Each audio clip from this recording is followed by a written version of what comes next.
See if we still have a few people joining.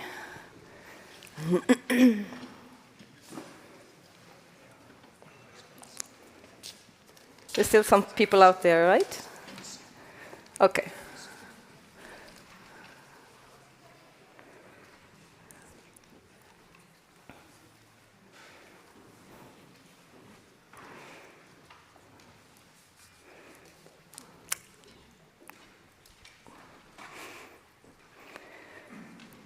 So, ladies and gentlemen and esteemed guests, it is my pleasure to welcome you to this wonderful and well, fantastic occasion, I think.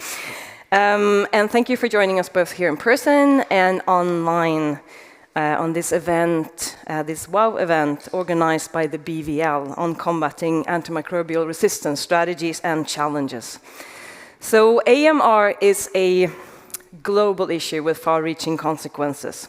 And in order to address AMR, we must take concerted actions, forging partnerships, and that also extend beyond our individual academic and business domains, which is partly why we're here also today.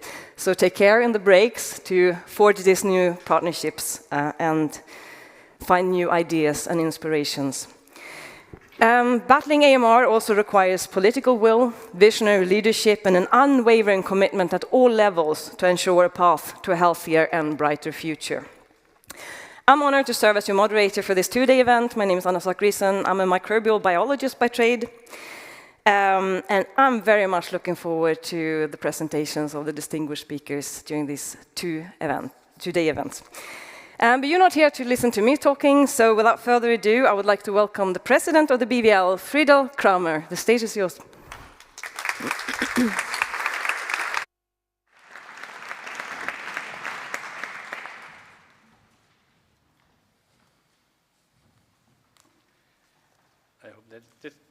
I hope this is the right place. I have to stay. Understand? Vielen Dank für die Einleitung und die Begrüßung. Dear colleagues, I'm delighted to welcome you here in Berlin and remotely to our World Antimicrobial Resistance Awareness Week event, combating antimicrobial resistance strategies and challenges.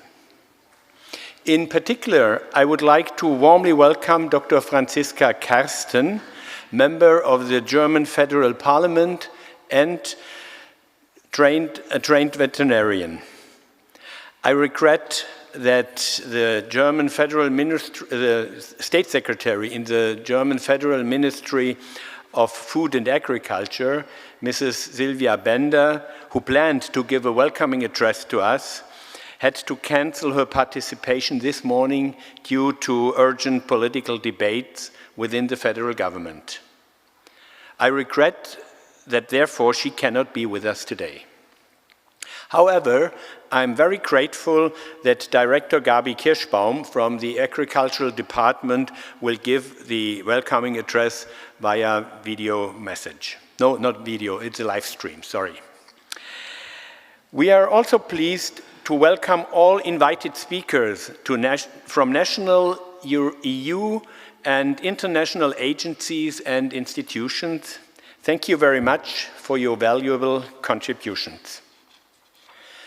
The World Antimicrobial Resistance Awareness Week is part of the Global Action Plan on Antimicrobial Resistance of the quadripartite FAO, WHO, WHAH,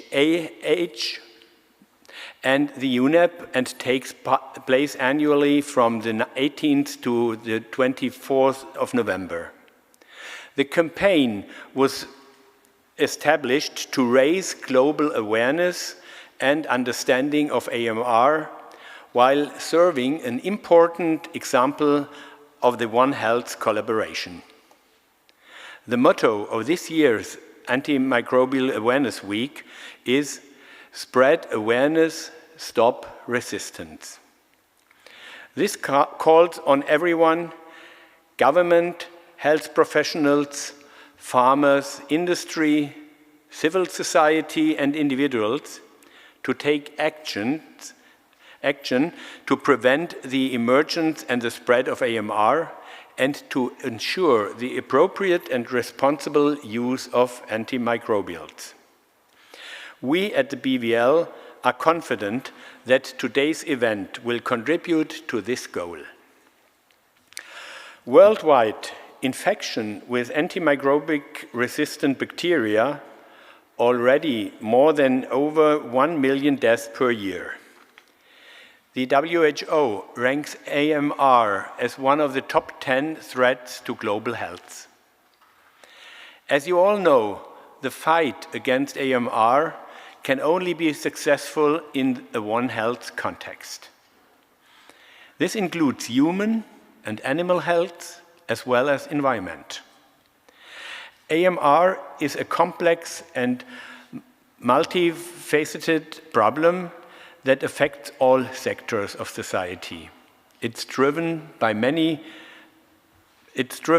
factors, such as the overuse and the misuse of antimicrobial agents in human and veterinary medicine, the lack of infection, prevention and control measures, poor sanitation and hygiene practices, inadequate waste management and environmental contamination, and insufficient research and development on new antimicrobials. And the latter is one of the reasons why we have this symposium today.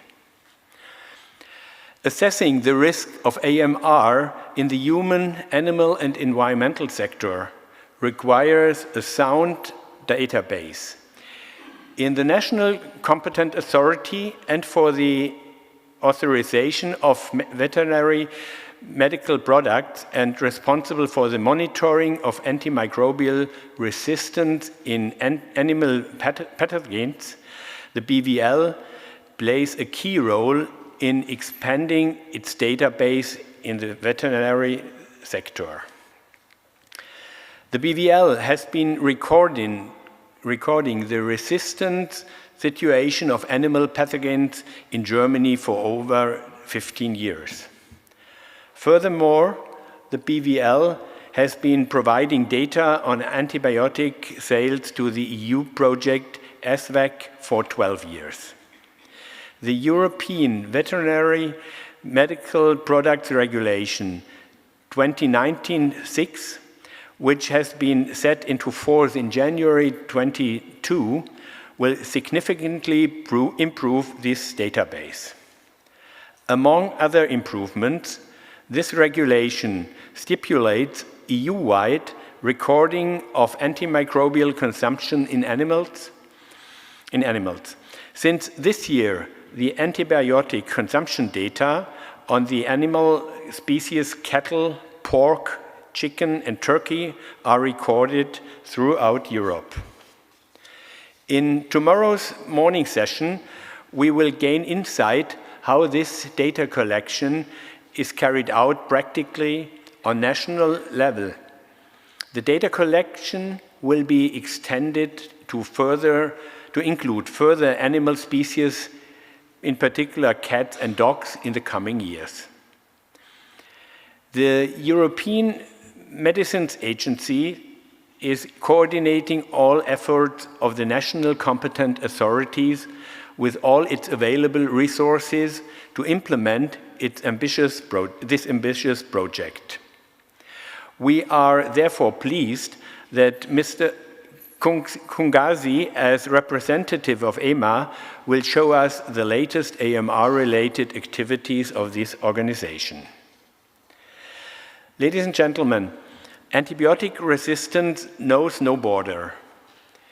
Increasing globalization and global warming further exacerbate the problem.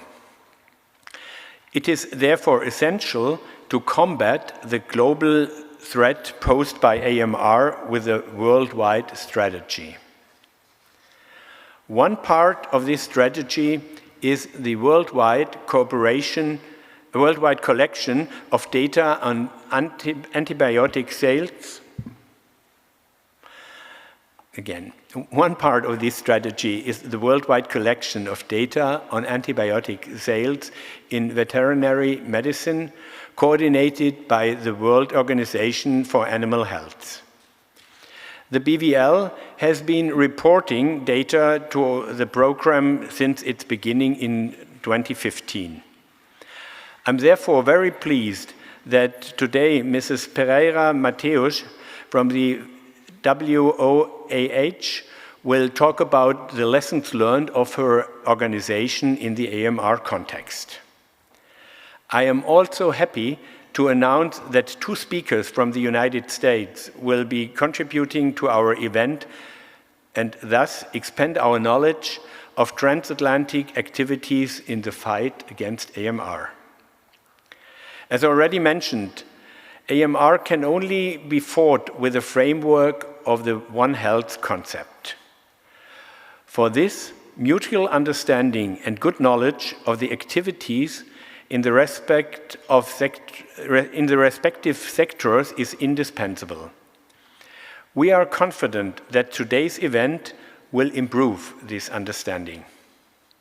I'm therefore pleased that we have outstanding experts from the fields of human medicine and the environment contributing to this event too.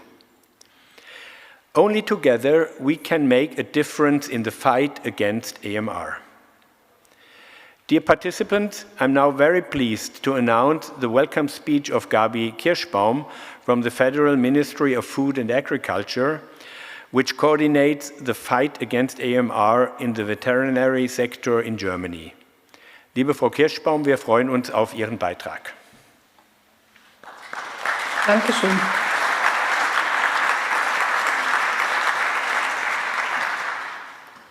I hope you can hear me well. Dear President Cramer, dear ladies and gentlemen, a warm welcome to all of you on behalf of the State Secretary Sylvia Bender, who unfortunately cannot be with you, as already said. So it's my pleasure to make some welcome remarks. Antibiotics are saving many people's lives. Antimicrobial resistances, on the other hand, have already claimed numerous lives. We need strategies to contain AMR. Their increasing prevalence, also referred to as the silent pandemic, is a pressing issue. The risk of a post-antibiotic age is real. The risk concerns human and animal health, public health, and the environment. Containing these resistances is therefore of the utmost priority and requires national and international strategies. The federal government is thus taking action in several areas. In the field of livestock farming, through the antibiotics minimization concept introduced in 2014. In the field of veterinary medicine, by recording the quantities of antibiotics dispensed to the veterinarians, and additionally phasing in the recording of the quantities of antimicrobials used in animal husbandry. In addition, the federal government is taking action through the German antimicrobial resistance strategy DART, including the 2030 DART strategic paper and the forthcoming related action plan. The work on DART is conducted under the lead of the Federal Ministry of Health and in cooperation with the Federal Ministry of Food and Agriculture, the Federal Ministry of Education and Research, and now also involves the Federal Ministry for Economic Cooperation and Development and the Federal Ministry for the Environment. The German antimicrobial resistance strategy has proven itself on numerous occasions. The key topics of the DART's previous versions thus remain valid. These include expanding the monitoring and surveillance system on antibiotic resistance and antibiotic use, improving infection prevention and the appropriate use of antibiotics, promoting the acquisition of technical know-how by health professionals, supporting research and development, as well as raising the awareness of the population. In doing so, we will shape these thematic areas for the various sectors, such as human and veterinary medicine, in different ways, taking into account the One Health approach. The Federal Minister of Health, Karl Lauterbach, might elaborate on the 2030 DART at tomorrow's event. On behalf of the Federal Ministry of Food and Agriculture's field of competence, I can say that over the last years, the continuous work in reducing the use of antibiotics in animal husbandry has now achieved measurable progress. Between 2011 and 2022, the quantity of antibiotics dispensed in veterinary medicine decreased by 68%. These numbers are proof of the veterinarians' responsible use of antibiotics. The decline in the dispensed quantities of critically important last-line antibiotics is particularly encouraging. This shows that we are on the right track. At the same time, this development also motivates us to continue to permanently reduce the use of antibiotics. In 2022, we tightened up the currently applicable antibiotics minimization scheme through the first amendment of the Veterinary Medicinal Products Act. We have incorporated a weighing factor for antibiotics of critical importance in the antibiotics minimization scheme. Because of the use of these active substances must be reduced to the unavoidable minimum for them to be preserved as effective last-line antibiotics for humans and animals. Nonetheless, it must be possible to effectively treat sick animals. Veterinary drugs containing these groups of active substances are currently indispensable in preserving animal health and welfare. At the same time, it is our mission to better tackle the issue of resistances. In doing so, our efforts must not be limited to Germany, since antimicrobial resistance transcends borders, as was already said. You, as scientists and members of international institutions, are laying the groundwork for achieving this goal. I therefore very much appreciate that you see the bigger picture and address the issue of antimicrobial resistances not only at national, but also at international level. Because once again, we must think outside the box to overcome this challenge. The One Health approach is the central tool for achieving this goal. The key elements of the One Health approach are the basic prerequisites for sustainably balancing and optimizing human, animal, and environmental health. It is about collaboration and communication, coordination, and capacity building. We have already achieved success together. The use of antibiotics has now been reduced. Resistance levels seem to be declining in several areas, at least. These are positive developments, but we cannot afford to rest on our laurels. Today and tomorrow, the WWL's conference is making a valuable contribution to the prevention and control of the issue of antimicrobial resistances in veterinary medicine and agriculture. I would like to thank you for your commitment and wish you all a successful event that will help us move forward together. Thank you.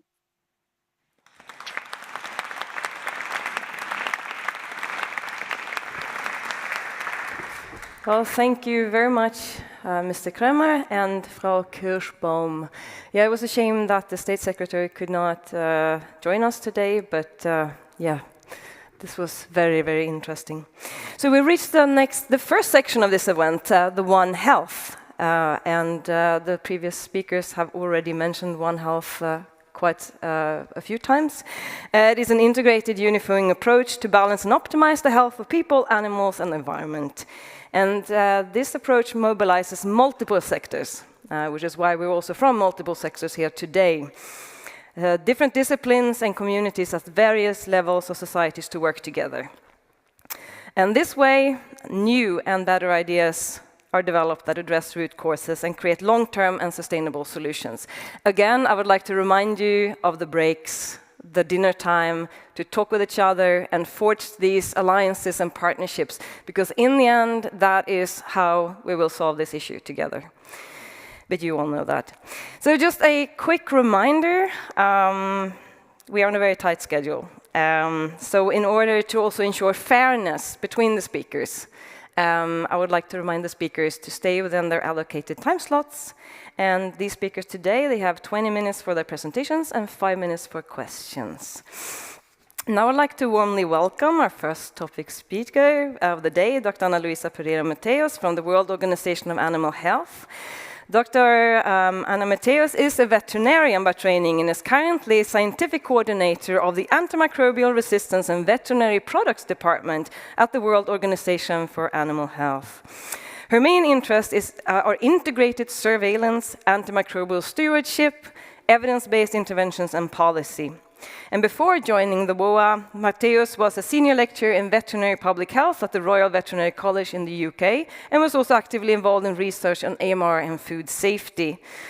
Dr. Mateus is also a diplomat of the European College of Veterinary Public Health, specializing in population medicine. And the title of Dr. Mateus' presentation is WOAH and AMR, What Have We Learned Over the Past Few Years? The stage is yours.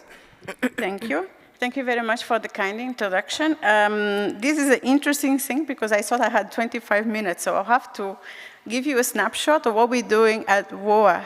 And thank you so much for the warm and welcome invitation by BVL to be here today and to speak to you all. I really hope that we can then continue to work and to speak about what we're doing in our different sectors about AMR. And I'll start also my talk. I'm going to slightly give you a different title today. I'm going to speak about our work and where we're going with our work on AMR. So this is the snapshot because we do a lot of work. So WOAH, for those of you who are not familiar with the World Organization for Animal Health, it was created in 1924 in response of transboundary diseases in animals occurring. So the first big outbreak was rinderpest that caused a high mortality and morbidity in livestock and affected international economies and trade and compromised animal health and welfare. So our remit of our work is animal health and welfare, and we are the organization that sets international standards for animal health and welfare. So very near in 1928, the first antimicrobial, as you know, was created by Sir Ian Fleming, and not very many years after that, he started speaking about the risk of antimicrobial resistance if antimicrobials were not used adequately. So what we've seen, for instance, WOAH started to speak to their members and to raise awareness towards the AMR back in 1952. Since then, we've been working with also partner organizations from the quadripartite, with WHO, FAO, and UNEP on trying to address AMR. So we have held now 2 global conferences on AMR, and we also have a strategy on AMR that's aligned with the Global Action Plan. So as now, we started with 28 members in 1924, and now we have 183 country members as now. And we have certain representation offices in the regions. We don't have country offices. We have just a central office in Paris, and then we have our representations in 5 regions. So this is our strategy. We have 4 pillars. So my presentation today is going to go across these 4 pillars. And first thing that we do, our first pillar is raising awareness. So we recently changed our name and our acronym, and therefore we profited to give it a revamp to our website. So we have a lot of materials for different stakeholders. We believe that AMR is a problem for all of us. So therefore we need to reach all relevant stakeholders, but also the general public. So we have created messages that are simple so that people can understand what AMR is, because the concept is very abstract and people don't usually understand. So therefore, we have a series of videos. We also do as well a lot of leaflets for everything from drug manufacturers to farmers to veterinarians and animal owners. And for instance, for WOAH Week, our colleagues from the region, from Africa, are including youth. So they did a football match competition to engage the youth on raising AMR awareness, just to give you an example of the kind of things that we're doing. One of the things that we're trying also is so youth is very important to engage people from a very young age to raise awareness for AMR, because these people will start using antimicrobials for themselves, their pets, and their animals in the future. The other thing we are doing as well, we're strengthening knowledge through surveillance and research. So this is the other pillar we have. So as I was mentioned before, we are responsible for collecting the data and monitoring antimicrobial use in animals. So we're collecting this data since 2015. We currently started the 9th round of data collection. And we have almost 85% of countries that are giving us now quantitative data. So we're now able to assess trends of antimicrobial use in animals. But the data is very touchy, because what I'm saying this is, data is confidential, it belongs to the countries. We don't share the data, so we usually present the data in aggregated form, and I will show you that in a moment. Well, it's important to collect MU data because data can be used to inform policy making, also because policymakers like data. They will not do anything unless they see data. So that's the thing. So if you want to get to them to prioritize action in policy, you need to show them the facts. They're very fact-driven. They don't like uncertainty, and they don't like gray areas. So there you go. So if you can show them what it is going on with the data, then you can do some change and push up for targeted interventions that are more cost-effective. They always like these kind of words, right? So, and do that, and then also to measure the effectiveness of your interventions. Because this data is information for action, as epidemiologists would say. So therefore, then you can also raise awareness of farmers, for instance, if they're not using antimicrobials responsibly, you can explore why. So this can also drive research. If you're in a research institute, this is the kind of thing that can help you to then apply for grants. So this is the data that we currently have. As you can see, we have here the global data and the regional aggregated data. This is because the data belongs to the countries, and we're trying to get the countries to start and promoting for them to start publishing their own national reports. But you can see already there's been activity to reduce, the measures have been having an impact in reducing, and we're seeing the trends going downwards on the use, and only less than 20% of the antimicrobials use are critically important for human medicine. And here you can see the data on the classes and subclasses of antimicrobials. But, and there's always a but, that we still have 41 countries that use antimicrobials for growth promotion, which is non-veterinary medical use, as we call it in by WOAH. So this is a problem. This is a problem because many of these countries, you know, if you remember the Codex Alimentarius, it says that if you use growth promoters, it needs to be based on a risk analysis to see the risk for humans and animals. But only of the countries we ask they use when we do the follow-up is like 3 countries or so that do risk analysis. And the other countries respond, but how do we do this? How do we do risk analysis? Can you help us do risk analysis? So now we have a lot of requests for risk analysis. So that's the thing, we have a problem.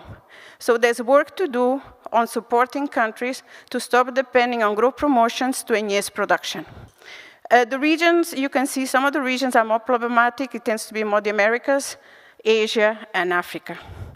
And on top of that, 12 of these countries use antimicrobials that are critically important for humans. This is against the recommendations we have in our our list of antimicrobials of veterinary importance. So therefore, we need to control this. And this is also a message from our Director General, Dr. Monique Eloi. This is antimicrobials really should never replace proper animal care. And this is an issue. Farmers should really work on improving farming practices and biosecurity and prevention of diseases, instead of relying on antimicrobials as the sole solution to control diseases or just enhance production. They should invest on better nutrition and better breeding programs. This is unfortunately a problem still in many low and middle income countries. So what are we doing with ANIMUS? Since September last year, we have an interface that's interactive, and the countries can use to upload the data and then generate, do some analysis, and then generate graphs and diagrams that they can use for doing their own reports. And focal points are being trained on how to do these reports. So this is a way of giving them the ownership, instead of telling them, just give us the data, we'll publish it in our annual report. It's really important that countries take ownership and they start taking responsibility for presenting the data, so they can also see how they're progressing in the implementation of our national action plans.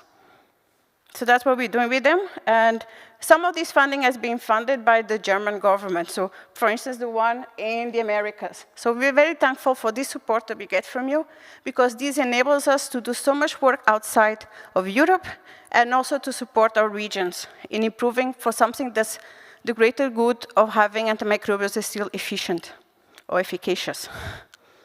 The other thing that we're also working is on substandard and falsified veterinary products.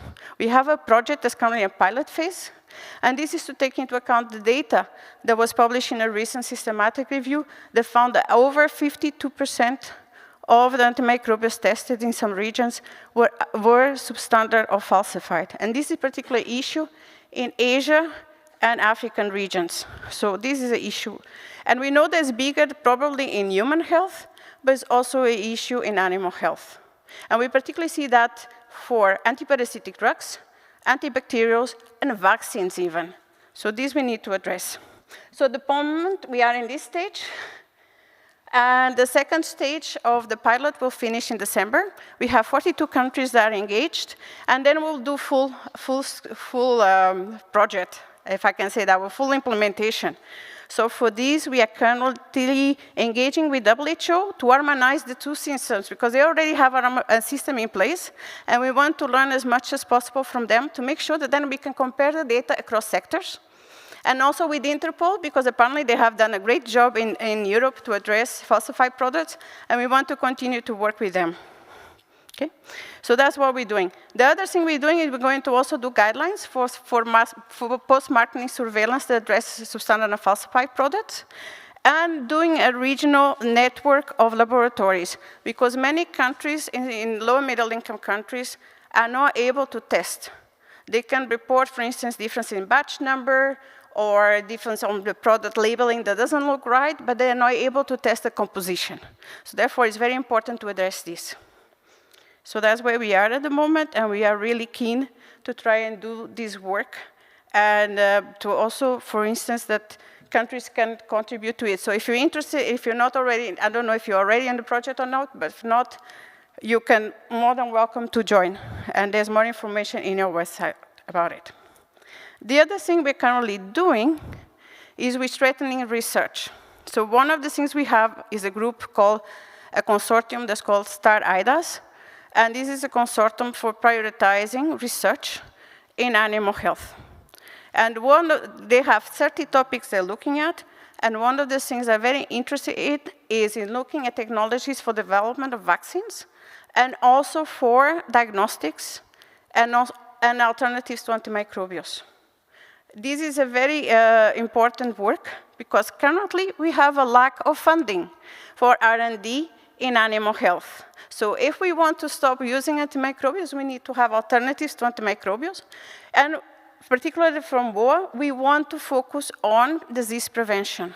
But for that, we need to have good quality vaccines and effective vaccines. And for many animal diseases, we don't have that at the moment. And I'm thinking about African swine fever. It's a viral disease, but it's here, and we need to tackle it. So we need to have vaccines. Okay, so the other thing that is another pillar of ours is governance. So we're currently part of the quadripartite. So the quadripartite started as tripartite. So it was WHO, WOAH, and FAO, and it was back in 2015-16 when the Global Action Plan came into place. Now in 2022, we had UNEP, which is United Nations Environment Program, that joined.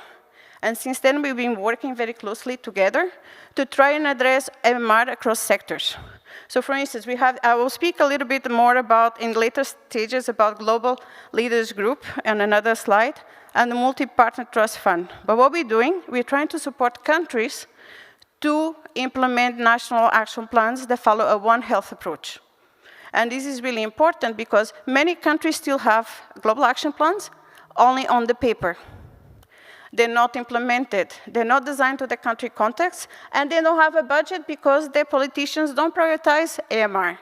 So therefore, it's just a desk exercise. So this is a big issue. So for instance, last week, there was the launch of the multi-stakeholder partnership platform in Rome, and is being led by WOAW as a quadripartite effort that was also supported by the German government. And this is really important because it brings, the platform is for different stakeholders from different sectors to come together, from civil society to pharma industry to government, etc. They come together and they can work and network there, and then also start working on actions for addressing AMR. And the Global Leaders Group. So from Germany, we have representation from Professor Wheeler, that's also leading the task for integrated surveillance. So the Global Leaders Group is the ones that are pushing for advocacy with policymakers, and they go to countries like from the G7 and G20 and say, we need to start putting that in your political agendas, and you need to put the money where your mouths are. So basically, it's advocacy for supporting AMR action. And its membership is composed by members of state, or past members of state, and also academia and experts. And they have those 6 points of actions that I'm not going to focus because of time, but they have already a lot of information. You will have 25 minutes. I was just informed of 25 minutes. So. I can calm down then. I'm not catching the band then. Yay, thank you. So just to, thank you very much for letting me know. So on the information sheets, we have several documents. At the moment, we have a pocket guide for policymakers that's focused on what they need to know about AMR, but they're also working now on an integrated surveillance pocketbook so they understand what needs to go into consideration if you're starting to develop a surveillance system for AMR that integrated and brings data from different sectors. So on our side, on capacity building wise, we have the performance of veterinary services pathway. So this is a very complicated slide, but just to let you know that what we do is these are missions that we do to countries that the countries request. So a country will come to us and say, I need you to see and tell me how good or how bad my veterinary services are and what I need to do to improve them. So basically what they do then is that a mission from colleagues in the region will go to that country because they understand better the context, and they will do then a 2 weeks mission and assess 41 critical competences that the countries need to have in the veterinary services in order to achieve our standards or to acquire our standards or to be in accordance with our standards. So one of those competencies is related to AMR, and the countries get graded according how they perform. One thing that's very worrying at the moment is that from the over 140 countries that have assessed, 3/3 of the countries don't have proper legislation for veterinary products. So that means if we're trying to tackle AMR by promoting responsible use, this is going to be very tricky. We already know the regions that have nice legislation like the EU, but then the other countries are a bit more behind. So we cannot, there's no size fit all for this. So we need to work very closely together with countries to support them in improving the capacity and also on developing the right level of legislation frameworks that they need to work together. The other thing that we also work very closely together with countries is on the training of the focal points of veterinary products. So we have focal points on different areas of animal health. The ones that are important for AMR here are veterinary products and aquatic animal health.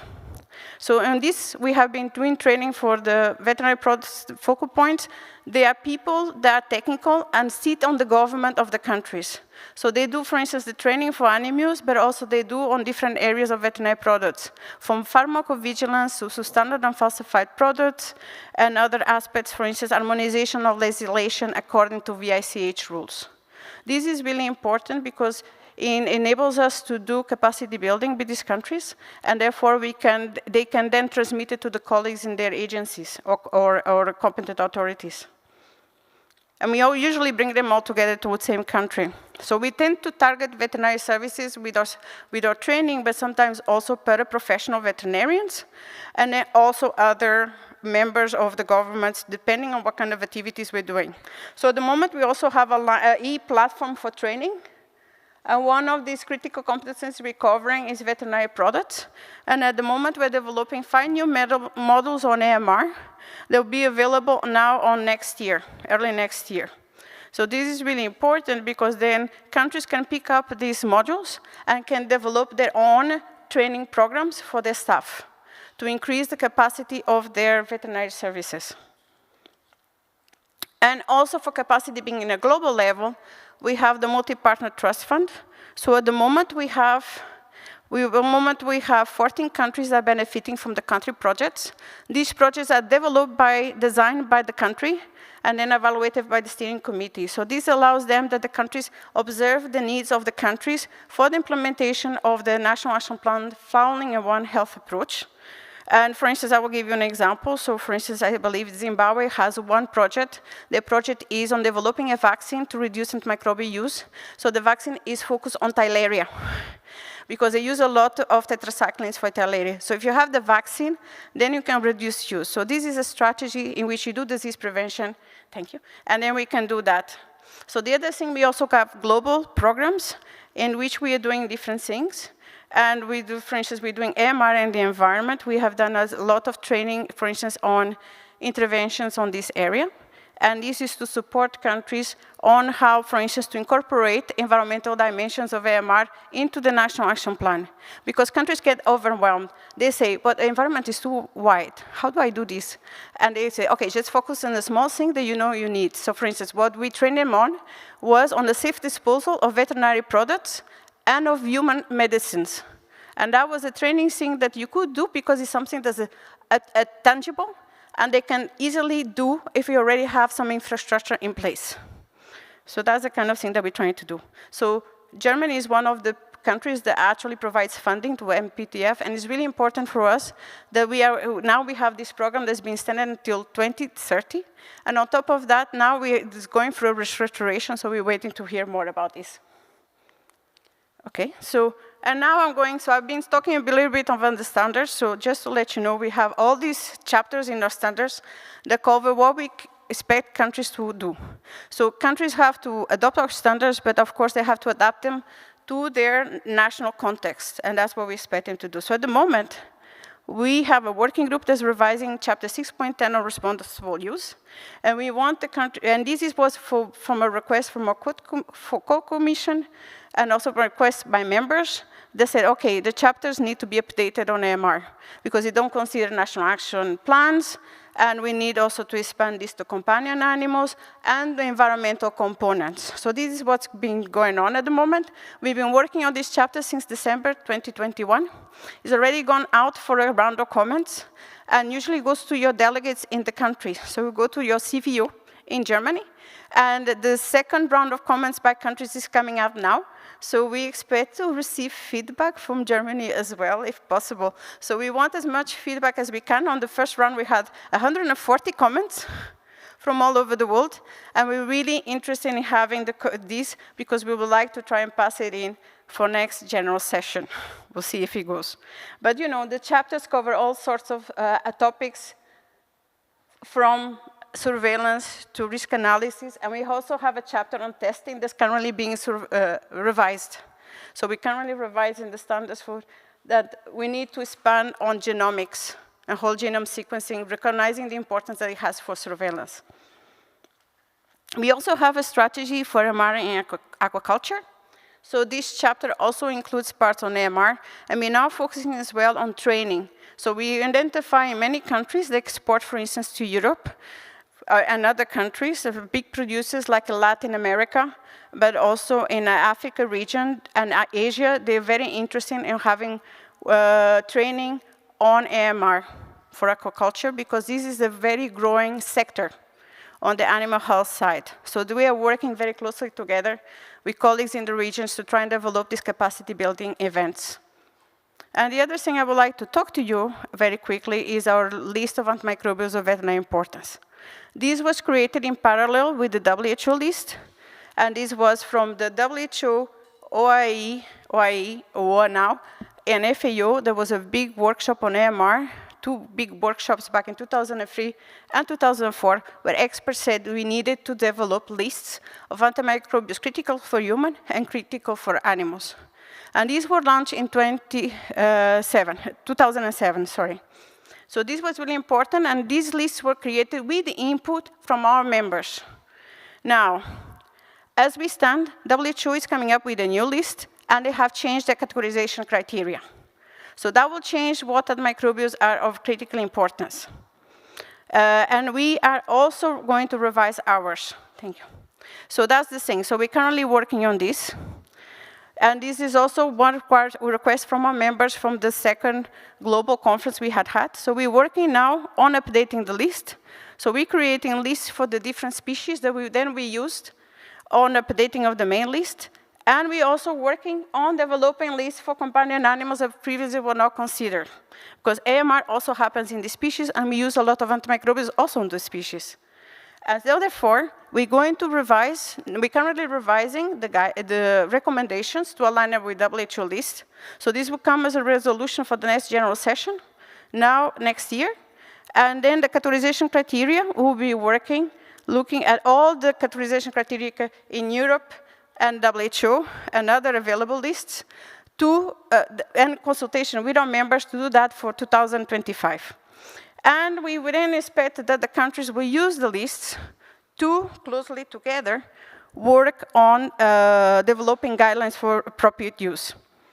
Okay, and this is one of my last slides. We're also working on the economics of AMR. So the quadripartite is also working on developing economics of AMR from a One Health perspective. And we are currently working also with the World Bank to do that, looking at animal health and impact on production. So what's the impact of animal health and production? We are doing 2 case studies in Indonesia and South Korea, and then that will be used to do a policy brief that will inform UNGA. So that's United Nations General Assembly in 2024. It's very important to have the commitment of the countries to do that. And I don't know why, but my animation didn't work there, but sorry about that. But it's basically to develop those case studies. So my takeaway messages for you today is that we cannot work in silos anymore. We need to work closely together. So when we do standards, we always take into consideration what's being done in other sectors, because we need to work together. So when we're going to enforce, we can compare data across, for instance, for surveillance data, but then we at least cannot contradict what's being said by WHO or other ones if we want to preserve the efficacy of antimicrobials. So and we need to try and work together to then raise awareness of countries of what they need to do, but also give them the tools and the support and the capacity building they need to implement what we're asking them to do. And that's why your support and everybody's support of our members is so important for the work we do. Thank you. I'll stop there. Thank you so much for this interesting talk, and I apologize for this confusions about the time. No worries. But maybe we can take another question. Maybe we can take another extra question to compensate for that. That's fine. So so time for questions. Does anybody have a question at all right now? Are you waiting for the discussion later?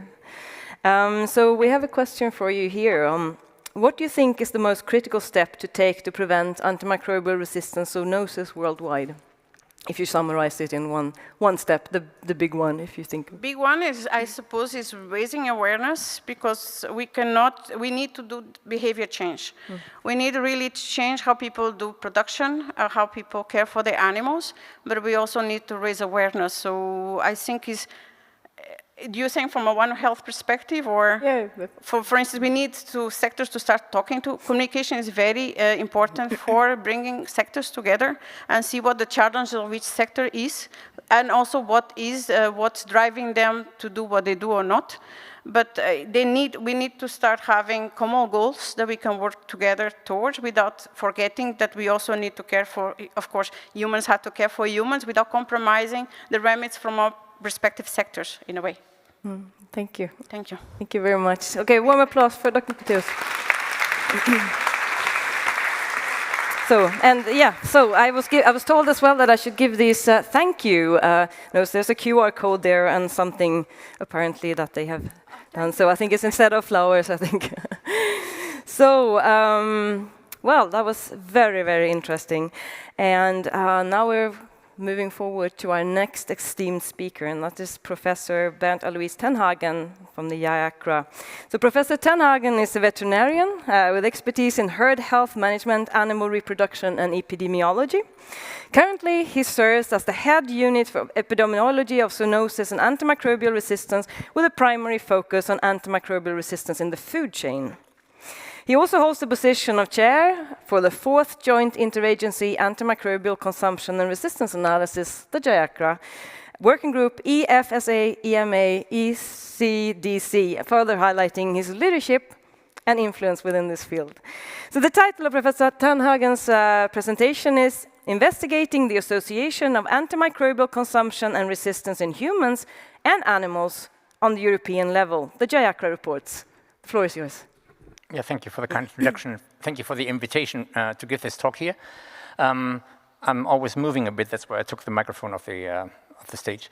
So my topic today is the JIACRA-reports, so the Association of Antimicrobial Consumption and Antimicrobial Resistance in Animals and Humans.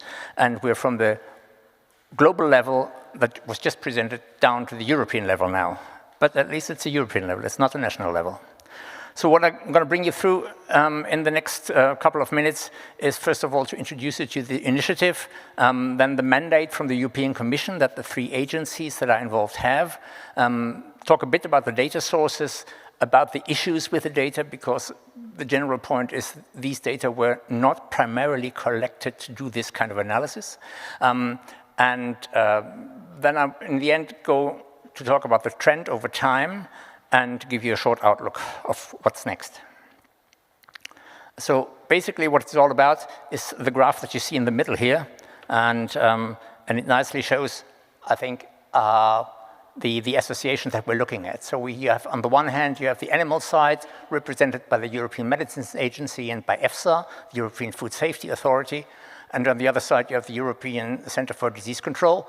And they all collect data on antimicrobial consumption. That's done by the EMA, or in Germany by BVL, and they collect data on antimicrobial resistance. In this case, this is done by EFSA, European Food Safety Authority, on the animal side, and by ECDC on the human side. And what we are interested in this project is basically to see, do we see associations between antimicrobial use in animals, antimicrobial resistance in animals, use in humans, and resistance in humans, and across, so resistance in animals to resistance in humans, and also use in animals and use in humans, but I'm not going to talk a lot about that today. And to make us able to work, what we got is a mandate from the European Commission, and that mandate went to EFSA, EMA, and ECDC. Myself, I'm not working for any of these 3 agencies. I'm working for the German Federal Institute for Risk Assessment, but all the agencies collected scientists, experts from the national countries to be involved in the work, and I had the pleasure of chairing this group this year, and it was, these 18 months, I think it was quite a nice time. The unfortunate thing for you is the process is not finished yet, so the report is not published. So the only thing I can give to you is some appetizers to make you interested in the report that will be published by the end of the year or beginning of next year. So what we are meant to do is to present data on the consumption of antimicrobials in animals and humans, and antimicrobial resistance in animals and humans in the Union. And then to do an integrated analysis of possible relationships between AMC and AMR in humans and food-producing animals, an integrated analysis of relevant trends at EU and national level, and that is what new about this report compared to other reports, and then, of course, burn it all down to simple messages for politicians, to make it very short. It's not a new enterprise, so it's not the first time we're doing it. It's not a very new thing.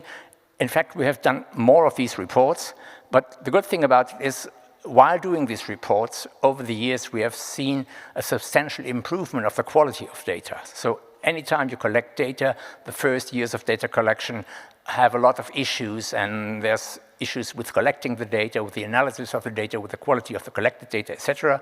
So that all gets better over time while you're trained, and that is very good, because then your analyses are more valid afterwards. So we have a consolidated analysis now, and JIACRA-4, because we have done it for a couple of years now, is also able to look at trends, what hasn't been done in the years before. I already said it's not a new enterprise. You already have 3 reports, so if you're really interested in, there's, I think these are some 700 pages to read for you.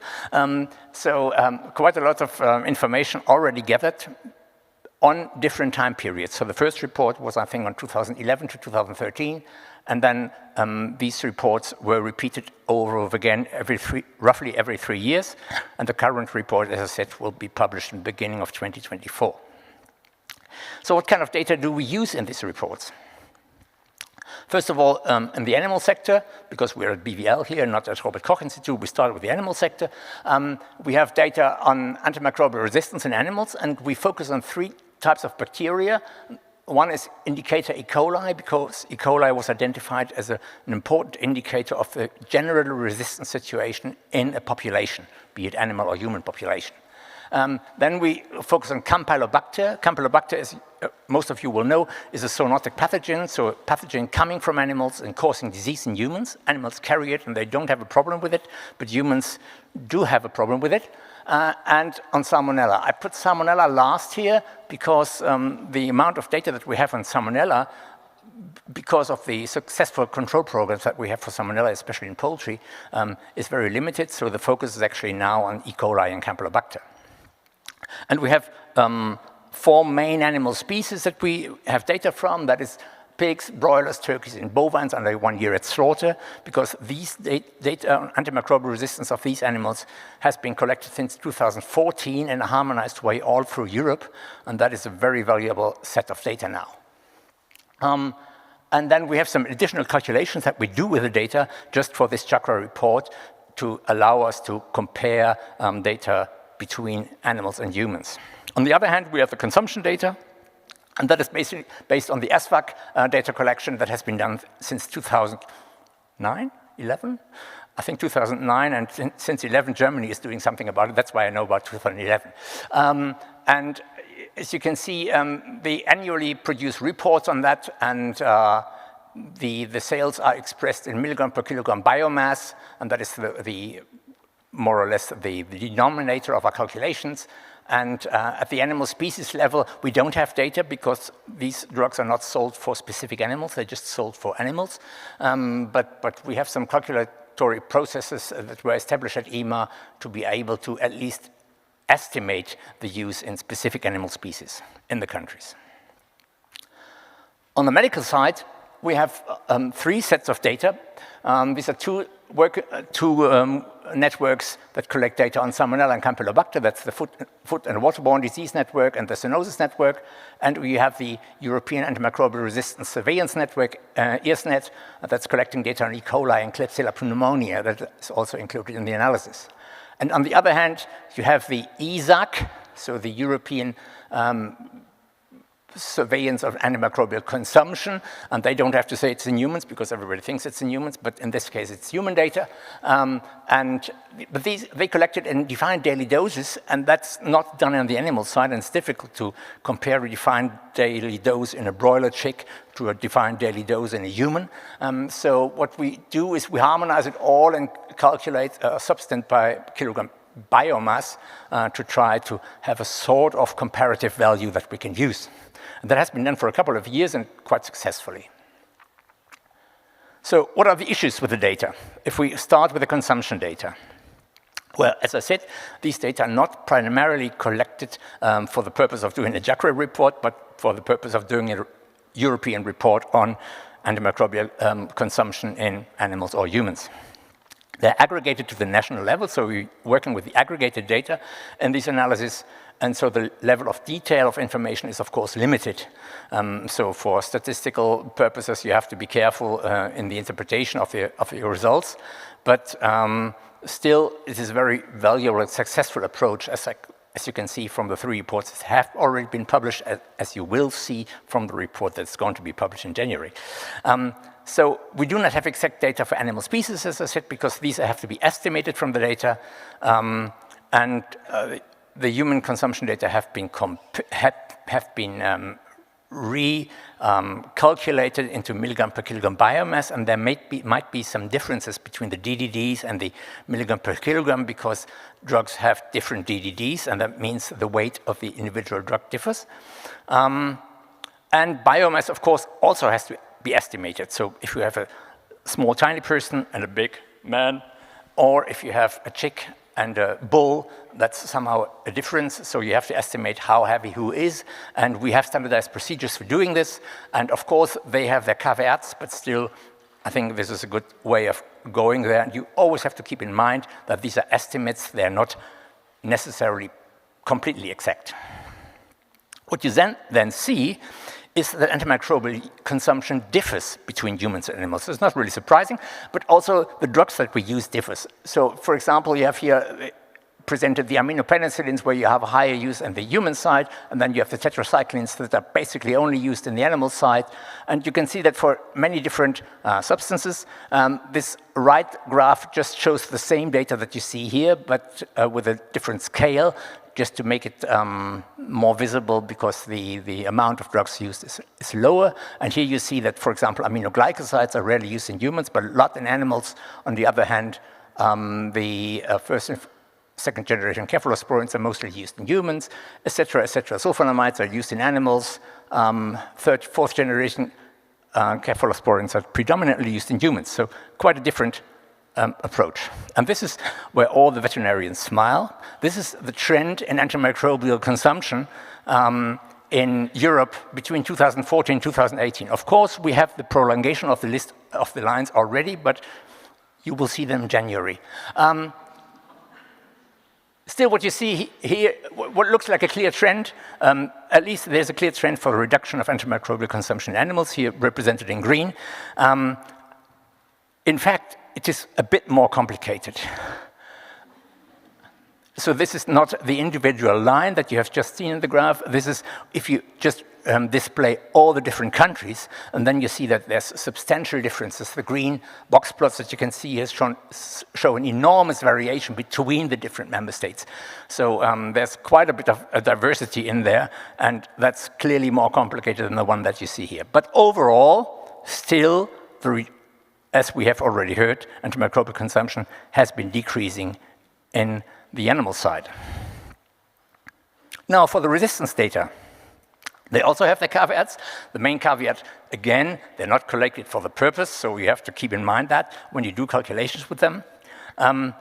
We have different types of isolates that we're looking at. So in the animal side, we're having this representative sampling of healthy animals at the slaughterhouse. So these are not clinical isolates from diseased animals, but representative isolates for the animals, more or less commensal bacteria at that moment. And on the other hand, you have the clinical human isolates mostly collected in the hospital setting and from bloodstream infections. So quite a different approach. For some drugs, we only have animal data. For example, for polymyxins on tetracyclines, the resistance data on E. coli, for example, are rare in humans. That has technical reasons, but still these data are rare, so we can't do calculations with them. We have few data on salmonella in animals, as I already said, and of course the level of detail of information also here, because it's aggregated data on the national level, is limited. And then we have this graph that I showed you in the beginning and that I will keep showing you for the rest of the presentation. This also looks nice and clean-cut, like the development and consumption graph. And in fact, it is a bit more complicated because we don't have the use in the animal and the use in humans, but we have different drugs that we have to look at, and we have different bacteria that we have to look at. And I will show you in a minute why it's especially important to look at the different bacteria, and not only on the drugs. You saw that we have substantial differences in the amount of drugs used in the different populations, and that, of course, has relevance for the potential association that we might want to see. So why is it important to consider different bacteria and drugs? As I do it representative for the bacteria in this case, and what you see here is a comparison between the three bacteria that we have included in the analysis, and that is E. coli, where we have most of the data, Campylobacter, where we have quite a lot of data, and Salmonella, where we, on the animal side at least, we don't have so much data. On the human side, it's a lot better, but that doesn't help if you don't have the data from the animal side. So the focus is on E. coli, and what you have is E. coli is always present. We all carry millions of E. coli in our guts, and that's the same for most of the warm-blooded animals. So E. coli gets exposed to any kind of antimicrobial treatment that a person receives. It will always be exposed, no matter if it's animals or humans. If you go to Campylobacter, we do have an exposure in humans during infection. So if people are treated because they have a Campylobacter infection, then they might get exposed, the Campylobacter will get exposed to antimicrobials from the human side. It's different in animals because animals nearly always carry Campylobacter, so nearly any treatment that animals receive will be reflected in the resistance pattern of Campylobacter. And the selective pressure is, and that is, I think, the important point, you don't have a selective, basically no selective pressure in the human side, only selective pressure in the animal side. Now, why do I tell you this? This is a bit complicated, and that's why I put the other one beside it, so you sort of recognize the old scheme. So you have animals on the left side, humans on the right side, consumption on top, and resistance on the bottom. And what you see here is the case of E. coli and consumption and resistance of fluoroquinolones. And what you can see here is these thick lines, they represent an association. So there's a statistical association between antimicrobial consumption in animals and antimicrobial resistance in animals. Not rocket science. It's nothing that we didn't expect, so that's pretty sure that we see it. And nicely, we see the same thing in humans. If humans use, or countries use a lot of fluoroquinolones, they will have a lot of fluoroquinolone resistance in their human population. So that's all what we expected. The interesting part that we're talking about when we talk about One Health is the horizontal bars that are unfortunately not present in this graph. It looks different if we go to Campylobacter. I told you we have a different situation in Campylobacter, no exposure in humans, because Campylobacter is just not a normal inhabitant of the human gut. So there is no Campylobacter, so we can't put selective pressure on it in the human gut. Different in animals. We have a lot of Campylobacter, and we do a lot of selective pressure, and it works. So we have an association of antimicrobial consumption in animals with antimicrobial resistance in animal Campylobacter. We don't see this association in humans, which is, as we just saw, not surprising because there is no selective pressure. What you do see is we have a strong association between antimicrobial resistance in animals and antimicrobial resistance in humans, because the bugs that cause the disease in humans are mainly foodborne, mainly from chicken. And of course, when entering the human, they don't throw away their resistance genes. They keep them. And of course, then you have an association. If you isolate them from the humans, you will isolate basically the same drugs, the same bugs that have been coming via food from the animals. So quite clearly, you have a strong association between antimicrobial resistance in humans and in animals here. Now, about the trend aspect. Did things change over time? Consumption of antimicrobials in animals has been decreasing, and we have repeated that several times, and I also love repeating it because I'm a vet. And interestingly, when we looked at the data in the course of preparing for JIACRA-4, we looked at the odds ratios, so the associations that I have just shown you, because the data that I showed you were from JIACRA-3, because I'm not allowed to talk about JIACRA-4 yet. But it didn't really change. And also, these odds ratios didn't change. So the associations were fairly constant over time. If we looked at the data from 2014 or 2018 or 2019, it doesn't really matter. They are more or less the same, the odds ratios that we see. So then the question is, if we have a change in consumption of antimicrobials, does resistance follow the same trend? Because that's what we're doing the whole business for. We're not doing it because of the residues, not primarily. We're doing it to reduce resistance. So if we reduce consumption and resistance doesn't change, that would be a shame. Well, fortunately, there is an association.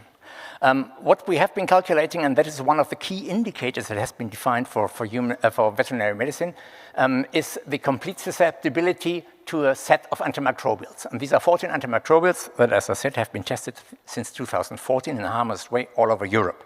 And what you see in the, on the x-axis is the antimicrobial consumption, the total consumption, for the individual member states. So all the points are member states.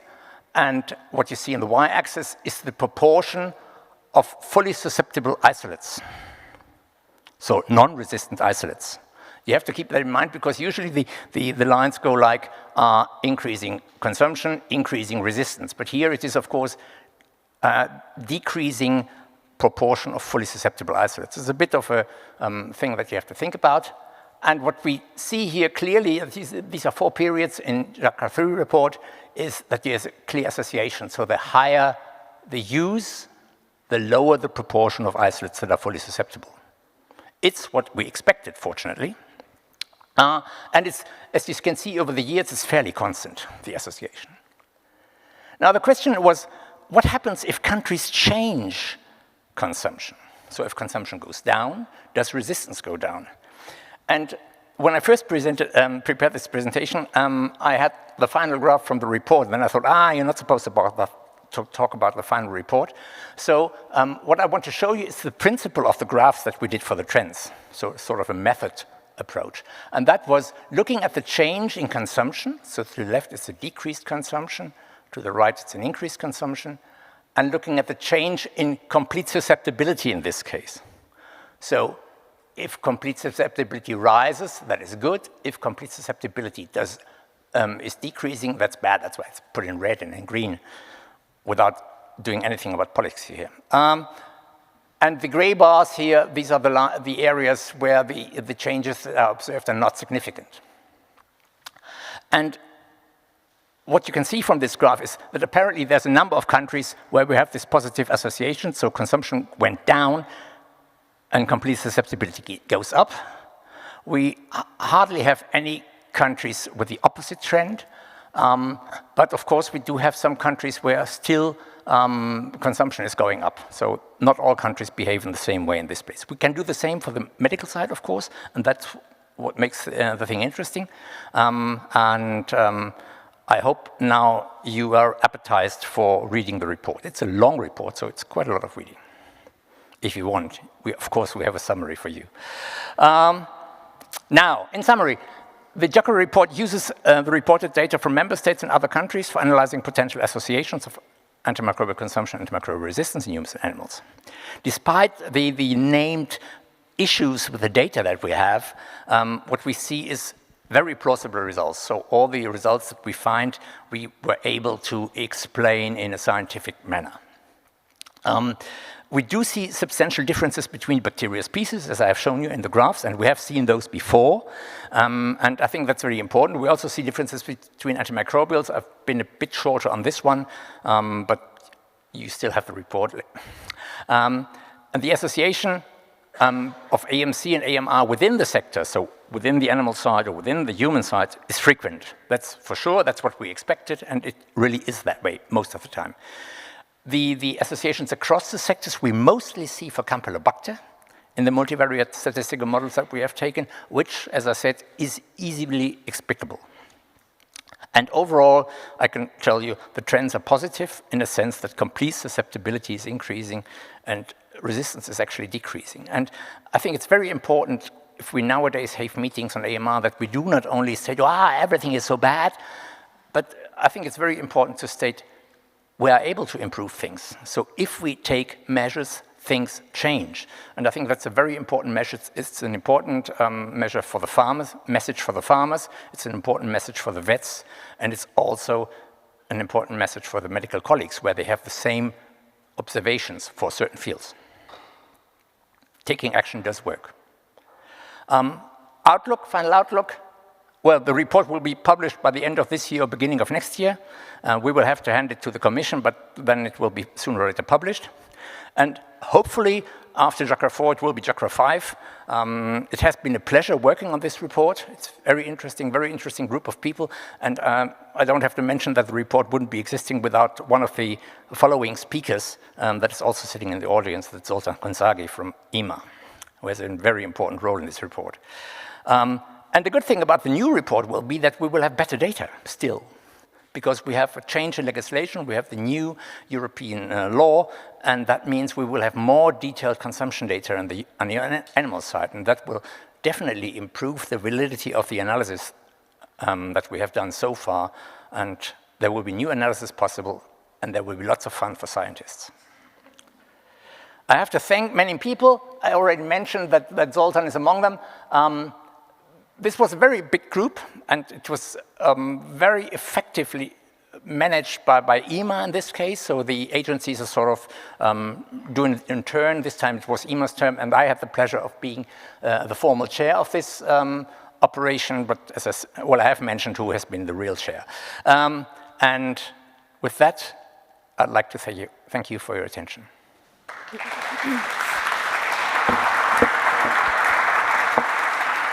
So a warm thank you, Professor Tenhagen, for this illuminating presentation. And we're all looking forward to the fourth JIACRA report as well, I'm sure. And do we have any questions? We have time for 1 or 2 questions before we move on. Anybody? No? Oh, there's one. Microphone to the gentleman over there, in the back. Thank you for this really nice presentation. I have just one quick question. You referred to the variation of the trend. Was your, I don't know, 3rd, 4th slide. That was just consumption, right? So I was wondering if the variation for the sort of antibiotic used would be also higher. So not just the consumption, but also what kind of antibiotic. I mean, you showed this as an average also in the bus. I think you understand? Yes. Yeah, okay. Yes, and if you read the new report carefully in January, I was afraid you would say that. No, what you will see is actually that we have this kind of graphs for all the antimicrobials that we included in the report. We did not include all the 14 antimicrobials that we test antimicrobial resistance for on the veterinary side at EFSA, or at the national agencies reporting to EFSA. But we have done this kind of graphs for all the drugs that were included in the analysis, just to give the readers a picture of the diversity that we actually have, of course, between the member states. And most of the data, I mean, all of these data that we work on are basically published already by the agencies. So we have taken the consumption data, as I said, from the SVAC report, so you can see this variation in the SVAC report already. You can see the variation on the medical side in the ESAC report, and you can see the resistance variation also in the EFSA and EARS net reports and the food and waterborne disease network report. Okay, thank you. Okay, it's one question over here. Over here.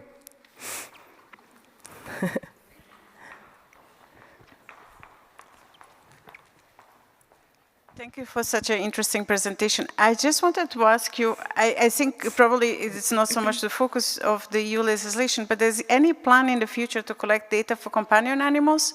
Yes. And to start putting it on? The answer is yes. Okay. Do you know more or less what's the predicted plan, or?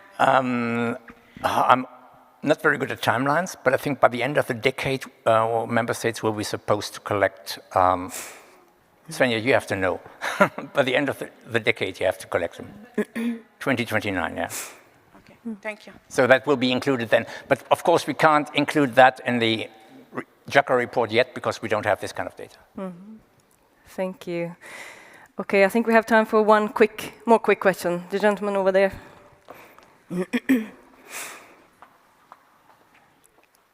Thank you for the nice speech. Wouldn't it be helpful to get some data on preventive actions also? Wouldn't it be interesting to have data on the use of vaccines in specific ways? Yes, of course. I mean, I'm trained as an epidemiologist, so don't ask me if it would be helpful to have data. Yes, it would. The question is, it has to be prioritized and it has to be put into legislation. And currently, at least on the European level, we do not have this kind of data, at least not on a very detailed level. And of course, we need this data.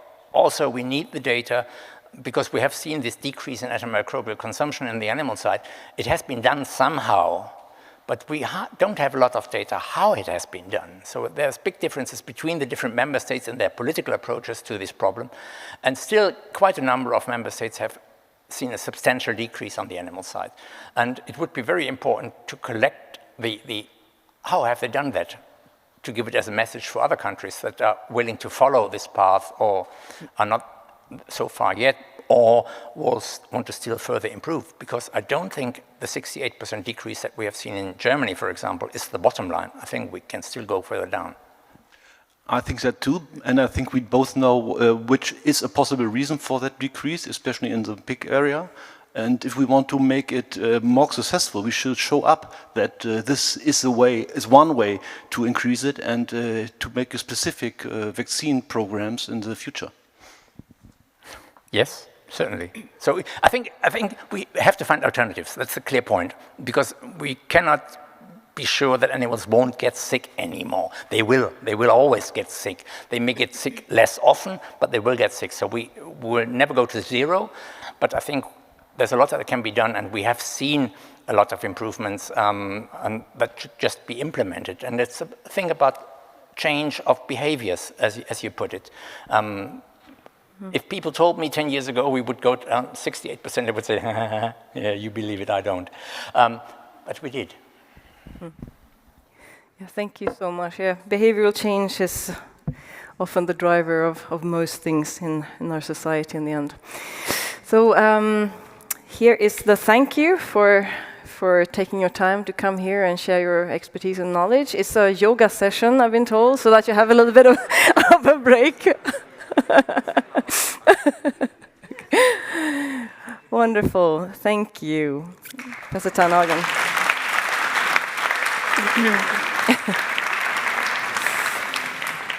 Yeah, and everybody should read the 4th JIACRA report by the end of this year.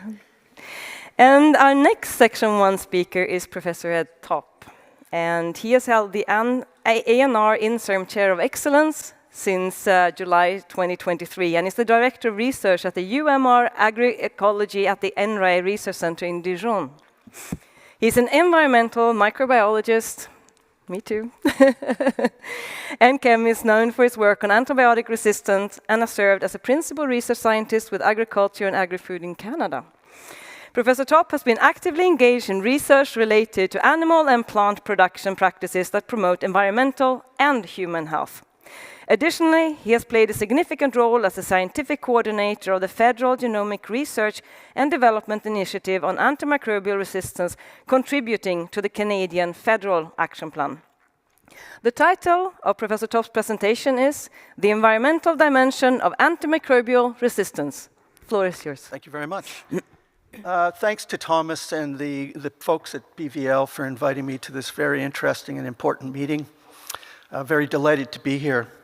And so what I'm going to do over the next few minutes is provide an overview of a report that was released last year from UNEP that I had the honor of co-writing with a number of colleagues. You can find this on the internet if you Google superbugs and UNEP. This was written by Teresa Koch from Spain, David Graham from the UK, Amy Pruden and Anthony So from the United States, and myself. Amy is here in the audience, and she'll be wrapping up the meeting tomorrow afternoon. And so this is a joint talk that I'm going to give. Actually, this is the talk that we gave to the Global Leaders Group that Dr. Mateus spoke to earlier, the group that's tasked with translating knowledge into action really at the global level. And so the talk focuses on a little bit on a technical description of what AMR, environmental AMR is and why we need to worry about it, but with very much a focus on, so what do we do about it now? And so what is AMR? Why does it occur? AMR is the ability of bacteria, in this case, to develop or acquire genes that confer resistance, developed through mutation, acquired through horizontal gene transfer. And once that's been done, as we've heard, and I'm sure we're going to hear again, antibacterial medicines lose their efficacy. And so globally, people have thought about how to manage this problem through the One Health lens again, which we've heard about before. And there's essentially three components to it. There's the human component and the use of antimicrobials for the prevention and mitigation of infections in humans.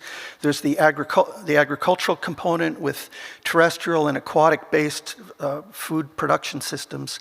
And then there's the environmental component. Why do we need to think about One Health? Because microorganisms circulate between all of these different elements. So the One Health approach recognizes that and recognizes that the health of humans, animals, plants, and the environment are closely linked and interdependent. And therefore, we need to consider all of these in order to prevent and reduce the burden of AMR, largely by reducing antimicrobial use across the human and agricultural sectors and managing waste streams that go into the environment, representing a selective pressure on environmental microorganisms. So focusing a little more on the environmental dimension, why do we need to think about this and worry about this? Broadly, there are three elements. First of all, the genes that confer antimicrobial resistance that we find in human and animal pathogens are recruited from the environmental world, from the reservoir of bacteria that have been on the planet Earth for 3 or 4 billion years. And over that period of time, as the ability to produce antibiotics evolved, the ability to be resistant to these chemicals evolved as well. So through a number of different types of evidence, we now think that these genes, again, when they end up in the clinic, have been recruited from environmental microbiology. So that's the one concern. Another concern is that various anthropogenic activities are potentiating or aggravating the problem by increasing the abundance of antibiotic-resistant genes in the environment, and therefore the probability that these will end up in pathogens of human or animal concern. And also that the association between antibiotic-resistant genes and genetic elements that promote mobility is increasing. So there's the human impact on the environment. And finally, the environmental dispersal of AMR, primarily via water, waterborne microbiology, but also air, soil is crucially important for the transmission and spread of AMR ultimately to people. So the bottom line is the environment plays a key role in the development, the transmission, and the spread of AMR. This just highlights the idea that a variety of anthropogenic activities exacerbate the environmental problem of AMR, and therefore this is a means by which we can manage the problem, as was highlighted in the previous talk. Let's think about not only defining the problem, what can we do about fixing it? And this would include certain chemical and biological waste streams that we'll touch on during the talk. So again, the environment is a critical means by which AMR is transmitted and spread across the One Health continuum. And this is particularly true in lower income settings where water treatment and sanitation infrastructure may be absent or inadequate. Probably less the case in higher income settings such as Europe and North America. But the bottom line is waterborne transmission and spread is very important. And we need to recognize that AMR is a global problem. So if an AMR scenario bug-drug combination is created in Asia or Africa, for example, ultimately it'll end up everywhere on the world, in the world. Transmission through the environment is also executed by wildlife, airborne transmission, and soil-borne transmission. And so what are some key sectors or value chains that contribute to the environmental dimension of AMR, and what can we do about it? The report focused on 3 economic sectors and their value chains as being potential drivers of AMR development and spread. These were pharmaceutical manufacturing and other chemical manufacturing, 1, 2, agriculture and food production, and 3, human healthcare systems. So thinking about pharmaceutical manufacturing and other chemical value chains, the issue here is that in places like India and China, where most antibiotics are produced, the emissions from those factories can contain elevated concentrations of antibiotics, representing a significant selection pressure in receiving bodies. And so something needs to be done about that. And so management options include developing and enforcing discharge standards and targets, improving waste management, promoting waste treatment technologies that don't promote discharge of AMR microorganisms into the environment, improve supply chain transparency, for example, data sharing on emission levels, sites of production, and monitoring the environment in places that receive emissions from these factories. The second sector was agriculture and the food value chains, and this includes the use of antimicrobials in food animal production and the discharge of residues and microorganisms that have been selected for in those production systems into the environment through application of manure, for example. And so what can be done about that? Improve the management of fertilizers of fecal origin to ultimately include, create barriers to AMR spread from operations. So things like composting, anaerobic digestion, reducing AMU in food animal production. So if you can do that, you should be able to reduce exposure via the environment and by the food chain at the same time. So you get two bangs for that buck. Control of non-point sources, chemical and biological releases to the environment, increasing treatment of waste, and providing barriers or treatment of water entering and exiting food production facilities, for example, and aquaculture. Just to highlight a little bit more, particularly for this audience, the importance of food production environments as being hotspots for AMR development. Here, we're not only talking about veterinary use of antibiotics, but also the use of antibiotics and fungicides in terrestrial environments for production of plant-based foods. And I think that we're recognizing that this has been an underappreciated area of concern, probably not so much in Europe, where I don't think, at least for antibacterials, as pesticides is done, but certainly in other parts of the world, perhaps particularly in lower income settings. And then more attention needs to be given to aquatic food production systems, where the use of antibiotics and parasiticides for production of finfish and crustacea, for example, may be problematic. And it's the same kind of questions as we heard in the previous talk. How do you keep these animals healthy so that you don't need to use these chemicals? And so there's a role of the environment not only in direct transmission of people, but also in contaminating food that we then consume. And finally, the third value chain is the healthcare setting.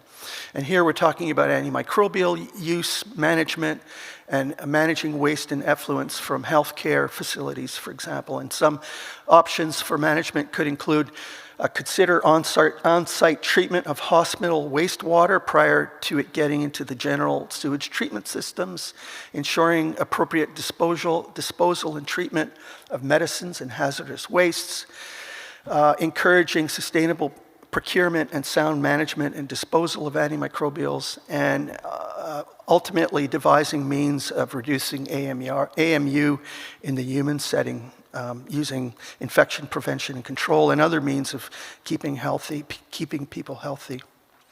And so again, thinking about this message going to people who translate concerns into action, at a high level, priority actions should include enhancing environmental governance, planning, and regulatory frameworks, identifying and targeting priority AMR-relevant pollutants, whether these are antibiotics or potentially co-selective agents, improve reporting, surveillance, and monitoring, so data, and prioritizing, targeting, financing, innovation, and capacity development. And again, this is not only for a high-income audience, this is for lower middle-income audiences as well. And so some of these actions can be taken at different levels, from the global to the local. So from the global, for example, the environment is being strengthened in the approach that the global leader group and other governance structures are taking, and I think this will be discussed at the UN General Assembly later next year as well.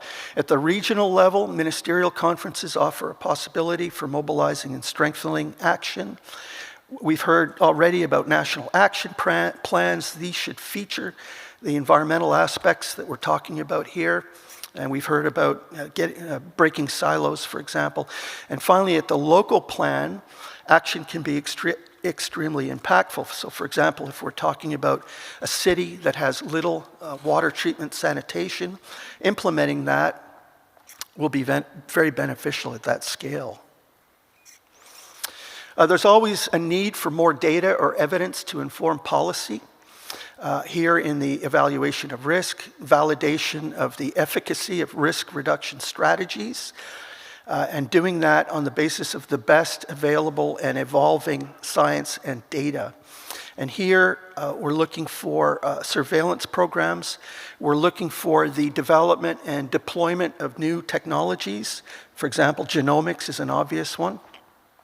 We're looking at improvements in risk science, so we can take raw data and translate it into some kind of tool that can inform policy, and doing these things in some way such that whatever the conclusions are acceptable internationally.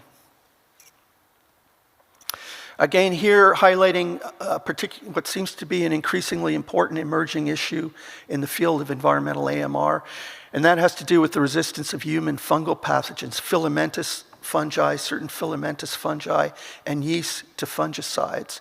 And there is data that is pointing to the use of fungicides as pesticides in the food and the ornamental industries, resulting in resistance, for example, to triazole pesticides, and compromising the use of these kinds of pesticides in human clinical settings, where in particular people who are immunocompromised are at risk of these kinds of infections. So again, at a very high level, AMR, and thinking about AMR and the environment in the context of the Sustainable Development Goals. So AMR can undermine the achievement of several sustainable policy objectives, and on the other hand, delivering on some of those policy objectives can mitigate environmental AMR, and clean water would be an obvious one. And my last slide, I think we're recouping time, is a pitch for those of you who have an interest in environmental AMR to come to Montreal in Canada in May 2024. If you take a photo of that image, it'll take you to the website. And this will be the 7th iteration of a conference that's held roughly every 2 years, pandemics permitting. On the environmental dimension of antimicrobial resistance, we're hoping to have 500 or 600 attendees, and it's science, it's policy.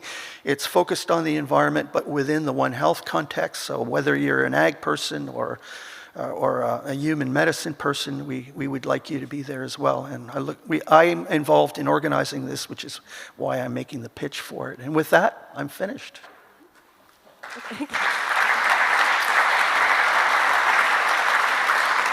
Thank you very much for this very interesting talk. I work in a related field with sewage, and with the combined sewers here in Berlin that we have due to the changing climate, more and more frequent combined sewer overflows. Yeah. I can see that that is a problem. So indirectly, implementing green infrastructure into cities could actually help battle antimicrobial resistance. Right, and to follow what you're saying, there is a link between climate change and AMR in at least likely 2 areas. One is what you're talking about, which is more frequent extreme water events, transporting microbiology to places where you don't want it to be. And secondly, some evidence that change of climate is causing the evolution of some organisms to be better adapted to living in people. At least that's the hypothesis with Candida auris, which is an increasingly important, potentially fatal infection in humans. And the idea is that this organism living in the environment in puddles of water that are becoming warmer is becoming better adapted to surviving in organisms that have a body temperature of 37 degrees. Interesting. That was an aspect I had never thought about. Yes, frightening, but it's also inspiring to see what is being done to combat this. Do we have any questions? You say all saving them for the... Oh, there is this. Microphone to the gentleman over there, please. So I'm just going to get out of the way. Hi, from Northern Ireland. Almost scared to ask a question about environmental AMR from being a veterinarian. But in terms of the processing of tertiary treatment works for removing antimicrobials and resistance from the environment, that's very, very costly. And it's something that we've been thinking about. I mean, I've heard some astronomical figures being mentioned. Unless there's new emerging technology from climate change initiatives that might help that. So what are the alternatives?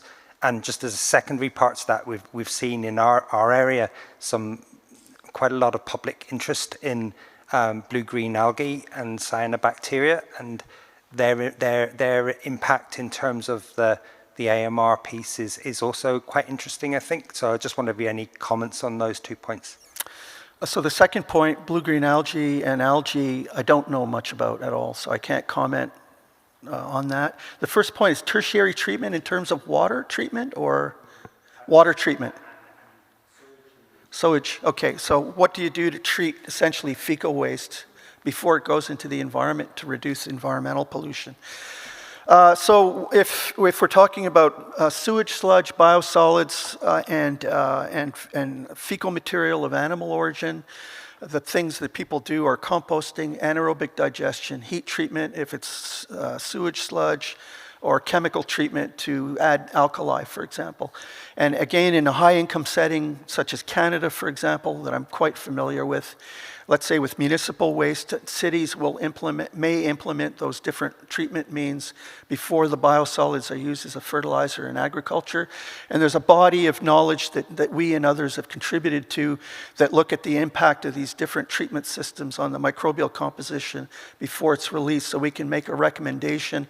If you implement this method, the loading rates of antibiotic-resistant genes and the organisms that they carry will go down. And what we're looking for in those kinds of discussions, because they're important, are those technologies being implemented for reasons that are other than reducing environmental transmission of AMR. So for example, if in your particular setting, you can deploy anaerobic treatment systems on farm or in municipalities to generate biomass that generates energy, that puts money back into the pocket of a farmer or a small municipality, and that has the added benefit, co-benefit of reducing AMR before release, that's what we're looking for. It's a much easier sell than going to a farmer and saying, we have a problem with AMR here, we need you to do the capital investment on an altruistic basis. So we're always looking for those kinds of things. Tertiary treatment of sewage is interesting because in many parts of the world, again with climate change, the availability of water for crop production is decreasing. That's the case around the Mediterranean basin, southwestern United States, Australia, for example. So there's an increasing interest in using sewage effluent to irrigate crops. And depending on what crop is being irrigated, if it's a vegetable setting, for example, versus a tree, the quality of the water, because of direct human exposure, has to be looked at. And so I'm actually here in Europe to work on that. I'm being paid to do that, thankfully. And so I think that's a bit of an open question. What are standards that will reduce the risk of transmission of AMR with reuse of sewage treatment in horticulture or in other sectors of crop production? If there's a problem, what do we do to manage it, whether it's a regulatory issue or a strategy or a technical strategy? So yeah, it's how do we protect the environment from contamination with these things, do it at a cost that makes sense, and ideally do it so that the cost is being absorbed through some other method, whether it's, again, bioenergy would be an obvious example. So that's a long-winded, probably not very good answer to your question. Thank you. It's like these sowieso projects that I've had few projects like that here in Germany, projects that basically are based on something that is already happening. Yeah. And if you can find those, you have a chance of getting things through. Yeah. Exactly. Any more questions? Thank you so much. Thank you so much, Ed, for coming. I think it's very important that we get this linkage to the environment, which is often we are just talking about our issues and we're not talking together about our issues, which are almost the same somehow. My question is, that, of course, what we are preparing, and I will be talking about this later, NTC programs right here, is this main National Training Center programs, where we are going to educate also our own staff members, but also others on AMR, for instance. This is something that is put pretty high on the agenda in the meantime. My question is, could you imagine that we can probably have a combined program that we're going to develop together with your side, with the environmental side, human side, and vet side, to offer such trainings to everybody, the veterinarians in our case, but also to human medicine? So would it be imaginable from your side? Would it be appreciable from your side? What do you think? Absolutely, and I think the key is this concept of One Health, which, again, from the microbiology perspective, is you cannot isolate people from animals, from the environment, from plants. And so there's a technical idea to educate people on One Health, but there's also the governance idea, which I think is very interesting. So, for example, if you're a federal government, how do you, or would you consider taking decisions on what you're doing in the animal realm, or the use of antibiotics in crop production, and linking that somehow to what the cost is for your healthcare system? You know, go right across that. We don't do that, at least we don't do that in any country I'm familiar with. But if at least people that are in the policy, governance, regulatory realm could at least get that idea in their heads, maybe that would be advantageous. Mm-hmm. And the other part that's interesting is there's not enough money put into the environmental dimension of AMR because the medical people control all the money. So we need to convince them that this is important. Yeah, thank you. Any more questions? Okay. I think the gentleman here was first. So we're a little bit ahead of time, so we have a little bit more extra time. Thank you for the presentation. So I'm wondering, so we are quite sure that there's a transmission into the environment, but are we also sure that there's a transmission from the environment to humans? Do we have really data for it? And are the data good enough? So transmission to humans. So there is data looking at contamination of food that would then be consumed by people.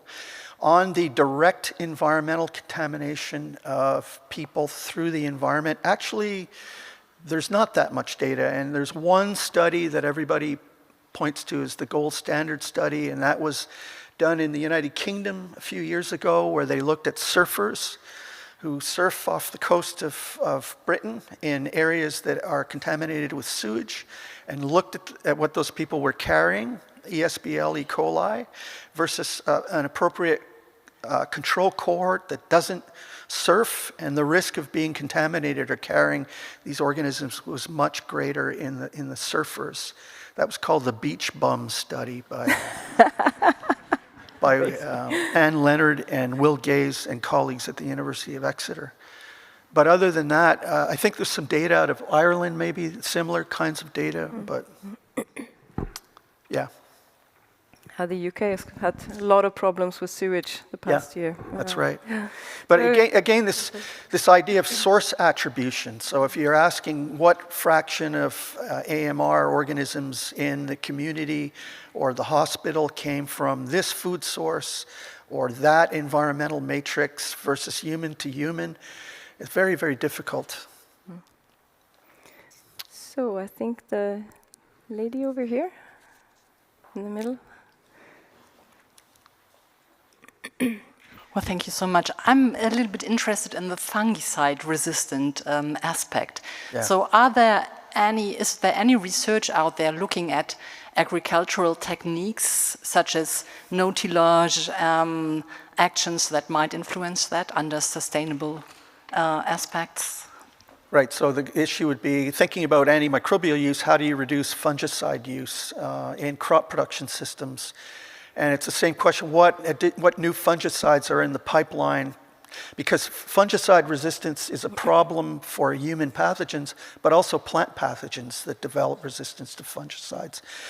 And so agroecology, increasing biodiversity, crop breeding to make crops resistant to fungal pathogens. Again, it would have to be no one size fits all. And if we turned off the use of fungicides tomorrow, there would be such a food security issue we could not have so many people on the planet. So it is an area that is very important to consider. Yeah, that's an important point. Yeah. Thank you for that. Thank you.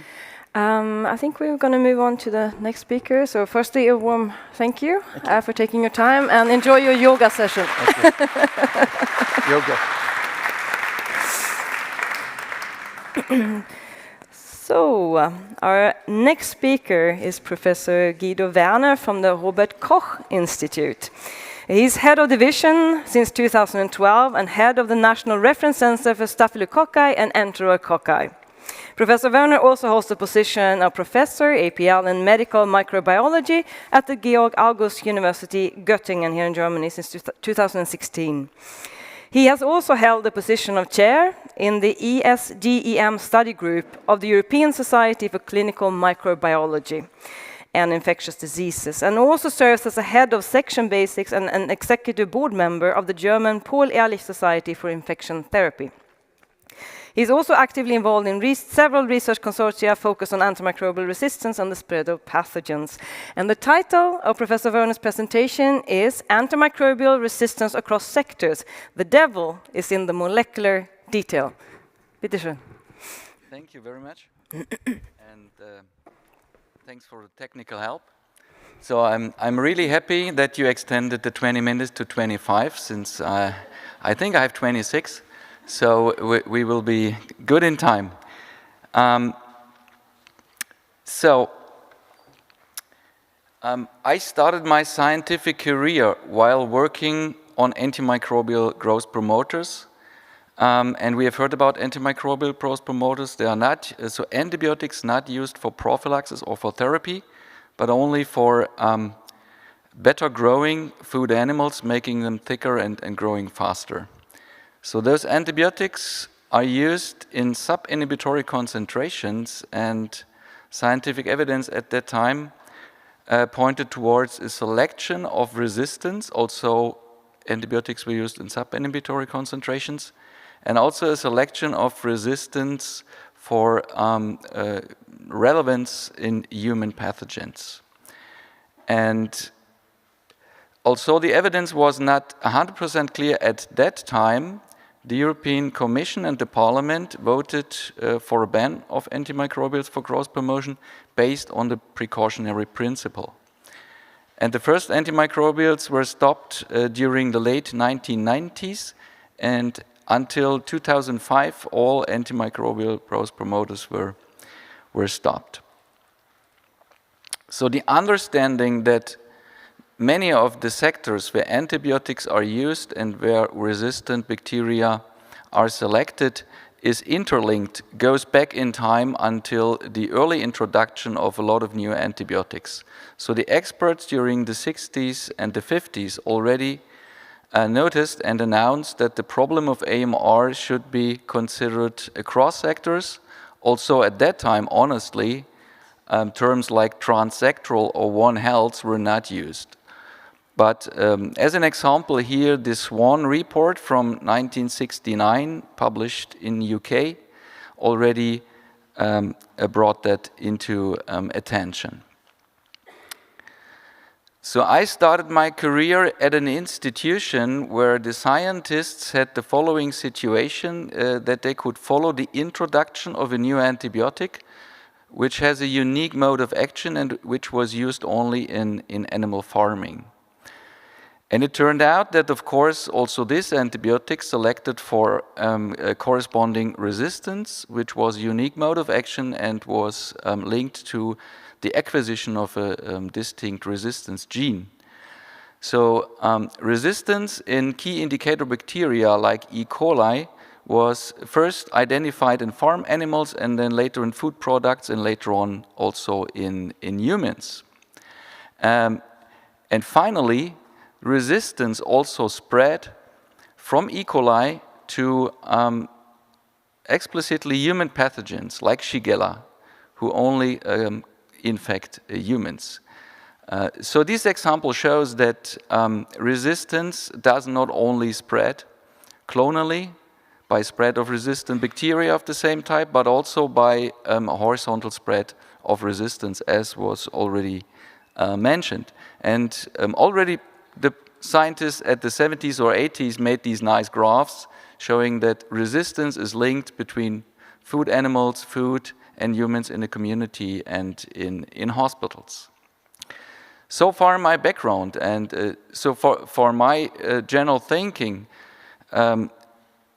it was clear that the problem of antimicrobial resistance should always be considered across sectors. So this is the slogan of the World AMR Awareness Week, as it was last year, so far I could recognize. Preventing antimicrobial resistance together, and to prevent and contain, it's clear that we have to know about reservoirs and transmission routes of AMR. And so we could ask ourselves, so what are the most urgent AMR problems that exactly demonstrate the One Health dimension? So to summarize this, one could ask a tremendous amount of reviews that came out during the last years addressing this issue. So I took here the WHO priority pathogens list, which is sometimes misinterpreted. It's not a list of public health burden, but it's a list for a research and development need for new antimicrobials. However, there is for sure, and of course, a link between both of them, public health burden and research needs. So if you take a look at the most critical group and group 2 with the high priority, you see a number of bacteria that I highlighted here, and I will guide you within the next few minutes with a number of these examples, talking about Enterobacteriaceae, multi-drug resistant, talking about healthcare pathogens, and a little spot on Helicobacter and Neisseria. And since tuberculosis and Mycobacterium tuberculosis as a pathogen was not part of that WHO priority list, we have also, of course, to talk about this. So, the nice little graph that I showed you a few slides ago is, of course, nowadays extended. So we have the food animals, the food chain, the humans in the community, and in hospitals. However, we have already heard during the last talk that we have an environmental dimension of AMR, talking about crop agriculture, surface water, recreational water, and sewage. Since we all are convinced about that situation, I'm not here to convince you about that, but I'm here to challenge you. So to ask really what of the AMR problems we have nowadays has a One Health dimension and an immediate and the most recent one. So let's move on. The first thing is there any One Health dimension in host-specific pathogens? I don't think so. If we take the example of tuberculosis, we all know that it could be divided according to the resistance profiles into drug-resistant, multi-drug resistant, and extensively drug-resistant. And we also know, if we analyze these bacteria by molecular methods, that all these resistances are by mutation. So most probably the resistance is not transmitted horizontally, and we have only a host-specific pathogen infecting only humans. So tuberculosis is most probably not the best issue for One Health problem of AMR. However, if you think about similar pathogens that only appear in the human host, taking gonococci, and we have a resistance problem with ceftriaxone-resistant gonococci. We have multi-drug resistant pneumococcus. Pneumococcus only colonizes and infects humans. And we have the example on the last slide of Helicobacter pylori, the bacterium that is causing gastric cancer, and about clarithromycin resistance. So Helicobacter pylori only transmits in family clusters. It's only transmitted from the mother to the child. And the resistance is only developed under therapy individually in each individual patient. So there's no cross-transmission, and especially no cross-transmission across sectors. So I took here the example from the group of the healthcare pathogen of the Enterococci, and especially of the Enterococci with vancomycin resistance, also known as VRE. Enterococcus and Enterococcus faecium is a colonizer of the human gut. So my first note was that it's increasing as the infectious agent in bloodstream infections, especially in Germany. This is the only healthcare pathogen where the rates in Germany are higher than the European average. So we also know that Enterococcus faecium is a frequent colonizer of many animals and humans, and on the other hand, an important healthcare pathogen. So there are several hypotheses around that there's a link between the colonization and E. faecium as an infectious agent. So there are a number of papers published during the last 8 to 10 years exactly addressing this, and I took here an example from a study from UK. So what we have learned from all these different kind of studies, which mainly use genome data, that we have below the species level 3 lineages. There's one lineage of Enterococcus faecium colonizing only humans. This is clade B. There is one clade only colonizing animals, and there's a huge clade of isolates making infections in hospital patients, and those are the ones that acquire corresponding resistances. So we have the first division into different lineages, and the second one, so what about gene sharing? And of course, if you see here the Venn diagram, this is human, wastewater, animal, there's a huge overlap, a lot of resistance genes that are shared. However, none of these resistance genes has any clinical relevance, since this causes resistance to tetracyclines, macrolides, and so on, chloramphenicol. Those antibiotics are not used to treat enterococcal infections. What is used is vancomycin, and vancomycin is only shared between isolates from wastewater and from humans, not between animals. So we can conclude, obviously, in these kind of healthcare pathogen, there is no one health dimension, since we have different lineages and the resistance gene is only appearing in human isolates. So what about the gram-negative counterpart of the enterococci, the E. coli, colonizing many animals and humans and also making infections? So we have already heard that one of the marker resistances is linked to the acquisition of a specific kind of enzyme, which is a beta-lactamase, and which destroys many important cephalosporin antibiotics. So those cephalosporins are used in animal farming a little bit, but mostly in human medicine. And of course, antibiotic use selects for cephalosporin-resistant bacteria, and the most prominent resistant type is the production of those ESBL enzymes. So what do we know about ESBL E. coli in the general population and in human infections? So we have a number of surveillance studies in Germany, and most of them show that if you analyze ESBL production in E. coli from ambulatory patients or from hospital patients, the rates are between 5 to 12%. 5 to 12% of the E. coli produce ESBL. If you sample the general population, the rates are also similar, so about 6 to 8% of healthy people in the general population are colonized with ESBL E. coli. So what about the animal side? From the zoonosis monitoring, for instance, we know, and this is a graph showing samples taken at slaughter from chicken, poultry, pigs, and calves, and here positive samples. Between 35 to 70% of the samples are positive for ESBL producing E. coli. So if you only take the phenotypic data, you might think there must be a link. So from the several studies published during last years, I took one from a European-wide project where samples were taken from 5 European countries. And the samples were on one side from food animals and from food, and on the other side from source which the authors called human polluted environments. So they took the effluents from long-term care facilities and from wastewater that is mainly reflecting human pollutions.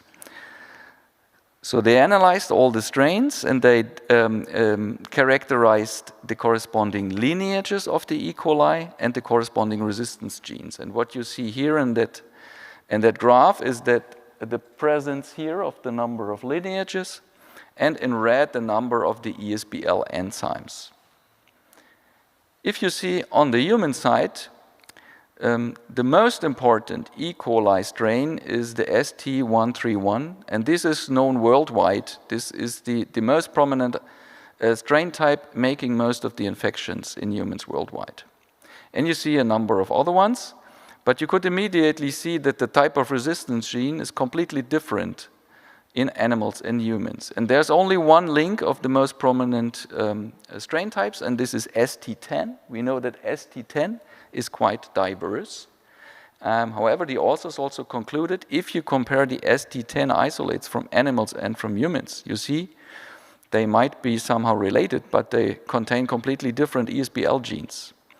So the authors from that European-wide study concluded there is very limited connection between the populations of ESBL-producing E. coli between animals and humans, and that human-to-human transmission, rather than the food chain, is the most frequent route of ESBL E. coli transmission in high-income countries. It's a European study.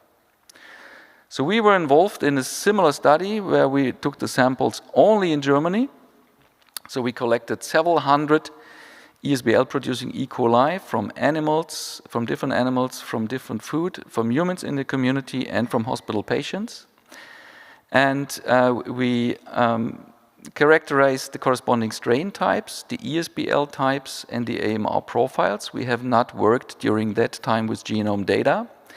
However, the colleagues at the Federal Institute for Risk Assessment, they did the modeling considering either the strain type only, the combination of the strain type and the ESBL gene, and third one, combination of strain type, ESBL gene, and AMR profile.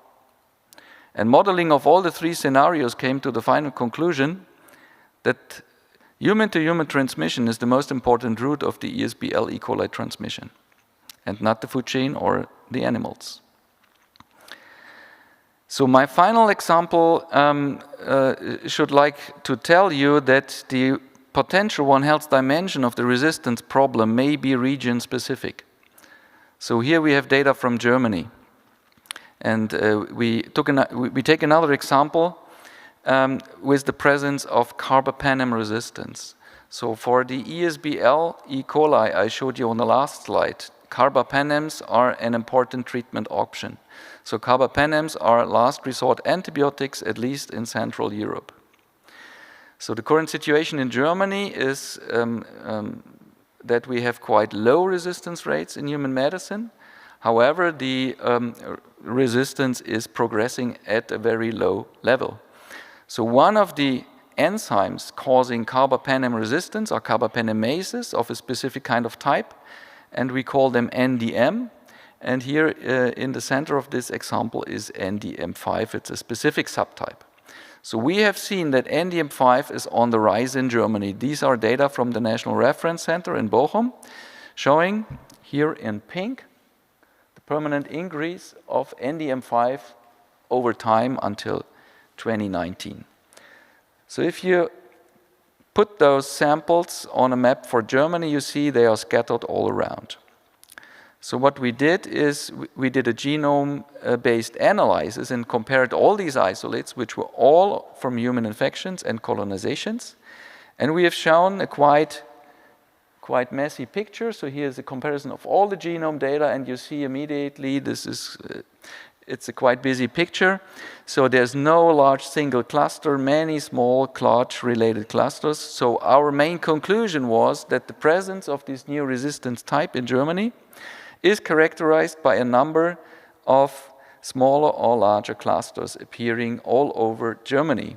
And what we cannot exclude is some kind of community transmission. So we have seen that resistance spreads without any hospitals. So we don't have any data for Germany about NDM5 and food animals or the food chain, so there's a completely missing link, but it might be advisable to look at other countries. And here are the example of China. Exactly the same time where this study was performed, funny enough, exactly the same journal where it was published, but a completely different setting. So we have seen also in China NDM5 and other NDMs are increasing, and what the scientists did here. So they had strains from clinical cases, but also from animals and from the food chain. All of them NDM5 or NDM1 producers in E. coli. So they collected 130 isolates and they made a genomic comparison.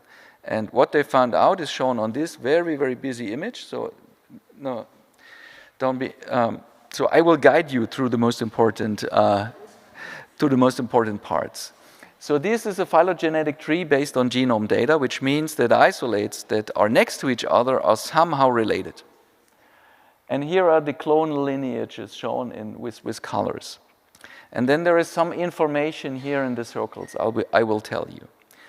So the first argument was that if you have E. coli that are adapted to the human niche, that are also shown here. And this is what is circled here, the sequence type 131. So the first circle is here, the origin, it's orange, it's all clinical. So there's no mixing. All the strains are from humans. However, there are also other lineages, they show some kind of mixing. So there is some mixing between clinical, animal, and food, clinical, animal, and food, clinical, animal, and food. So there are a few lineages that are shared between humans and animals. But the most important thing is on that third line. And this is here with the arrow.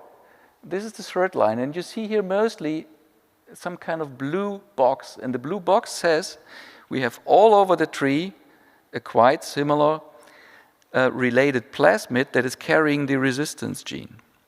And here on the outer surface, it's a more specified, a subtype of the plasmid, but you see also here. So the most frequent color is violet. So we have scattered across the tree transmission of resistance by a single mobile genetic element that can be spread from or between different strains and also across sectors. So the authors conclude there is some kind of evidence that we have the same strains in animals and humans. The horizontal spread of resistance might be more important.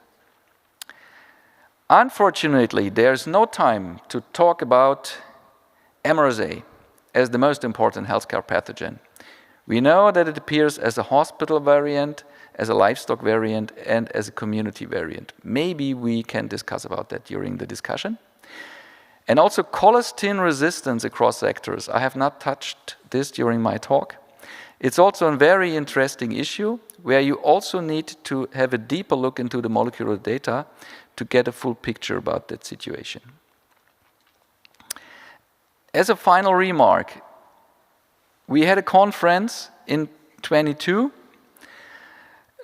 which was an ASCMID-funded conference and where we included a pro-con debate, especially about the topic. So how big is the One Health problem of antimicrobial resistance? So there were almost 300 experts in antimicrobial resistance and in microbial strain typing participating, and I had the privilege to chair this session, and I asked at the end of this pro and con debate the audience, so what's your idea? It was a simple question. Is antimicrobial resistance has antimicrobial resistance a One Health dimension, or do mainly the resistances remain in their individual sectors? So this is the answer. So only the minority said, okay, we have a One Health dimension of the most pressing resistance issues, but the majority said it's most probably the resistance we see in the human sector that is mainly also linked to the human sector. So with that quite provocative quote at the end, I will leave you, coming back to the slogan of this year's World Antimicrobial Resistance Week, telling that the AMR problem might be less transsectoral than we all expect, at least, and this is the exclusion in high-income countries. Most of the data I showed you were from high-income countries. There is for sure a One Health dimension, but this One Health dimension might not be so immediate, frequent, or recent, as often argued, which means that if we have a real AMR problem in the human sector, most of the measures that we need to contain the problem should be dedicated most efficiently, most probably in the human sector.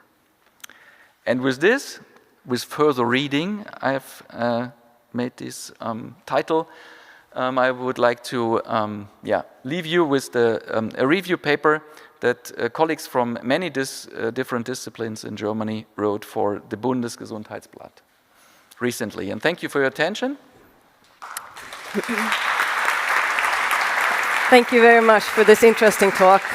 I have a feeling we can have, like, there are a fair few pressing questions now, I think. That was the intention, so that's why So let's go. So we'll take a few directed questions to Professor Werner now, and then we'll have a short discussion afterwards, because we are on time, so we will be able to do that after this. So, but yeah, questions?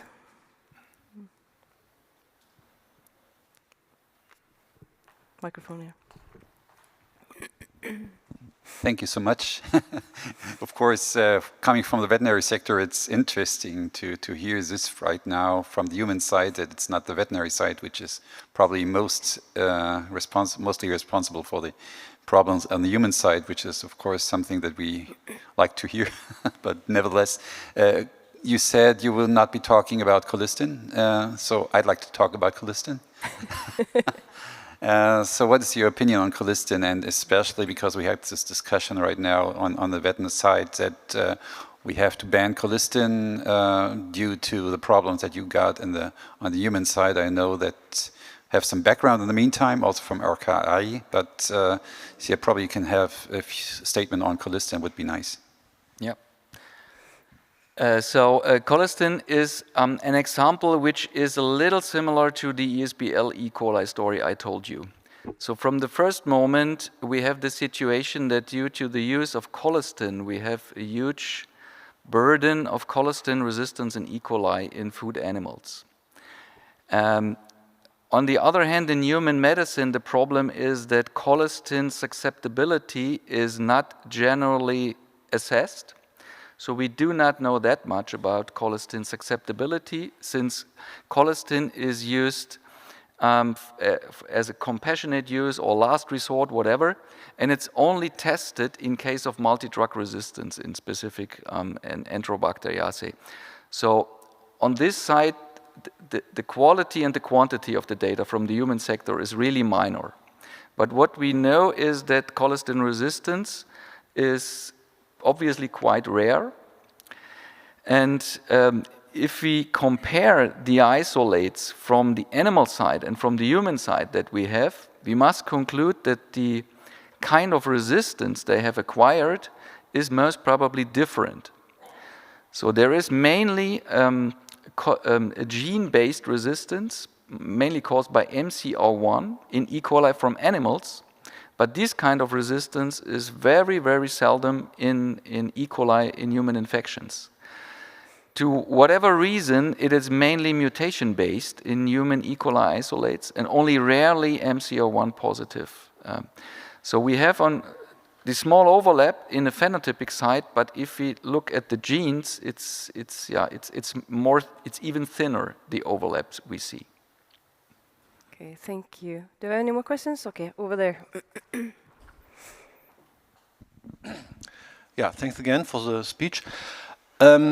If we divide the animal sector in companion or food-producing animals, are there differences?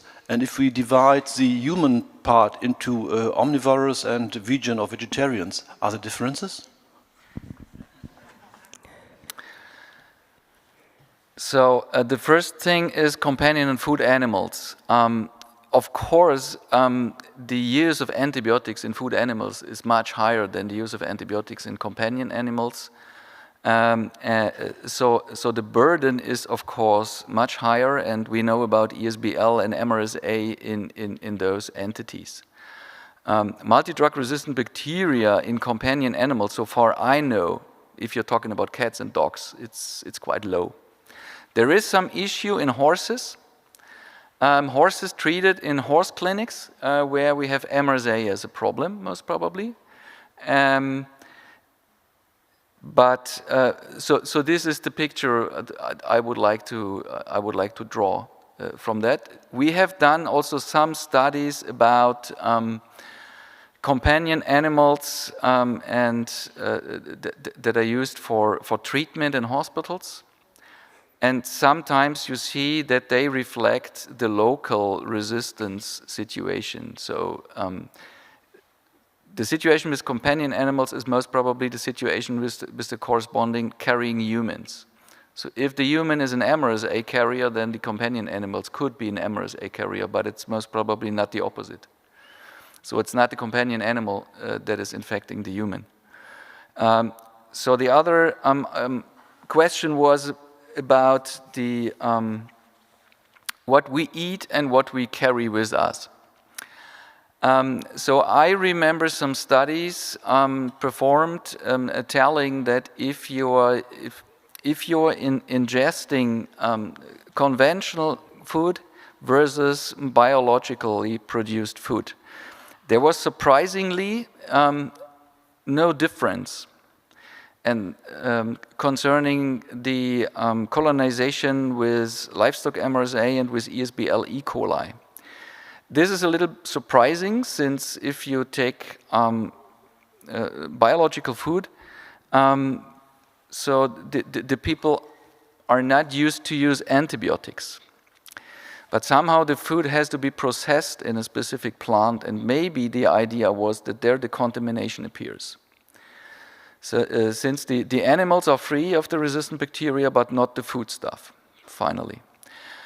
So if you only eat vegetables, it's most probably beneficial, since we do not know that E. coli, ESBL producing or MRSA reside on plants. That would be a big surprise. Are there other data? Can we have a contamination of sewage on the plants? That I remember a case like that in Berlin, like probably about 15 years ago, where a lot of people got really sick because of but this is the exception, hopefully not the rule. But so far I remember, is it not allowed to spread manure on fields where you raise? No. You shouldn't be, no. Yeah, right, so, yes. but there's another a comment, here, most probably, not a question. Exactly. I was also wondering, during your talk, you mentioned several times food as a sample that was investigated, and I was asking myself, did he mean also plant-based food? And I would really clearly say that the plant, and maybe this is also provocative, that fresh produce could very well be a linkage between environment and animal, and environment and humans. And if you look at recent studies, you can see that also different ESBL producing E. coli, and I saw, interestingly, also CTXM1 and 15 you can find on produce. So it also depends on from where this produce comes from. And maybe it is provocative to say, well, we should more focus on plant-derived food, but I guess it is certainly a point that is quite overlooked. And I really liked your slides with the INK-X3 plasmid, because I really believe just looking at the genomic structure, at the chromosomal structure, that's not enough. I think we should look at the transmissible resistances, and these plasmids carry often so many different resistant genes that co-selection is a major issue. Yeah, exactly. Yeah, so if I was talking about food, it was also only about meat. So not about, since there was always a link, food animal, food humans. Yeah, right. Okay, thank you very much. So, we'd like to thank you first for, and enjoy your yoga session. And then a warm applause.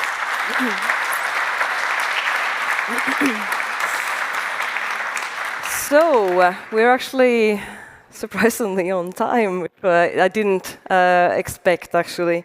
So, I think we can start our short discussion now. That basically means that if you have, I would like to ask all the speakers firstly on stage. So,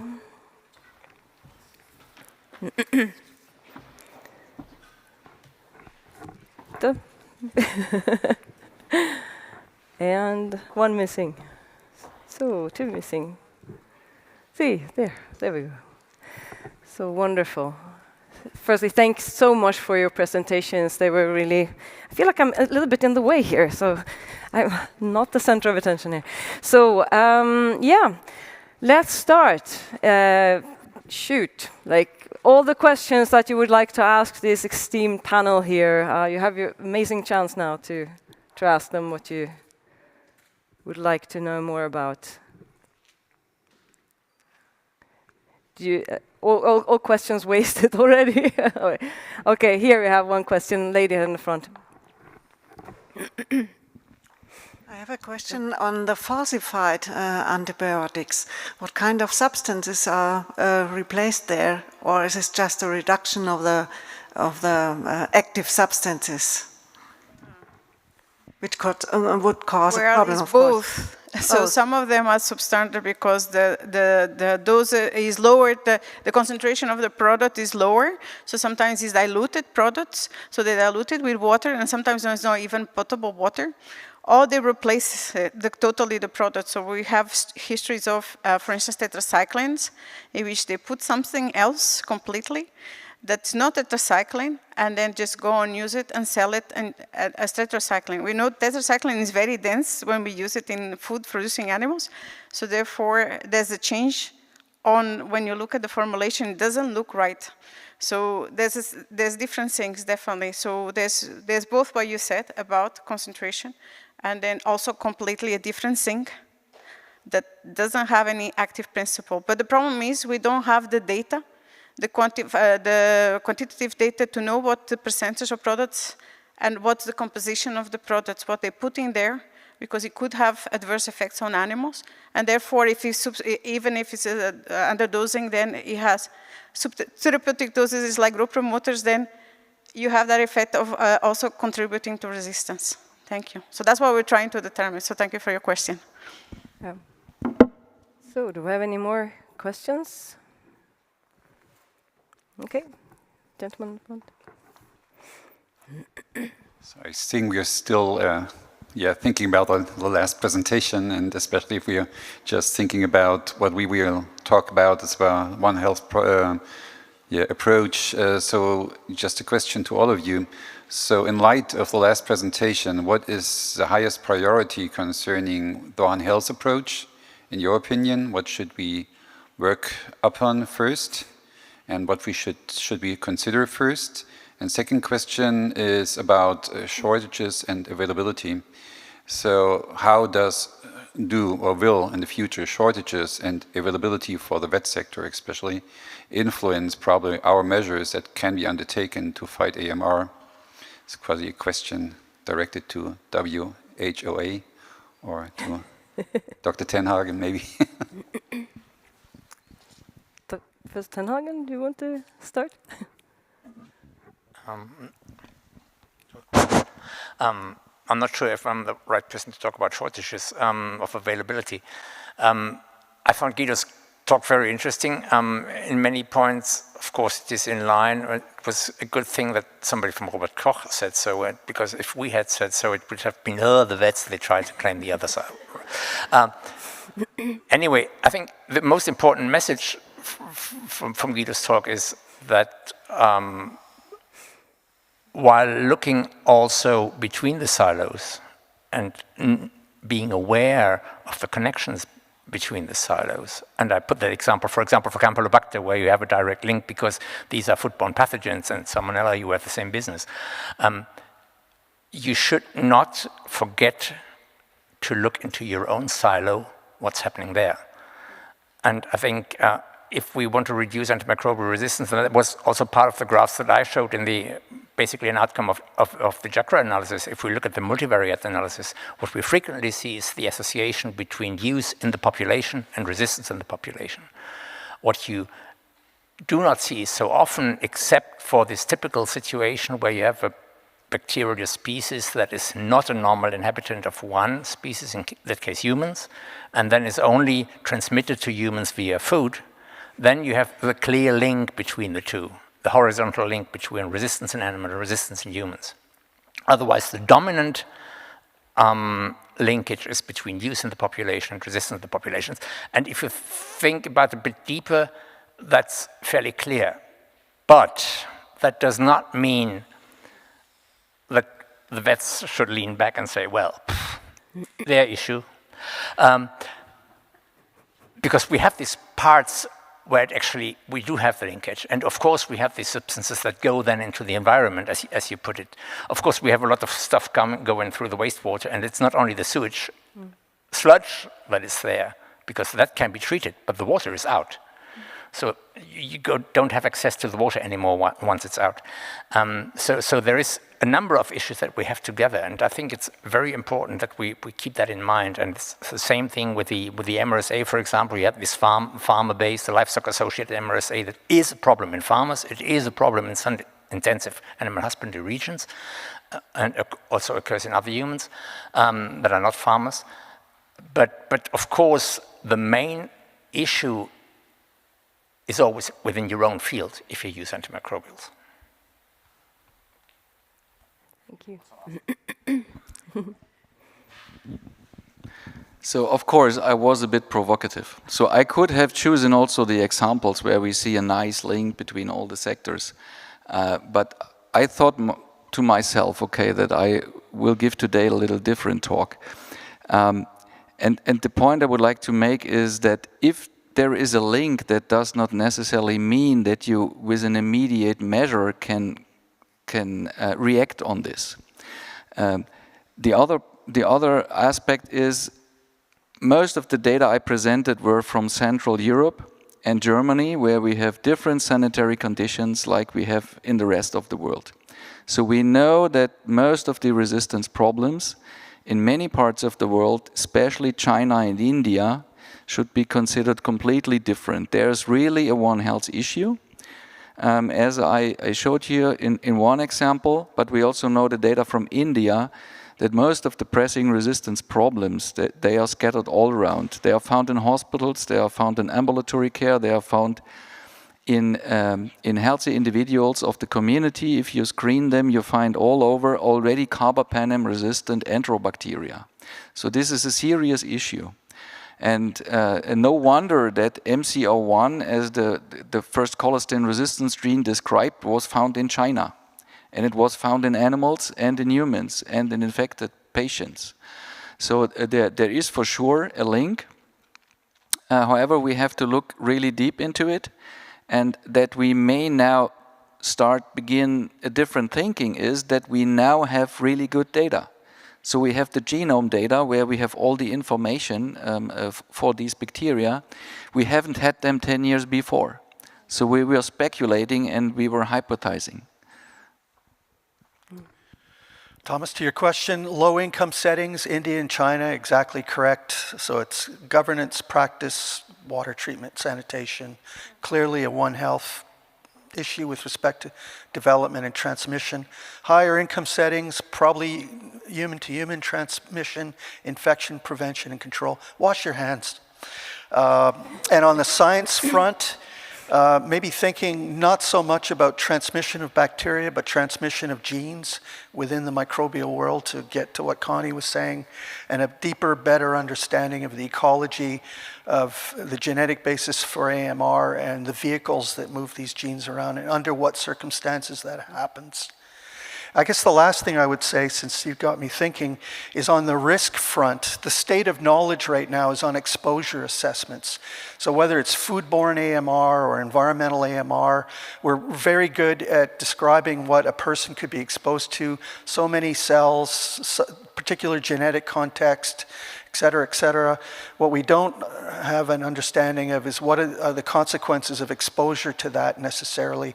Under what circumstances does exposure represent a risk that we would need to manage? Under what conditions would it not? How can we use that kind of information to inform practice or set standards? We can't.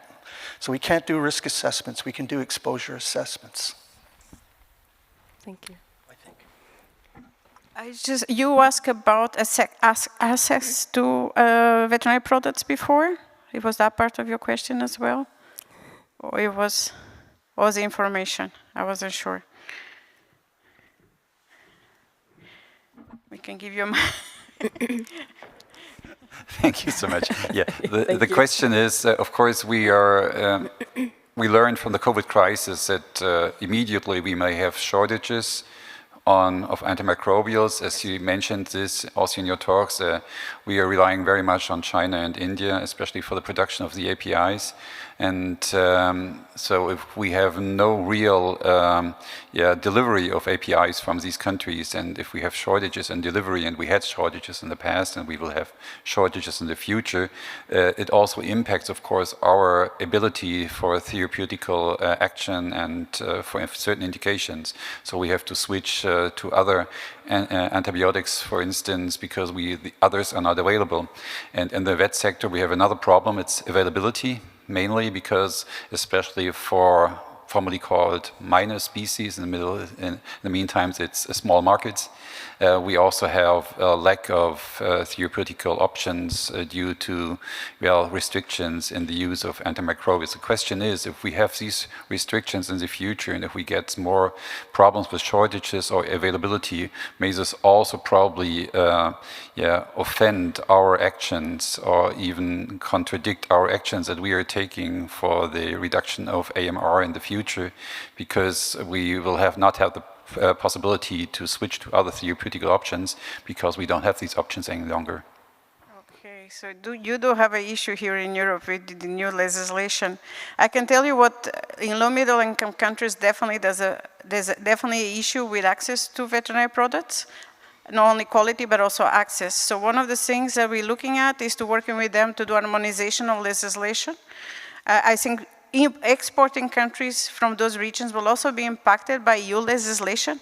So we're giving them access to the information, but of course we don't have a regional legislation framework that we cannot do that.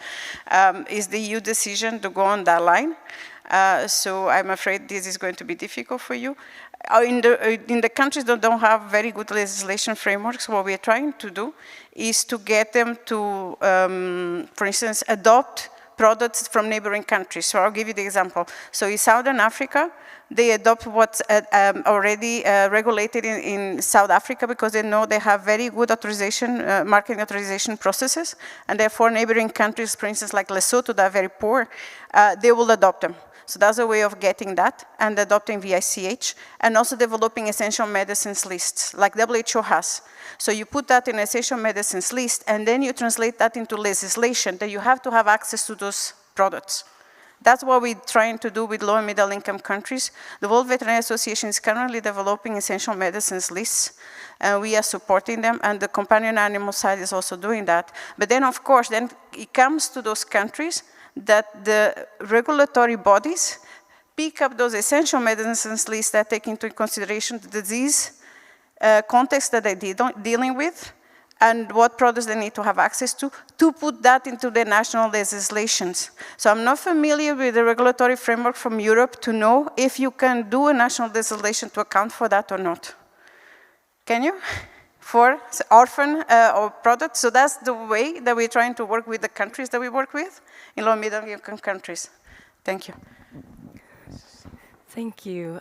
Do we have any more questions? I think we have time for one more.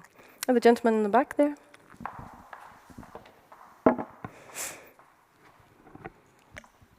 I was wondering if, especially your last talk, the provocative one, might be, or no, the question is, how do you think, but that's also true for the others, that some of the interpretations might be skewed by the skewed availability of data, especially concerning environmental compartment compared to veterinary to clinical compartment, and especially if you focus on genome-based, culture-based data?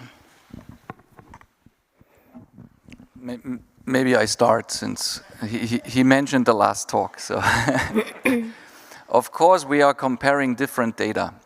So if we talk about resistant E. coli from food animals, it's mainly taken at slaughter and the animals are not ill. So this is mainly what colonizes food animals. On the human side, we only have diagnostics, so we make diagnostics if people are ill.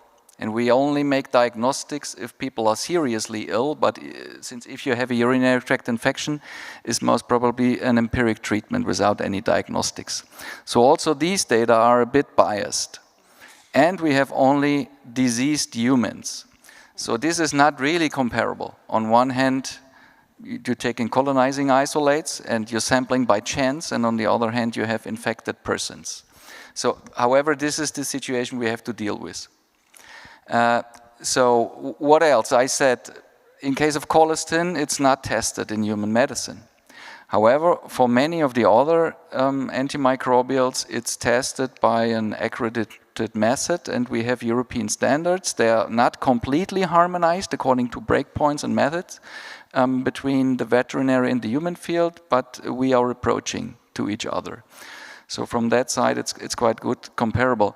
What's happening in the environment, it's maybe not that clear, but there are a number of activities going on, many research projects, and what we see is potentially not good. So especially also in Central Europe, in case of carbapenem-resistant Enterobacteriaceae in the environment, this could already be called somehow frightening, since it was not expected, at least not from our side. I'm just going to comment from, speaking from colleagues, for instance, that are working with companion animals. I was at the last conference from the World Small Animal Veterinary Association in Lisbon in September, and I spoke with colleagues from Portugal, and they were telling me they're already finding carbapenem resistance E. coli in companion animals in diagnostic samples. So these are diseased animals with infections. They're coming in, they're testing it because they're not responding to treatment. You have a treatment failure. And then what do? The same country, the same veterinarian that has that's also working in this and is also expert for EMA, she was telling me, and also already a few years ago they had VRSA, which is vancomycin resistance Staphylococcus aureus. Of course, it could be a spillover from humans that's causing infection in animals. I don't know. It's still very early cases. But this was because we were discussing about fosfomycin and the restriction of use of fosfomycin through the new legislation. And I was asking the colleagues, what do you want to do and what's your opinion about fosfomycin? And they said to me, actually, we're using fosfomycin for treating multi-drug resistance infections in companion animals. And they also use carbapenems. So that's the thing. We're not considering this context, but companion animals are also an issue that we need. It's small, but the biomass is smaller as well. But they use more highest priority, critically important antimicrobials that we don't use in farm animals. So I don't know if this is something that, that's why we are starting to work with that as well, because the colleagues, the countries are also asking us to work on this. Thank you. I don't know if Professor? I guess just to follow up a bit on Thomas's thinking on biased data, making it difficult to do source attribution.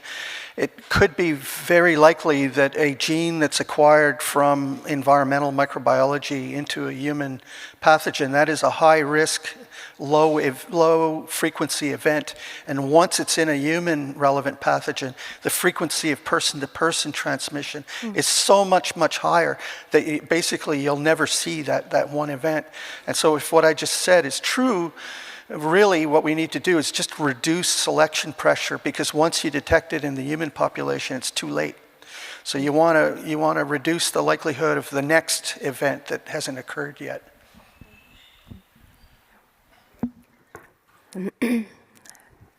You, any more answers? No? Okay. I think we need to sort of move on to the break now. Well, thank you so much for your presentations and for taking your time to share this, and also making sure that we can experience a little bit outside our own domains and also thought silos that we all live in. So thank you for that. And a warm applause to the speakers. Thank you. So, yeah, thank you. We'll have a break now, and please use this break to talk to each other, listen, and form alliances, because this is basically what we need. Okay, and please be back and seated by 4:15. then we will continue. Okay, thank you very much.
So, hope you had a lovely break, and I had lovely conversations and also a great coffee. I'm Swedish, so coffee is particularly important for us. I think we drink more coffee per capita than any other nation in the world for some odd reason.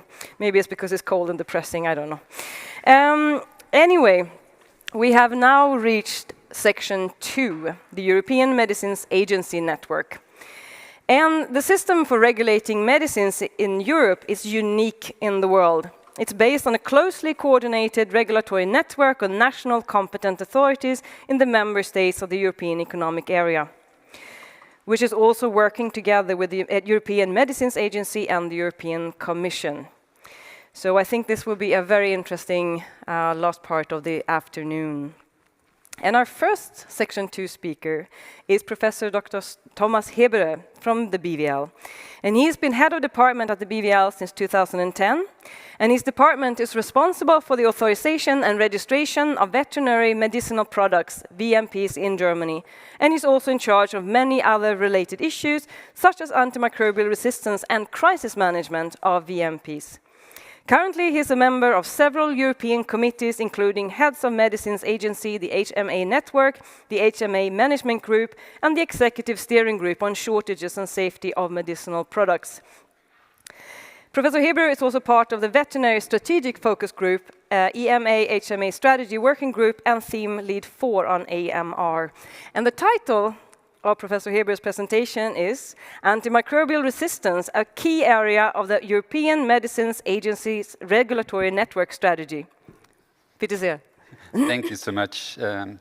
Yeah, welcome again to the second session, and I'm pretty happy that we are talking about the network, and I want to talk about the One Health approach, and I was, surprised, of course, right now when I heard that probably the One Health approach is different from what we thought it is, but maybe it is not. So we're still working on the One Health approach, and we're working together within the network, which is shown right here. So I want to talk to you about the strategy that has been developed by the European Medicines Agency and the HMA.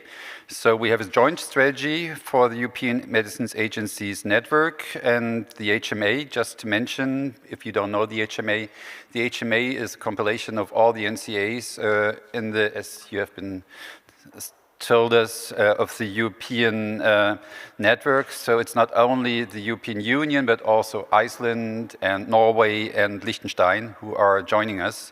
And at least these are 40 NCAs that are working closely together, meeting each other 4 times a year. And we're also working close together with EMA. And we decided, not this time, but already before, that we want to have a joint strategy. So we had a joint strategy until 2020, and we elaborated another strategy from 21 to 25. And then COVID came, and then a new legislation came, and then other issues came up because we also have a new legislation on the human side. So we decided that it's going to be extended right now. So the strategy has been extended until 2028 from 2025. So it's an ongoing strategy, and I will show you what has been achieved. And just allow me just one thought, because in the public perception, it is somehow evident that something needs to be done, of course, with AMR. And sometimes many people say that much hasn't been done in the past. As we have learned right now in the first session, of course, quite a lot of things were going on. And Dr. Tenhagen, he mentioned that we had a decrease of the sales of antibiotics by 68% in Germany alone. And also other member states had significant decreases in the use, in the sales of antimicrobials. And when we are talking about sales, we will now talk about use data that has to be assessed since January 1st, 2023. So first of all, talking about the strategy. So first of all, the first step was to identify the shared challenges, goals and priorities to give strategic directions to the work of the European Medicines Network, regulatory network. And second was setting out how this network will continue to enable the supply of safe and effective medicines in face of the developments in science, in medicine, digital technologies, globalization, and emerging health threats. And as I mentioned before, during our strategy term, we were just surprised by the COVID pandemic, which influenced quite a lot also our strategy and the extension of the strategy. So what did we finally outline? We outlined that we need to focus on 6 priority focus areas which are in line with the European Commission's roadmap and the pharmaceutical strategy for Europe.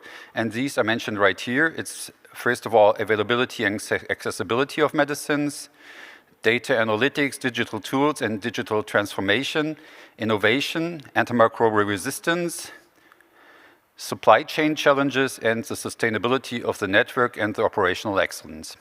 So these are the 6 focus areas, and focus area number 4, as I mentioned, is antimicrobial resistance. And this, you have, to each of these focus areas, you have one assigned member or institution, NCA, one specific member, and that's BVL for the antimicrobial resistance. And this was also the reason why we thought that we need something like this right here, a symposium which addresses this and which can show you right now what we have achieved during the last few years and what we are planning to achieve in the future.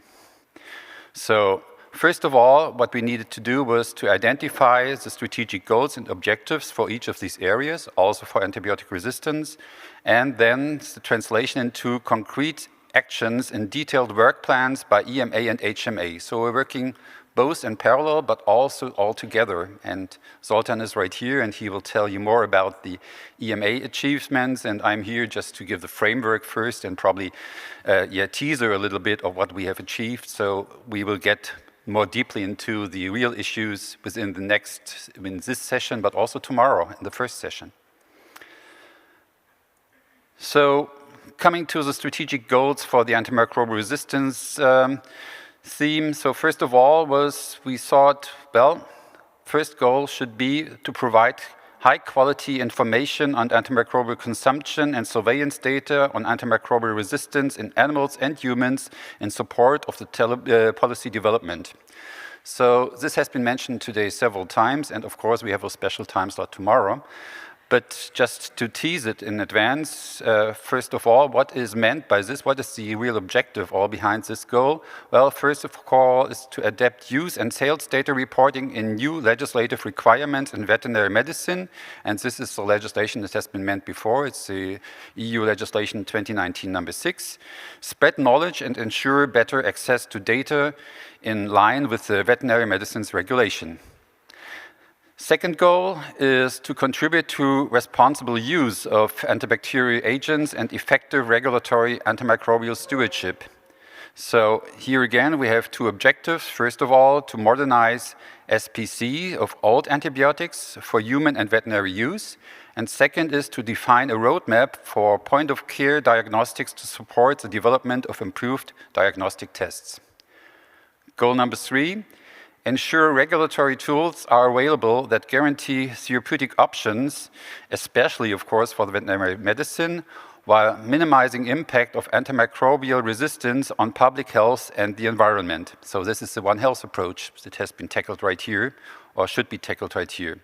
So the objective is to promote guidance on antimicrobial use by adaptation of existing and creation of new guidelines and finalize the agency approach to antimicrobial resistance in the environment.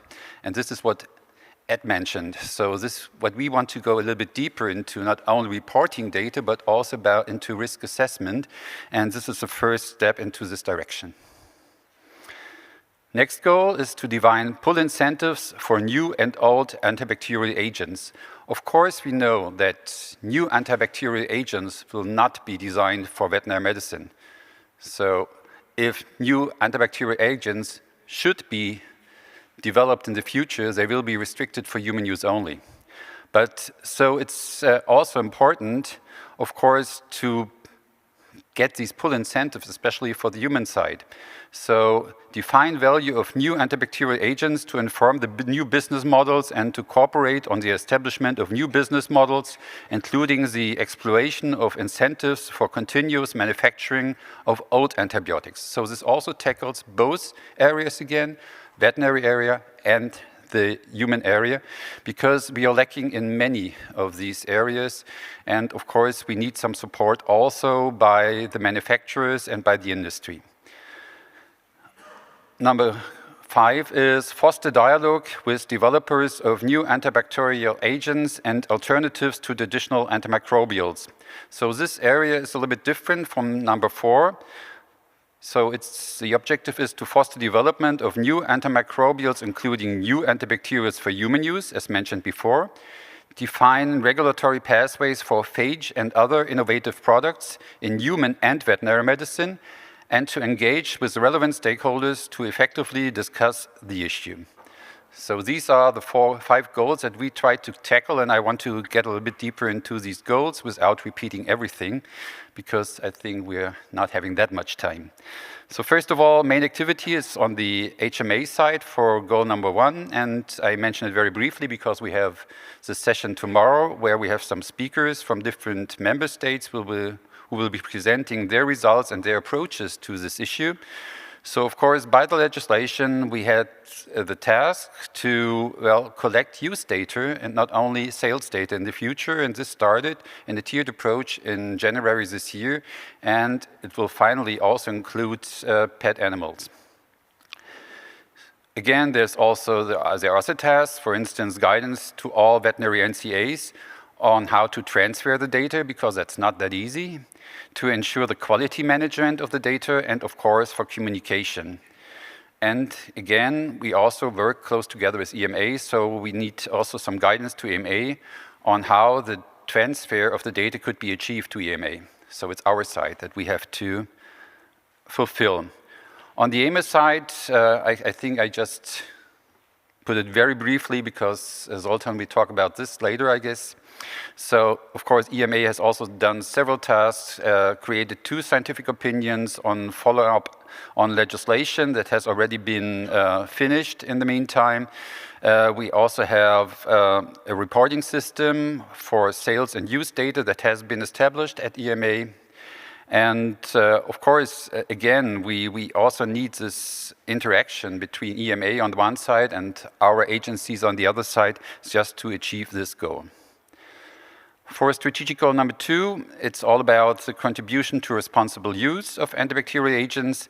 So what did we do in this respect? And it's especially something that was conducted together between HMA and EMA. First of all, we want to preserve existing therapeutic options by continuously raising awareness through education.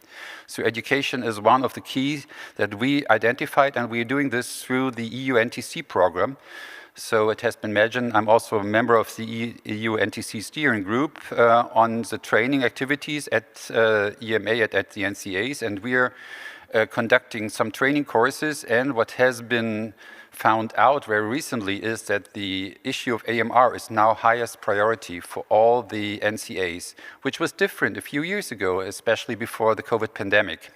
So what we've learned is that we need more training, and this was also a question to add, is that we probably should think about how to integrate all the different aspects, human, veterinary, and environmental aspects into these training courses, because we want to show a whole picture and also to mention the interactions, even if they are not existing or if they are existing. Prioritization of referrals was also initiated on the human side. So referrals means, for those who are not versed with referrals, that of course you can question that something has changed in the resistance status for the different pharmaceuticals. So you can request a referral just to check again and to ask the manufacturer for more data to get a referral on this. There has also been a concept paper for the development of a reflection paper on the availability and characteristics of diagnostic tests to improve the responsible use of antibiotics in animals. So many things are going on in this area, and other guidelines have also been developed by the agency, which is, in this case, the EMA. So we have some guide on the assessment of risk to public health from antimicrobial resistance due to the use of antimicrobial veterinary medicinal products in food-producing animals. We have a reflection paper on the use of macrolides, lincosamides, and streptogramins, MLS, in food-producing animals in the European Union. So this is also something that may also impact human and animal health. We have a guideline on the data requirements for post-authorization studies for antimicrobial veterinary medicinal products under Article 36 of the regulation. And of course, in the meantime, as you know, we also have a list, first of all, criteria, and later on a list of antimicrobials that have to be reserved for human use only. So in area number 3, again, a lot of papers I have to cite. Sorry for that, but this also shows how much work has been done in this area, especially by EMA, but also by the HMA network. So we have a concept paper for the reflection paper on the assessment of AMR development due to the presence of residues in veterinary medicines in the environment by environmental risk assessment, and this has just been started. And this is this approach, Ed, that you're probably seeking for, and we are trying to achieve something in this direction. Communication of available tools like the AMIC categorization is also something that's very important. So it's again the communication issue that we are trying to push, and just to get the information to the practitioners, to the veterinarians, and also to farmers and pet owners. And sorry to say, we are convinced that the pet owner problem is a very special problem, but also a very important problem that we have to solve in face of AMR. So with the other 2 goals altogether, we have multiple guideline development at the agency. So first of all, a guideline on the development and data requirements for potency tests for veterinary cell-based therapy products and the relation to clinical efficacy. We have a draft revised guideline on quality, safety, and efficacy of veterinary medicinal products specifically designed for phage therapy. And we have a draft reflection paper on the application of Article 40 to incentive product development and variations that reduce AMR. Additionally, we have a reflection paper on promoting the authorization of alternatives to veterinary antimicrobials, and I think we need this direction to also find alternatives to pure antibiotic use therapies. Other issues that have been addressed in human medicine, there are additional papers. I don't want to mention everything in detail, but what is coming up is, of course, the human pharma legislation that is currently discussed, and of course, many of these aspects that have been included already in the veterinary sector will also appear in the human sector somehow. Maybe different, but somehow we try to learn from each other, and of course we try to, also learn from probably the benefits and also probably the mistakes that we did on the veterinary side. So this is the progress of the EMANS strategy. We were just talking about this last week all together. So how do we proceed? First of all, as I mentioned, the strategy has been extended to 2028 instead of 2025. Nevertheless, we have a midpoint report that has to be prepared right now because we had the midterm of the previous strategy until 2025. We do a review of strategic focus areas right now. We or the EMA, first of all, has a draft for a reflection paper, and later on we have a review and an update of the strategy to 2028. So we just check what has been successful, what is still be missing, and so we also expect some input, of course, also from this audience, for instance. So where should we go in the future? So this is something that I was allowed to share with you right now by EMA. It's still, it has not been agreed upon, so it's still preliminary, but this is the current timetable for this and the next years. First of all, of course, for 23 and 28. So the draft reflection paper should be ready early next year. The review of the EMANS strategy until 2028 should happen somewhere in between April and May. Public consultation on the strategy will be is planned for June and July next year. So it's your part then to share your views on the strategy next year. And of course, after a review and consultation phase, we also have the adoption of the new strategy by the end of next year. So in September next year, we will have the new or the revised strategy on track. So quite a lot of papers I was mentioning. Sorry for that, but just to compile, what are we seeking for? What is what are the current areas for further review that we identified yet? So first of all, what we need, of course, and this is why I was mentioning the shortages, enhanced recognition of shortages, because we need to do this in close cooperation and aligned to the Executive Steering Group on Shortages and Safety of Medicinal Products. This group has been formed in the course of the COVID crisis because we realized that shortages are a real and significant issue for the future. And what we also learned from a workshop that has been conducted by EMA is that the shortage problem is different on the human side and on the vet side. Whereas you have a pure shortage problem on the human side, you have a more availability problem on the vet side due to the different species. I was always telling that you have so an easy job on your side, on the human side. You have only one species, we have so many species. So it's way more difficult, of course. Sorry for that, but I don't mean that it's less important, of course.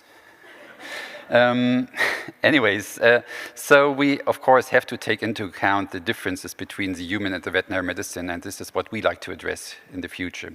And what I mentioned before, we want to include AMR training in the courses provided by the National Training Center, because we didn't have any AMR courses in the past.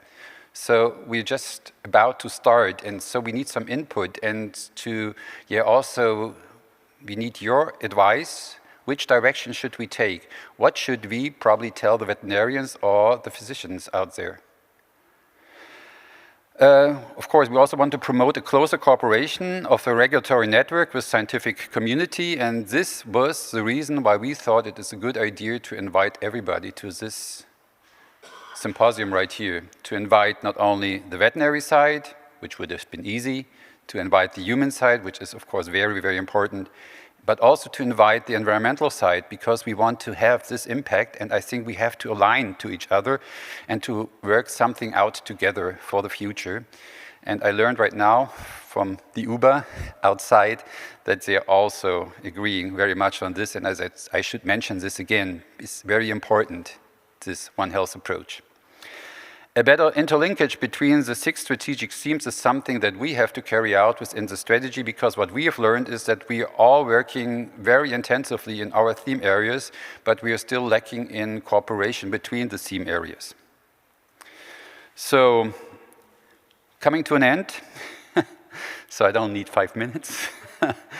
So, what has been happening this year? And I was very happy, and so when our president and our department, when we were planning this event, it was last year, and we didn't know how much was happening through last year, and we are very happy that so many presidencies were just seeing this problem of AMR as a major problem that has to be tackled. And this is something that has, of course, been tackled during the presidency of France, of the Czech Republic, and of Sweden. They put a special emphasis on AMR, and also the Spanish presidency put it very high on its agenda. And we are happy that this happened. And of course, the French presidency, they had a high-level meeting on AMR.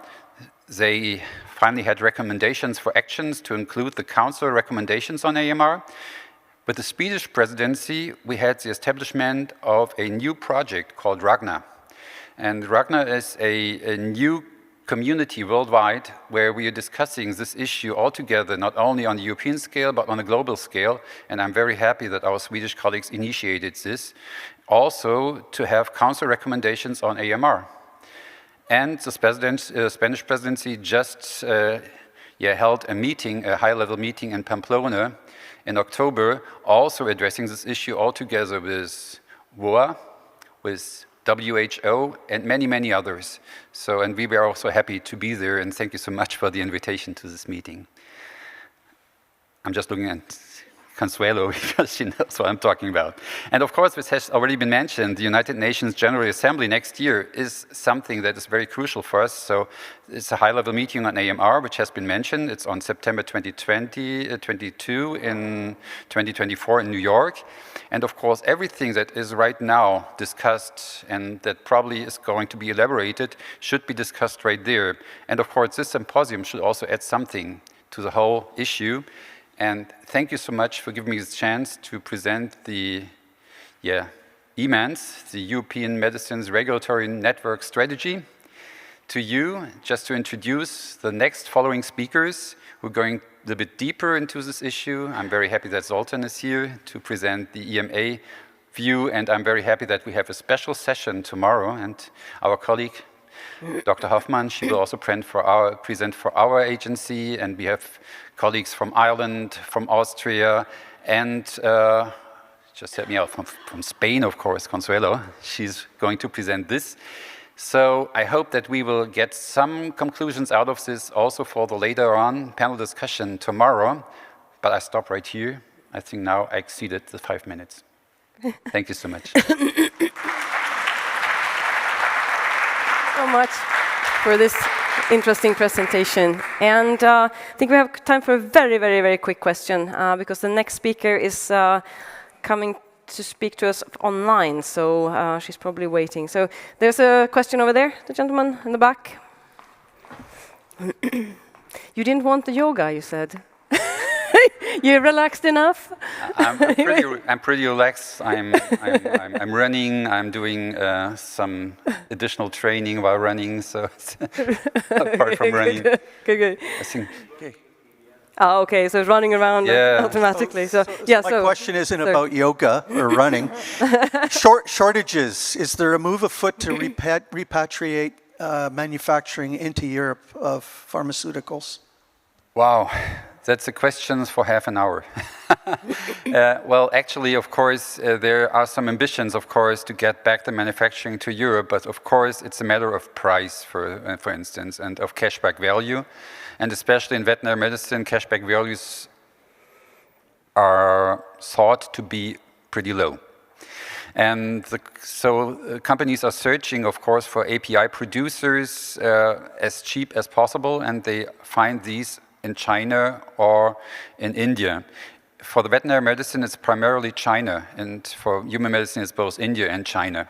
So antimicrobials are just coming from China, and sometimes it's only just one manufacturer, even in China, who is going to produce for the European market, or not only for the European market, for the global market. So we realized that the dependency is very, very high, and even if we could get back the production of APIs, we still need the precursors, and these precursors might be produced again in China. So the dependency is very, very deep, and it's just a matter of, costs, of course, production costs, but not only, because also of environmental regulation. So environmental regulation in US or in Europe is way higher than it is in China or in India.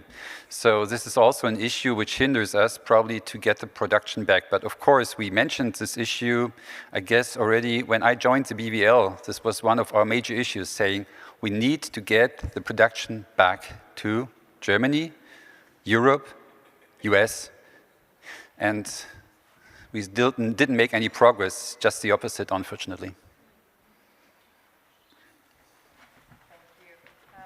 So we have just need to know.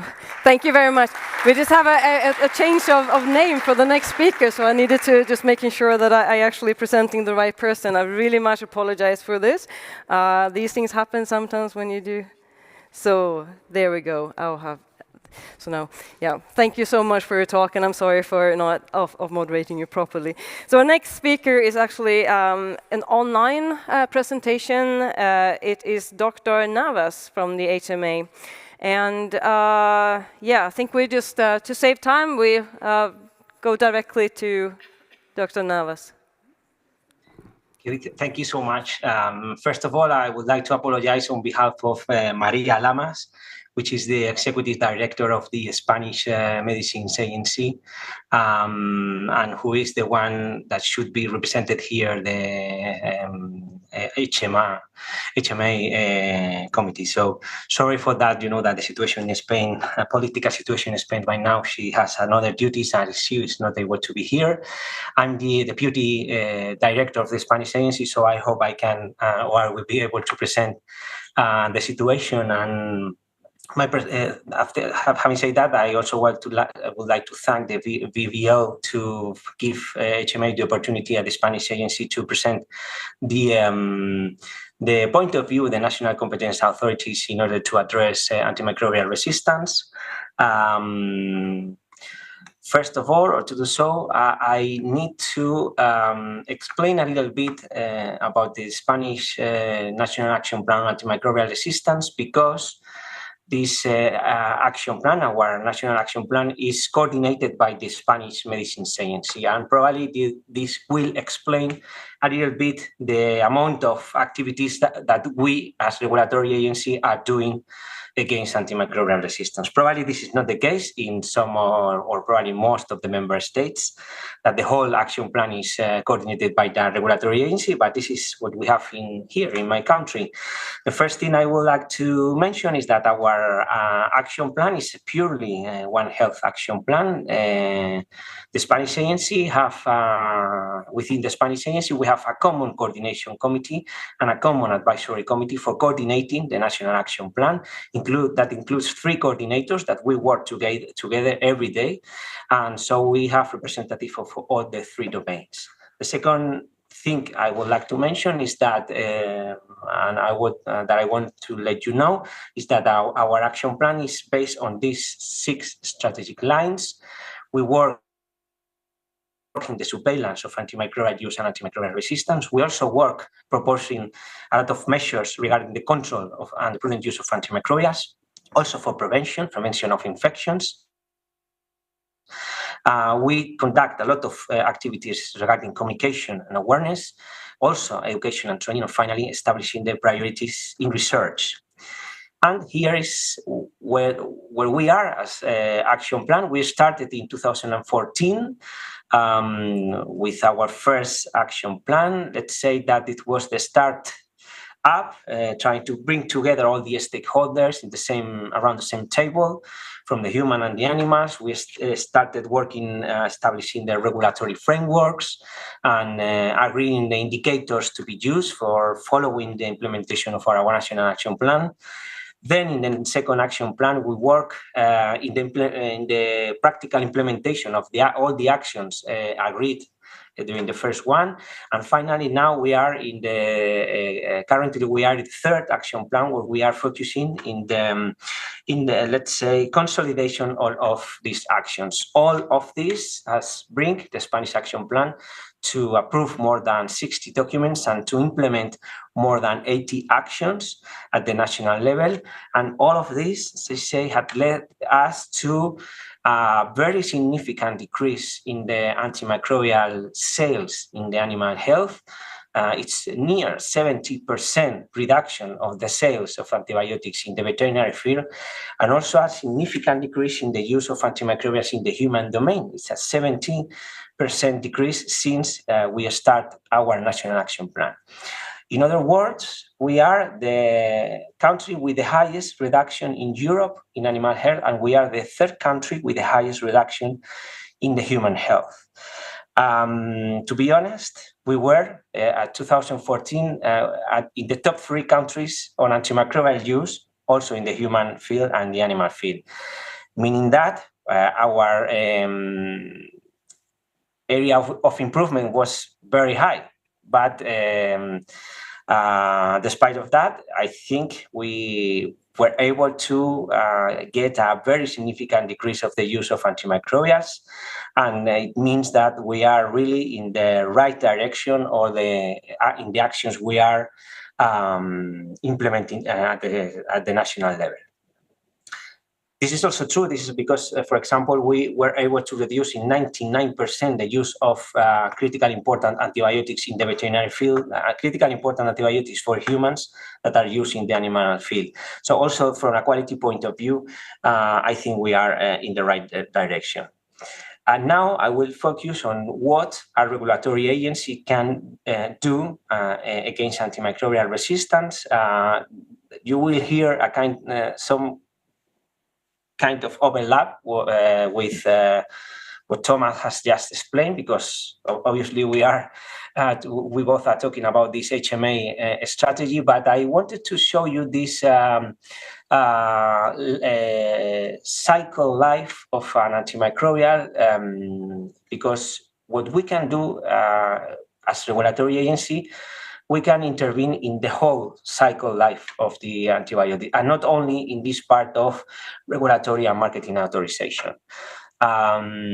Because as long as we use an antibiotics, the resistance will continue to emerge. So we need to develop new antibiotics. We need to ensure the access to the existing antibiotics. We need to stimulate the research and the regulatory pathway. We need to increase the availability. We need to, as regulatory agency, we must propose a prudent use. We also can participate in the prioritization, and also mentioned by Thomas, we can also have an important role in the surveillance. So in the whole cycle of life of the antimicrobial, I think that the regulatory agencies has an important role. Starting with research, in this field, let's say we have several challenges.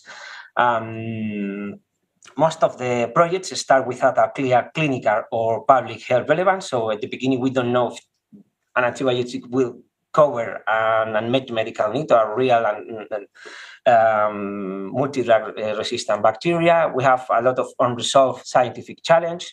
There is also a lack of sustainable long-term target funding, lack of experience of how to run this development, the lack of expertise of the non-commercial sponsors, lack of research coordination, and so on, a lot of challenges. So as a regulatory agency, what we can do is, first of all, provide a scientific advice and give this support to the developers and applicants that are seeking the authorization of one of these products. For example, in Spain, through our innovation office, and we are offering free scientific advice for those developers that seek the development of antimicrobials.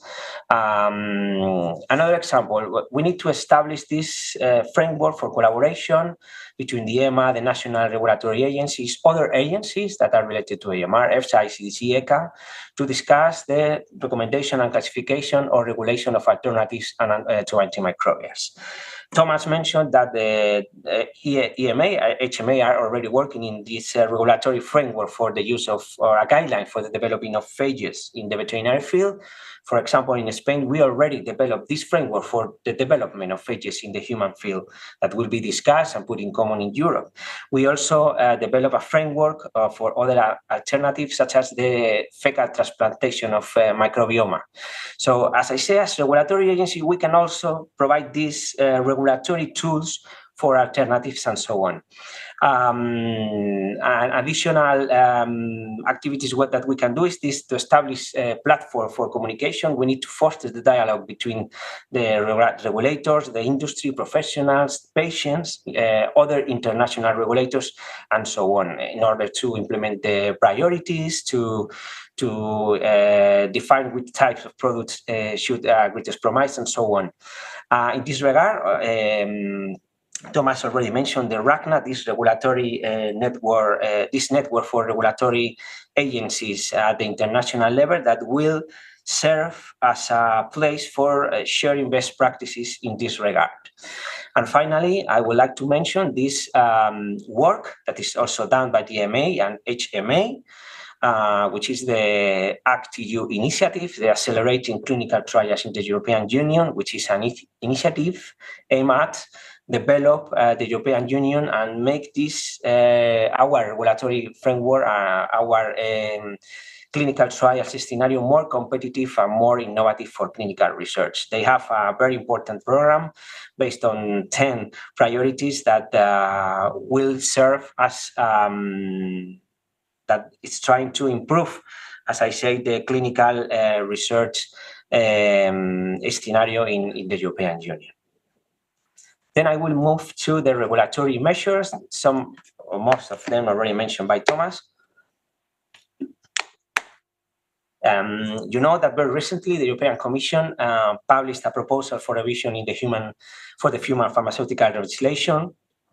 The Commission is now proposing a very ambitious revision of this pharmaceutical legislation with mainly with 5 objectives. One of these objectives is addressing antimicrobial resistance through the One Health approach. There is stated there smart ways to develop new antimicrobials. It's a lot of discussion about the transfer of data exclusivity vouchers scheme. There's also provisions for other financial pool incentives, including procurement mechanisms at the EU level.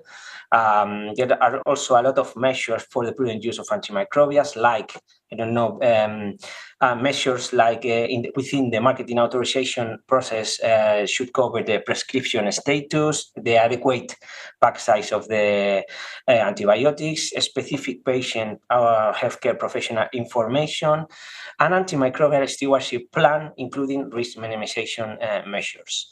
Obviously, monitoring and reporting of the resistant to microbials, but these are new concepts that are included in the new pharmaceutical legislation that will be mandatory for the new antimicrobials. And then we have the Council recommendation with these targets that are recommended targets that should be implemented at the national level to reduce both the consumption of the incidence of antimicrobials in the human field, but also in the veterinary field.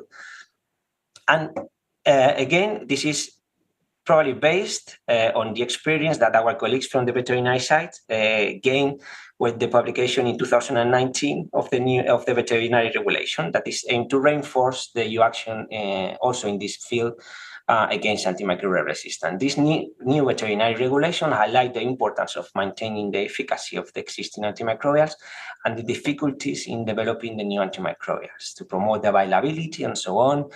For example, it should be possible to grant the marketing authorization with a complete application dossier. There are some others provisions that Thomas already mentioned, so I will not further explain that. But as you can see, based on this, now the human field is proposing the revision of the pharmaceutical legislation, and it included some of the lessons learned from the veterinary field. Then I move on to the rational use of antimicrobials. Once the antimicrobials are on the market, the regulatory agencies has also a key role in promoting the prudent use of antimicrobials. We have a very, very important responsibility, for example, in developing, implementing policies, actions, or even structures to ensure the prudent use of antimicrobials. This can be done through the regulation of use of antimicrobials. I already gave some examples, but also through antimicrobial prescribing or the promotion of antimicrobial stewardship. This may be something, antimicrobial stewardship may be something particular for the Spanish Medicines Agency, but I'm sure that all regulatory agencies have something to say in this regard. Related to the regulation of the use of antimicrobials is the responsibility of the regulatory agencies to keep the MPC, the summary of product characteristics of the antimicrobials, up to date. We need to ensure that the information about the use, about the risk of antimicrobial resistance, about the inappropriate use is included in the SMPC and in the information leaflet. We have also something to do, at least in Spain, about the legal provision of or availability of antimicrobials over the internet. We should also ensure that the compliance with regulation and the standard of dispensing antimicrobials with prescription in pharmacies and in hospitals. We can explore the possibility to adapt the packages or the per unit dispensing of antimicrobials, taking into account the guidelines and so on. we can consider include additional labeling on antimicrobial packages, highlighting the risk of increased antimicrobial resistance, for giving more awareness to patients and so on. You can see that there are a lot of actions that as a regulatory agency we can do from a regulatory point of view. But coming back to stewardship, I also think that regulatory agencies has an important role in the stimulating the implementation of these antimicrobials. I'll give you an example from Spain. We've been working as a regulatory agency on a system for the audit and certification of these antimicrobial stewardship teams in the primary care and the hospital setting. We developed, as regulator, guidelines for the implementation of these programs in these two settings. We are working on an audit and certification system, but also we are working in the development of a digital tool to support antimicrobial stewardship. I say this is very particular, but if we are not directly responsible for this, I'm pretty sure that as regulators, we have something to say in the implementation of antimicrobials at least in the human field. These standards include a lot of definitions and guidelines, for example, about the structure, the human resources, the financial resources, about education, training, about the implementation of guidelines, the adaptation of guidelines, about the surveillance, and about the coordination between levels. As I said, we as regulators have something to say about this. And then we have the antimicrobial stewardship programs on a voluntary base in Spain, what that we call the REDUCE program. My colleague Consuelo Rubio will explain in depth this REDUCE program, but just mentioned one of the key aspects of this program is that because our vet colleagues have a lot of species to do so, these working groups, this stewardship should be adapted to the different species or group of species they have. My colleagues, they initiated these voluntary reduction programs that include not only the promotion of the prudent use of antimicrobials, but also a lot of biosecurity and prevention measures, and also the use of guidelines in this field. As I say, Consuelo will present these programs tomorrow, but I can anticipate you that these programs are the main reason behind this huge reduction of the 70% of the sales in Spain. Then also, regulatory agencies should ensure that national clinical guidelines are put in place in your countries. If you are not directly responsible, you should participate, because we are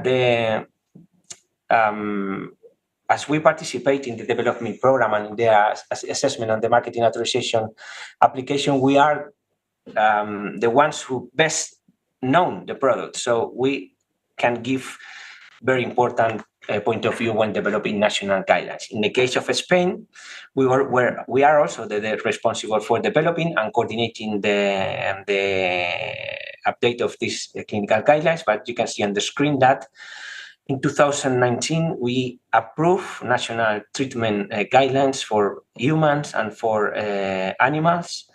These guidelines are available in our web page, but also in a mobile application. Since its launch, we currently have more than 30,000 active registered users. And for example, since January, we almost have 2 million visits to the guidelines. So they are working, they are being used, and as I say, it has been coordinated by the Spanish Medicines Agency. Finally, for example, in Spain, we has been responsible for the design and developing national awareness and educational campaigns. You can see here on the screen some of the examples. For example, we have this series of material called Neither Less Nor More, which is a series of posters for hospital, primary care, for veterinary medicines.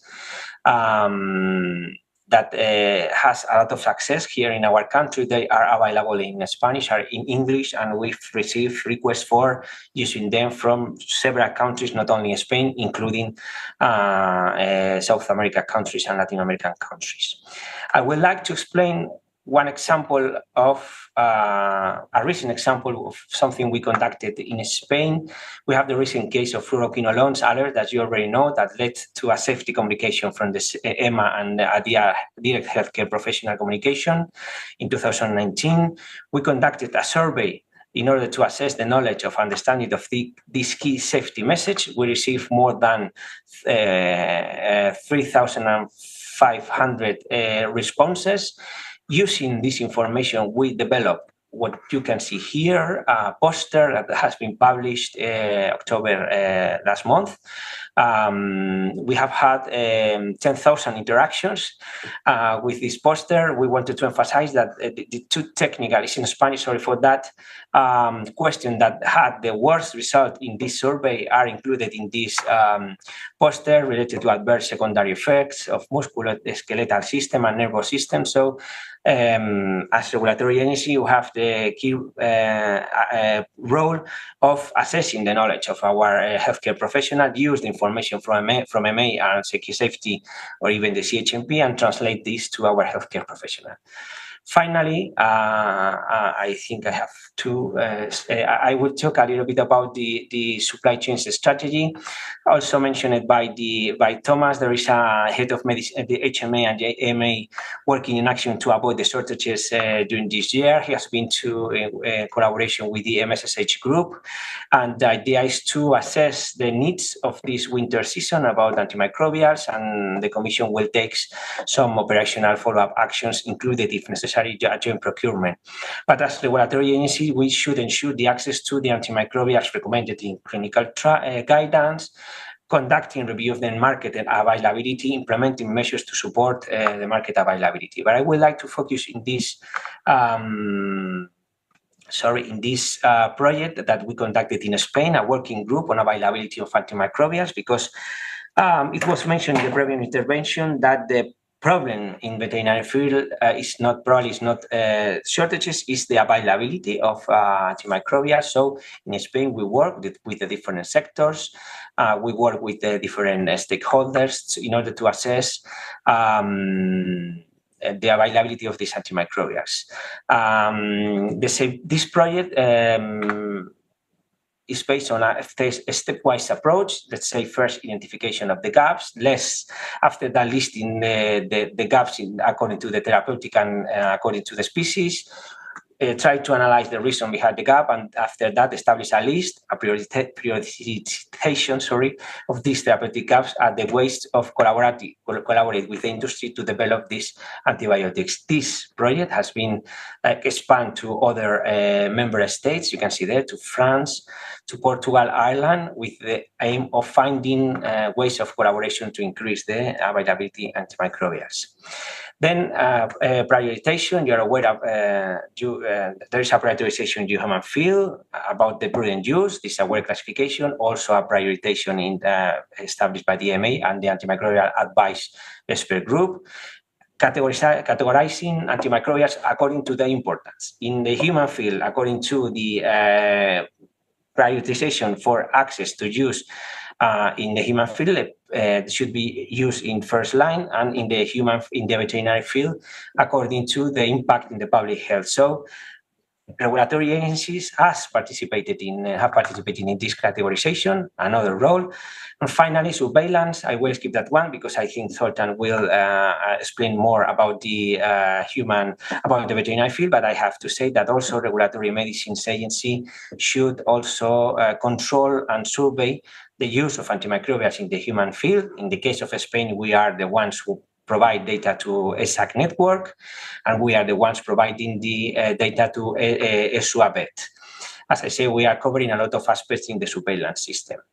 Most importantly, we have interactive maps that are publicly available in our webpage, where you can go and check how the antimicrobials are used, both in human and in animals, in a yearly basis, and upon request in a monthly basis, in order to assess the level and how they are used. We are using antimicrobials. Last but not least, as regulatory agencies, we need to collaborate at the national level, for example, with the scientific societies. We have, for example, also the same collaboration that EMA has with EUCAST, the National Action Plan and the Spanish Medicine Agency, including within each structure the National Susceptibility Committee. Also at the European level, through different coordination structures, of course, EMA, HMA, another joint action or European structures, and finally the national level with the quadripartite and the already mentioned RACNA regulatory agencies network. So, as a conclusion, we, as regulatory agencies, have a very important role to play in combating antimicrobial resistance. There is a clear need to establish this appropriate coordination system. In Europe, this is done through different structures as HMA or RACNA, but we need to put in place or establish a place where all these best practices are shared. We also heard about the ACT-EU, MSSA, and so on, but I still think that we need a real interaction about the best practices. For example, this is normally done through the One Health Network, but probably we need something else. In this case, HMI is proposing a stakeholder platform for best sharing practices. And finally, this, I think in order to achieve this sustainable and prudent use access to antibiotics, is essential that the approach of the regulatory agencies consider the entire cycle of life of antibiotics and all relevant actors. That's all from my side. Thank you. Thank you. Also, thank you so much for so spontaneously joining us and for delivering this very illuminating presentation. So we have time for a quick question because Dr. Navas will not be able to be with us in the short discussion. So all questions you have for Dr. Navas, you have to ask now. Anybody? Okay, so I was just wondering a little bit about the labels, because you had in this diagram that you were developing labels for the actual products as well, and my thoughts then were, so to whom are these labels geared? Is it towards the practitioner or is it towards the person on the street? Because in my experience, most people, they don't even know what antimicrobial resistance is. They think that antibiotics can treat viral infections. So how do you deal with this challenge? Do you couple the campaigns with the labels, or how do you develop that? Yes, I think what we are doing with the labels, it's something very basic. We included in all antimicrobials a special box where it stated the 3 messages that antibiotics doesn't work against virus like flu and cough, and that you should follow exactly the instructions that your doctor tells, because sometimes the regulatory is not as fast as the science, and normally the SMPCs, despite we are doing a lot of efforts, are not fully updated to this short treatment for specific infections. So we are advising the patients, please follow the instructions as your doctor tells you. And on the other hand, for practitioners, healthcare practitioners, we are developing some information leaflets, somehow information about the importance of delayed prescription, for example, and about the importance of following guidelines. And we are including in the electronic prescription system direct access to our national guidelines. With, when they select an antibiotics, if there is a special, we are working on this, it's not still available, but we are trying to include in the electronic prescription system, if they select a specific antibiotics, for example, a fluoroquinolone, an alert will come up and say, okay, do you remember that fluoroquinolones are not the first line treatment for most of the infections? Just a kind reminder, but we hope this will work. Yeah.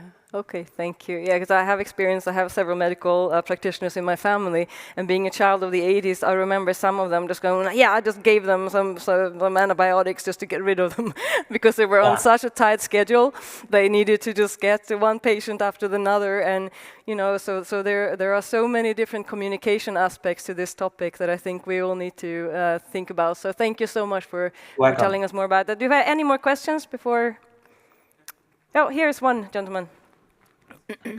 Hello, my name is Ali Yildiz. You mentioned the reduction of antibiotic prescriptions in the human healthcare sector by 17% in the year 22, right? And my question is now, this is a little bit confined or in the context of COVID and all the measures taken, so respiratory tract infections were reduced. We already see in Germany an uptake of antibiotic prescriptions this year because of the uptake of respiratory tract infections. So can you elaborate a little bit on the figure you mentioned, the reduction of 17% in the human healthcare sector in the year 22?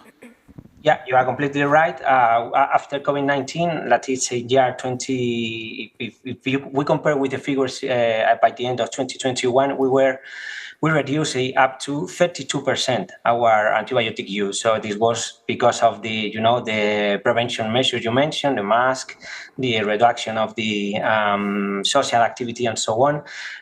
So by the end of 2021, we had reduced 32% the use of antimicrobials. But as most of the EU countries, we are experiencing a kind of rebound effect, and now we are in this 17%. We are still below the COVID-19 pandemic era.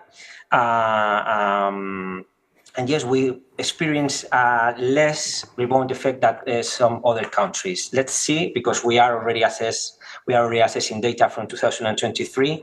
We still experience a slight increase, but it's not so much. So probably we will be still below 2019. But yes, if we compare after COVID-19, as I say, the reduction was 32%, explained by the factors you mentioned. But now, by the end of 2022, this is 17%. Okay, thank you. Any more questions? Okay, and thank you so much, Dr. Navas, for joining us so spontaneously, and thank you so and much. Good luck with everything, and keep us updated. Thank you, bye. Bye-bye. So we have now reached the last speaker of this day, and that is Zoltan Kunsagi. And we've heard a lot about you throughout the day. It's been, so I think we're all expecting grand things now that we finally reached you. No pressure at all, no pressure. So Dr. Kunsagi is the head of veterinary antimicrobial monitoring and resistance service at the European Medicines Agency. He's a scientific specialist in antimicrobial resistance with focus on providing scientific support for activities related to the use of antimicrobials in veterinary medicine.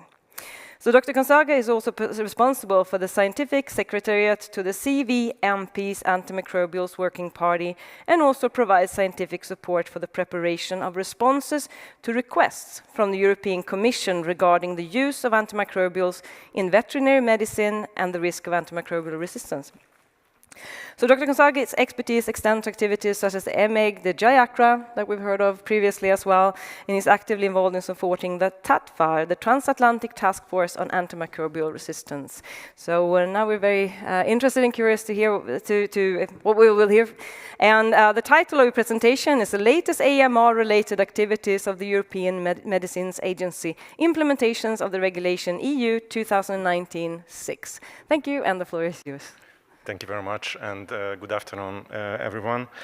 First of all, I honestly would like to thank you very much for the invitation. Today, I would like to summarize a lot of things, which is obviously it would be really impossible. So I was thinking that maybe I should focus on 3 areas, giving you some examples. And some of these projects were already mentioned by previous speakers, and I was really happy about this. But this presentation will have something completely new as well, because a couple of hours ago, the latest ESVAC report was published, and this is the conference where it will have the world premiere, as I should say.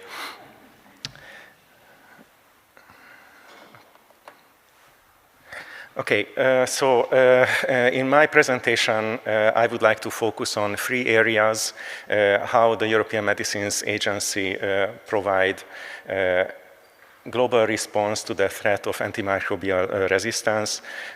First, I would like to talk about the collection of antimicrobial consumption data, which guides policy and research. After that, I would focus on the promotion of responsible use of existing antibiotics, what EMA does in this field. And I also would like to give you some examples how we could provide advice to the European Commission. So let's start with the first topic, which is about collection of antimicrobial data. The ESVAC stands for the European Surveillance of Veterinary Antimicrobial Consumption. This project was mentioned a couple of times today, and I was really happy about this. This project all started in 2009, and that time, only 9 countries provide data to the European Medicines Agency.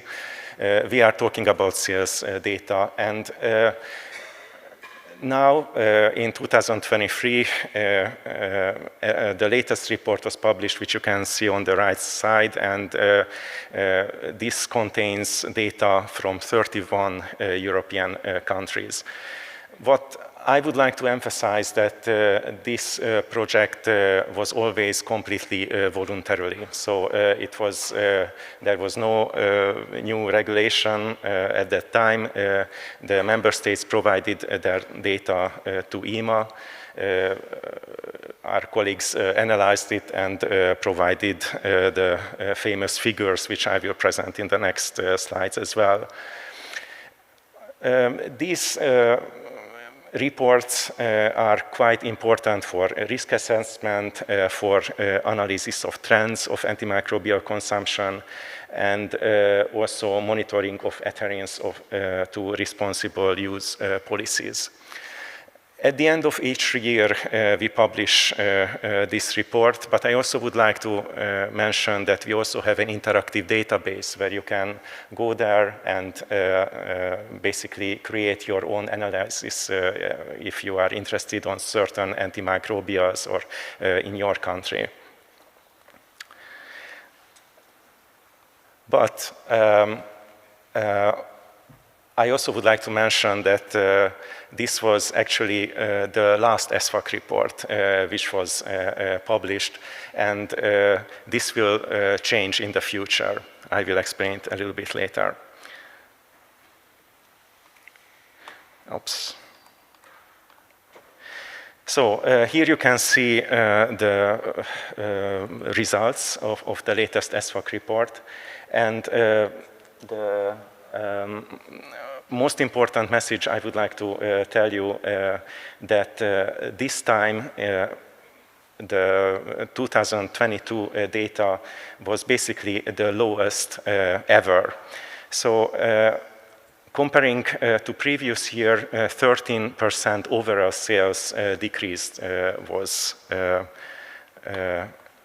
analyzed.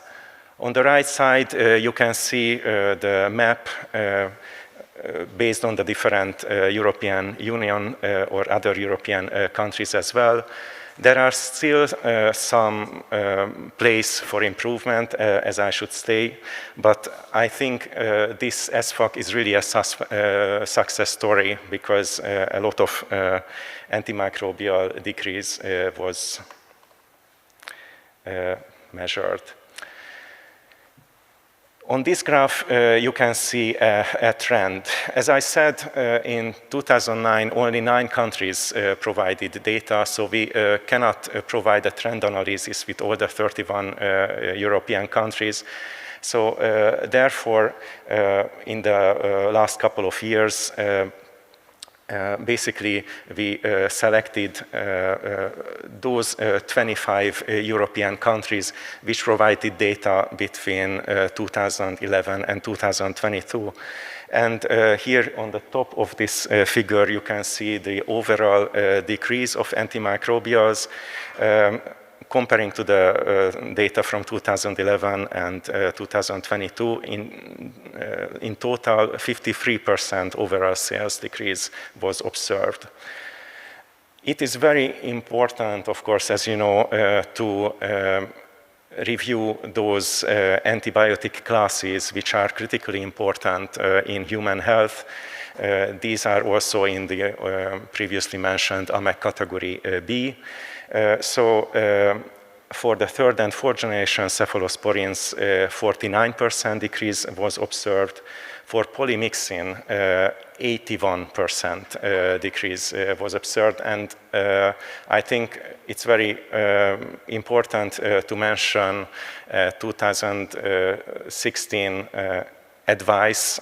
Basically, the Commission asked the European Medicines Agency to develop a scientific advice on the latest issue of colistin.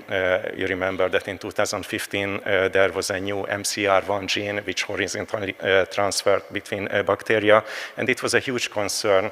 So Europe really wanted to do something, and of course, with the help of the member states, EMA could develop this advice.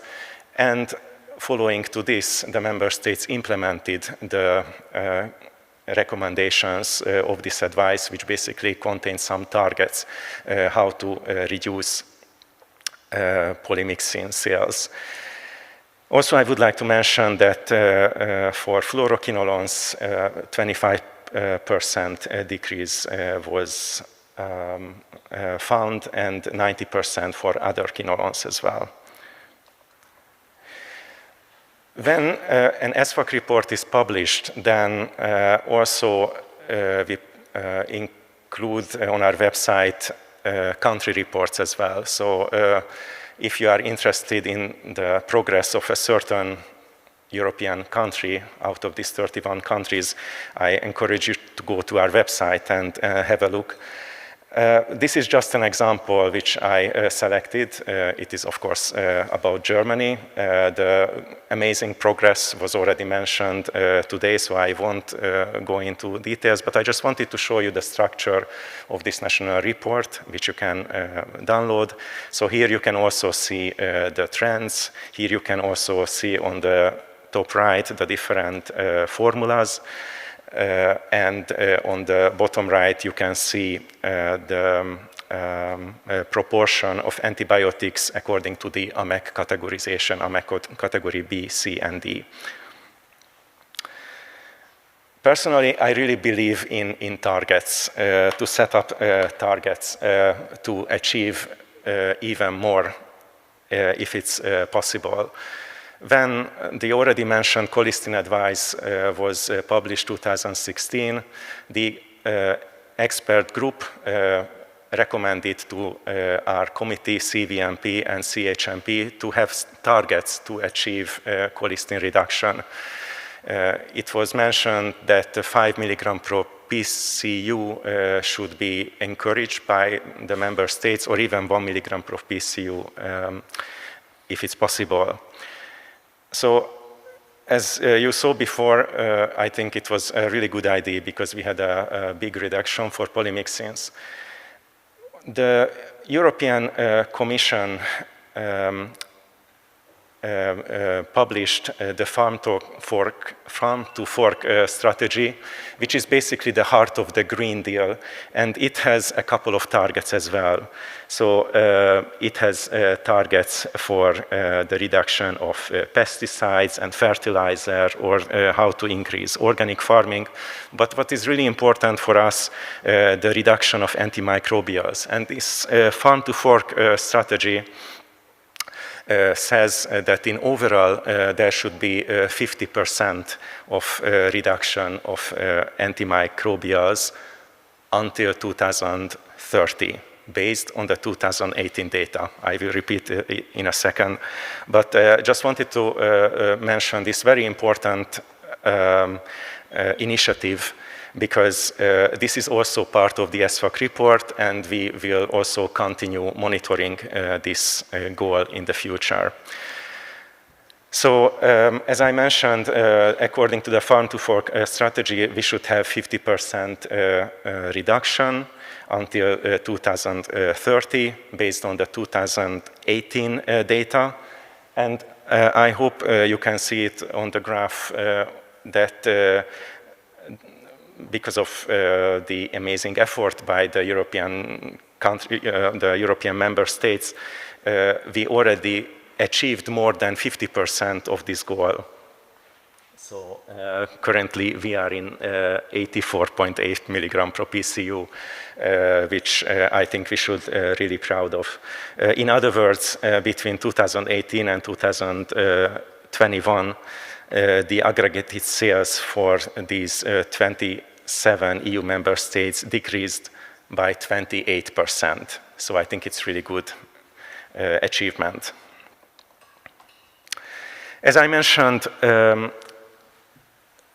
today the last SFAC report was published, the 13th report, maybe because of the number, maybe not.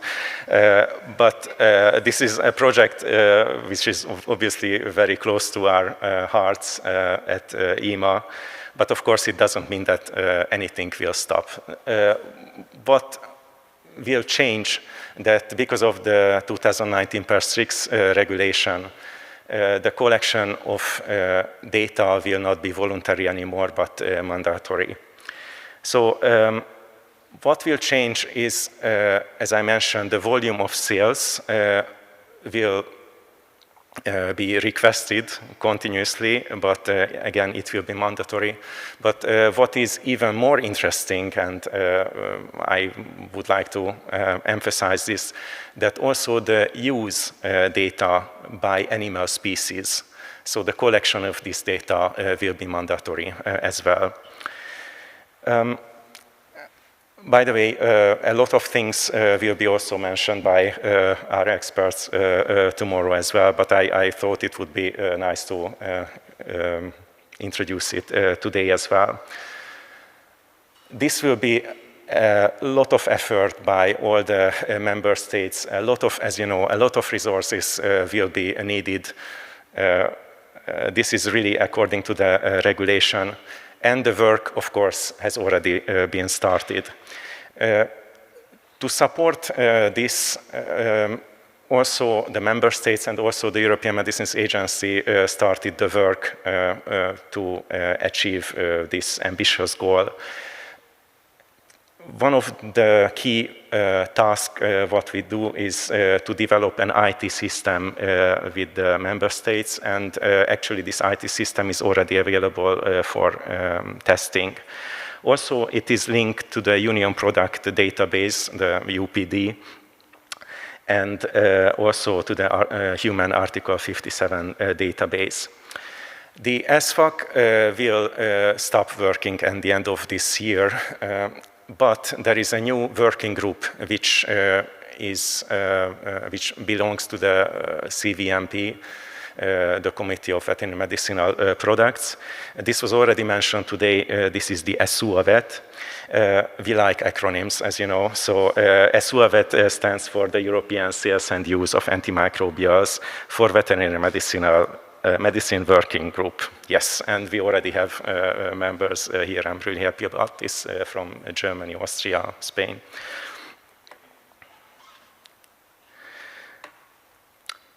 So how this goal will be achieved. Obviously, it is not possible to collect the use data by animal species in 1 or 2 years. So a stepwise approach was requested, and this is what is being currently done. So based on the 2023 year data, the member states should report this data in 2024. First, data for cattle, pigs, chickens, and turkeys will be requested. And then 3 years later, other food-producing animals will be needed. And by 2030, also all animals which you can see, so also dogs, cats, and fur animals will be provided by the member states.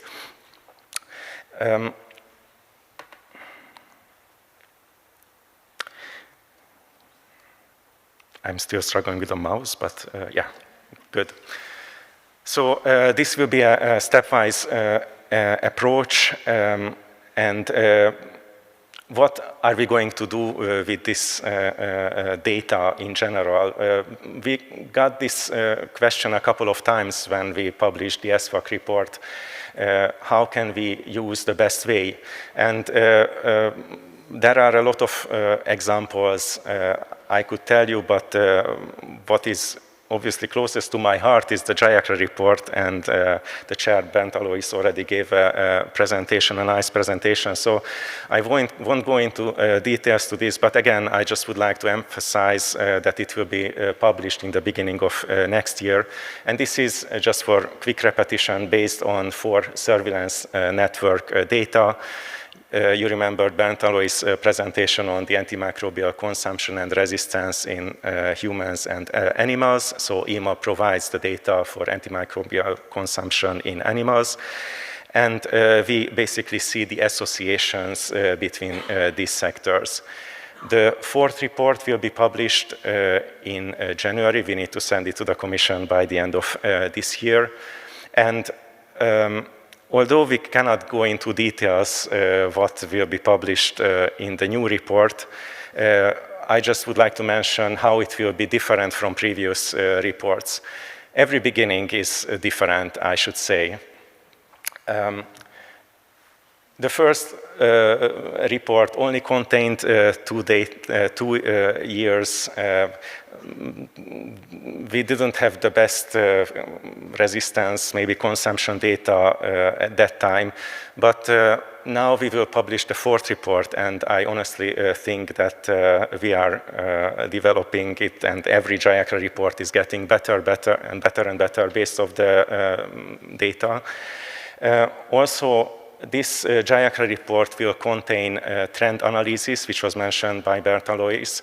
This will have a nice short summary as well. So although he said that feel free to read the 300 pages, if you don't have time for that, we just would like to encourage you to have a look at the short summary as well. And also, what I find really interesting, that the code for the JIACRA will be also published. So if you have these skills, you can calculate according to this logistic regression and multivariate analysis as well. I might need 2 extra minutes if you don't mind, but I will try to be short. So this was the first part of the collection data. The second, I would like to give you an example, the responsible use of existing antibiotics. Here again, it is difficult to cover everything what EMA is trying to do to help the responsible use. I could mention the development of reflection papers on aminopenicillins, aminoglycosides, the revision of the macrolide reflection paper, but what I think is even more important is the categorization of antibiotics, the famous AMEC categorization. Here, as probably you know, we have 4 categories, category A, B, and C, and D. And we always have keywords as well, like category A is avoid, B, restrict, caution, prudence as well. And since communication was mentioned already, I also would like to emphasize that we develop an infographic as well, which is translated to 22 EU languages. And for example, if you are interested in this in German, you can go to the website and download it. And the category A is, for example, vermeiden, the B is einschränken, Vorsicht, and Sorgfalt, I think. Sorry for my pronunciation.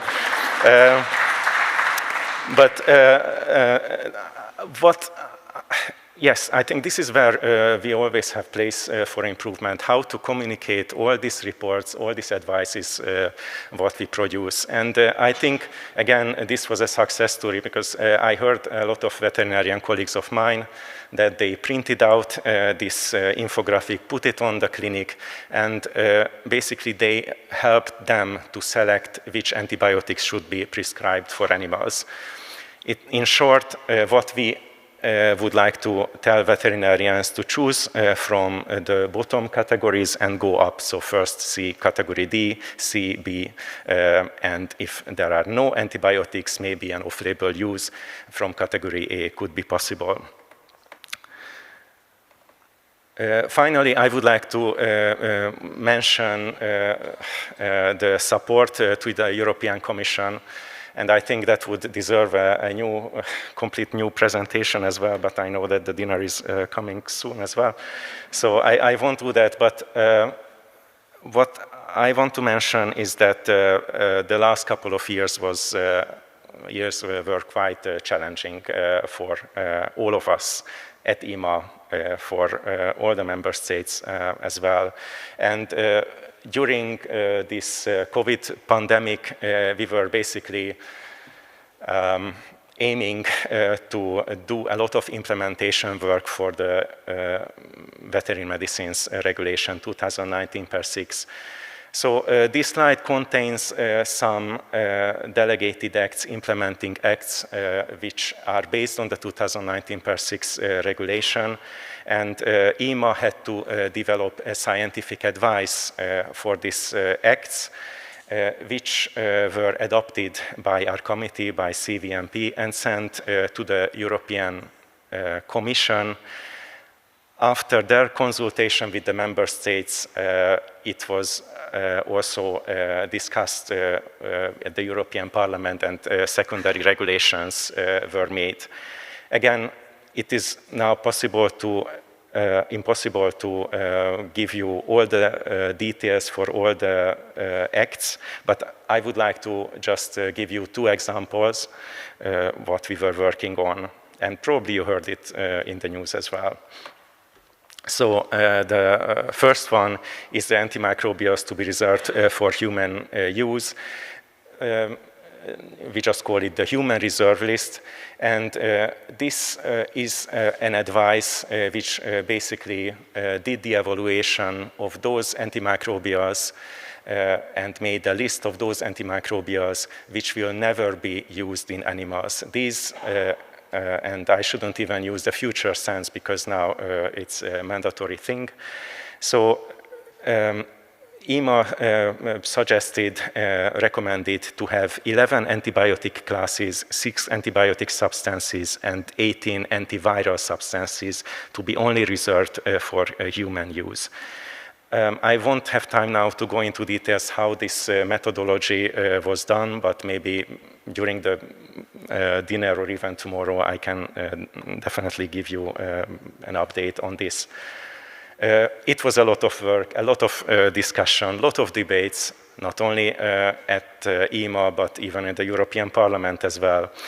But the Commission implementing regulation 2022/1255, sorry for the font sizes, but basically this is the list which will be only served for human doctors. On the left side, we listed the antibiotics, and right side, the antivirals. Just to give you an example, carbapenems are not possible to use in animals anymore. The other, and this is the final advice I would like to mention, is the list of substances which are banned or could be used under certain conditions. In other words, as you know, there are no antimicrobial products for animals, for all the species, for all the different treatment options, formulas. So sometimes the veterinarian should use antimicrobials outside of the label. And this advice, what we call just cascade advice, did also the evaluation of all the antimicrobial classes as well, and made the recommendation how the veterinarian could use antimicrobials not according to the label. This was again another interesting and exciting project, and this shows a summary of the result of this advice. On the left side, you can see the antibiotic classes or antimicrobials, where EMA proposed some conditions for certain use. For instance, remdesivir could be only used for cats in FIP only, according to FIP only, or a lot of antimicrobial classes could be only used after doing AST. And I believe these slides will be available maybe after the meeting on the website as well, so I just would like to kindly ask you to have a look. I also included hyperlinks for each slide, so you can read the JIACRA report if you are interested. So this is the end of my presentation, how the EMA plays a vital role on the global response to antimicrobial resistance. In my presentation, I focused on the collection of antimicrobial consumption data. The second part was the responsible use. Here I mentioned the AMEC categorization as an example. The third one, how we provide advices to the European Commission. Here I mentioned the human reservists and the cascade advice. But of course, there are other things what we are doing. For example, we support the development of new medicines and treatment approaches, alternatives, of course. And we also are involved in the interagency and international cooperation, for instance, WOAH, WHO, TATFAR, and so on. So thank you very much for your attention. This is our famous building at EMA with the sculpture. I just finally, I would like to mention that this work can only be possible with all of you. So obviously, we can present our achievements, but all these things are based on the work of the member states, the work of excellent AMR experts who are part of different expert groups, working groups, for instance, CVMP's Antimicrobials Working Party. Thank you very much. Thank you very much. Very interesting. So I really like the poster that you showed with these categories, because that's kind of like easy and very clear communication that I think is really necessary. I mean, I know from the medical professionals in my family how stressful that can be and how fast they need to make decisions, and also just at the veterinary office. I went there with my dog 2 weeks ago, and they have to make decisions where, you know, 2 of the patients are chewing on each other, a third one is hiding under the table. My dog was under the second table, and then in this chaos, you need to make really fast and accurate decisions. So these kind of posters, I think, could actually make their lives a lot easier. So I really believe, and I know that this is where we probably will need to improve ourselves a bit more. And actually, I really like the infographics from the German authority. Also, we saw some really good one from the Spanish one. So this is something which I think in my team should emphasize maybe a little bit more if possible. Thank you. So do we have any questions? Yeah, so the gentleman over there first, I think. Hear me? Yeah, yes. No, okay. Yeah, thanks for your talk. I was wondering about the targets or the goals that you mentioned, where one of the aims is basically to reduce antimicrobial usage by 50%. Can you elaborate how this number comes about? Like, does it imply that half of the antibiotic usages are unnecessary also? Or so, at least? It's hard to justify something which was obviously not done by us, but I'm definitely happy to give you the background of this. So actually, when this farm-to-fork strategy was drafted, it was obvious that there should be further action for the reduction of antimicrobials, and the European Commission suggested to introduce this 50% reduction. This was, I think, around 2018, maybe in the beginning of 2019, but I think 2018. So based on the 2018 data, they requested to try to reduce it by 50%. And since the farm-to-fork strategy has this global aim to be done until 2030, this was their goal. And but maybe something else, I think we can it's hard to justify why exactly 50% and why 2018. But I definitely think that we can reduce things what we can measure properly, and this would give emphasis to the member states to even do a bit more on their field to reduce antimicrobial resistance. And of course, as we know, if we reduce antimicrobial consumption, consequently there will be reduction in AMR as well. Thanks. Okay, thank you. I think we saw, I think the lady over there was, sorry, and then I remember. I have also a question on the 50% farm-to-fork reduction goal. Does it, in the understanding of the EMA, just cover the antibiotic substances or also other antimicrobial substance classes, like fungicides also? Well, you're right. So it's most of the time we are talking about antibiotics. And the short answer that we can collect data mainly for antibiotics. Also, ESFA collects data for this.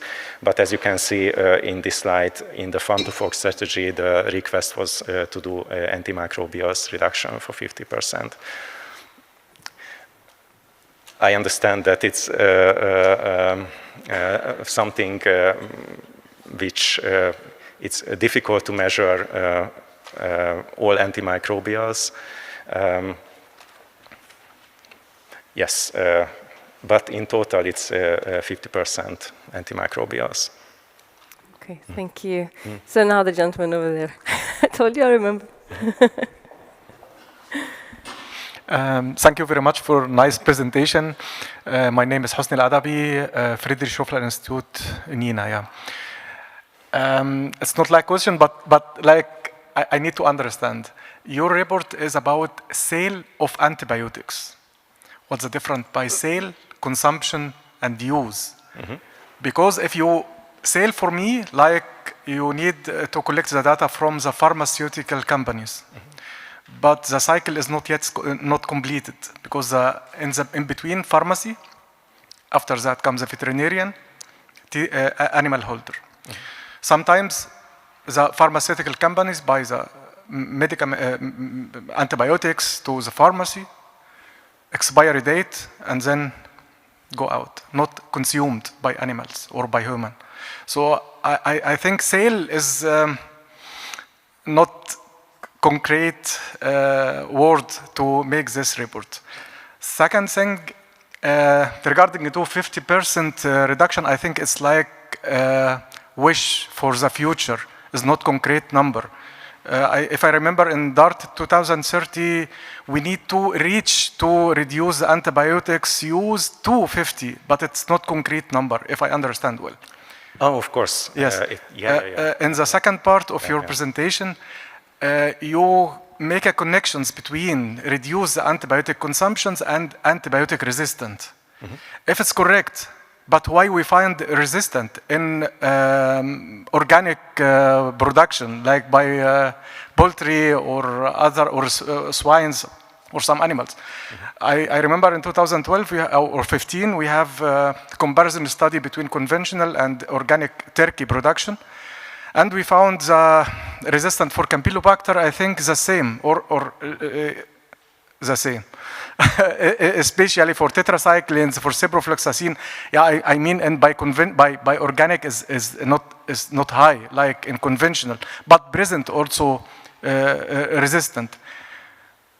My opinion here, it may be infected with resistant pathogen, not due to highly use of antibiotic inside the farm. So I need clarification for these points. Thank you. Okay. So the first of all, the 50% is a target. So of course, if we reach more, it's much better. So that was probably the easiest part of your question. The first part, sorry, sale consumption. So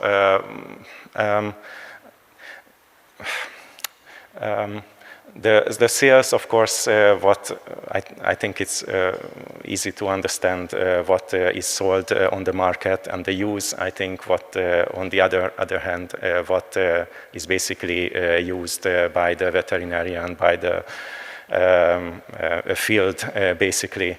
And it's very important to measure both parts, because I already saw some figures. One of the member states started collecting sales and use data even for 2022.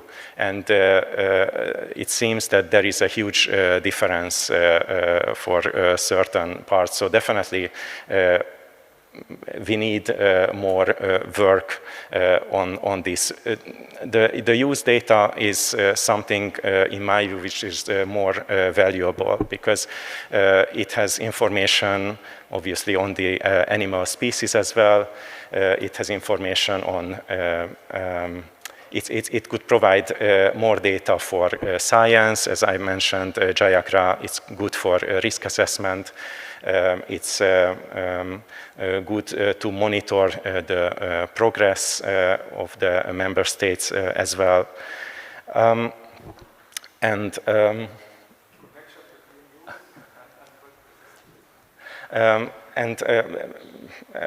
I think, yeah, there are a lot of studies, a lot of publication which shows the connection of antimicrobial use and antimicrobial resistance. I could definitely, you probably know this, but there is a famous Dutch and Canadian articles which was published in 2010 already, which basically shows this connection. But basically the JIACRA report has a lot of analysis and a lot of proof between this association on the consumption and resistance as well. I'm also happy to talk with you after this to discuss it further, because I'm not sure that I understood the third part completely. Thank you very much. Thank you so much. So I think we will just say a huge thank you to you for your interesting talk, and then remain here on stage for the panel discussion. And Professor Heberer, bitte. So we reached the panel discussion now. Now we only have 2 members this time because, of course, we had this online presentation, and Dr. Navad had to go and attend some other things today, so he could not attend here online. So, but now we have the chance to ask further questions and expand on these topics further. So, and pose. So, do you have any questions to kick off this panel discussion? Okay.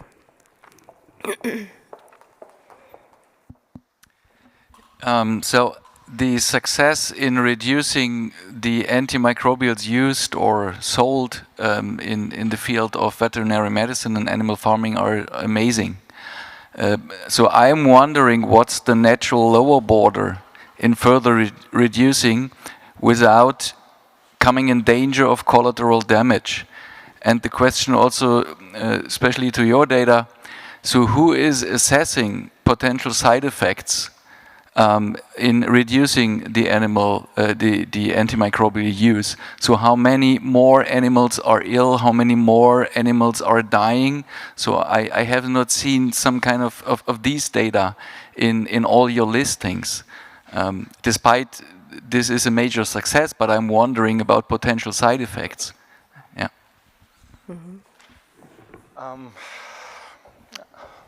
I share your view as well. So I think on the veterinary side, a lot of progress were made already, and personally, I don't believe that this is the only measure what we should do to reduce more and more. I think on the human side, there are maybe a lot of place for improvement on this side. EMA doesn't do this what you just asked, so it doesn't measure the side effects. Of course, if something is reported, we will evaluate it further. But I completely agree with the statement, I think, which was in your question as well. So this is a project what we now follow based on the new veterinary medicines regulation and also requested by the Commission. I don't know, Thomas, you would like to add something to this? Yeah, maybe. Yeah, thank you for your question. I guess it's a really valid question, which is, of course, as you said, not that easy to answer. I guess, first of all, we are a victim to our own success finally, because we started back in 2011 with collecting sales data, and as you have also mentioned, we reached 68% of reduction, and then in 2018 we came to know that we have to, well, reduce by 50% already on a very relatively low level. So if we probably started later on, we already reached this scenario. But anyways, of course, I think the problem with the sales data, although I also agree with you that we have to set certain goals finally, and of course these milestones are very important, otherwise you would not probably have so many measures that are taken into place to reach these measures. The problem of these goals, the problem really is that, of course, the sales data is just based on amounts, and of course for different pharmaceutical classes the dosage is very different. So if you reduce something like tetracyclines, you of course reach very high reduction, whereas if you reduce something like cephalosporins, so if you only look at amounts, the reduction is pretty low compared to this.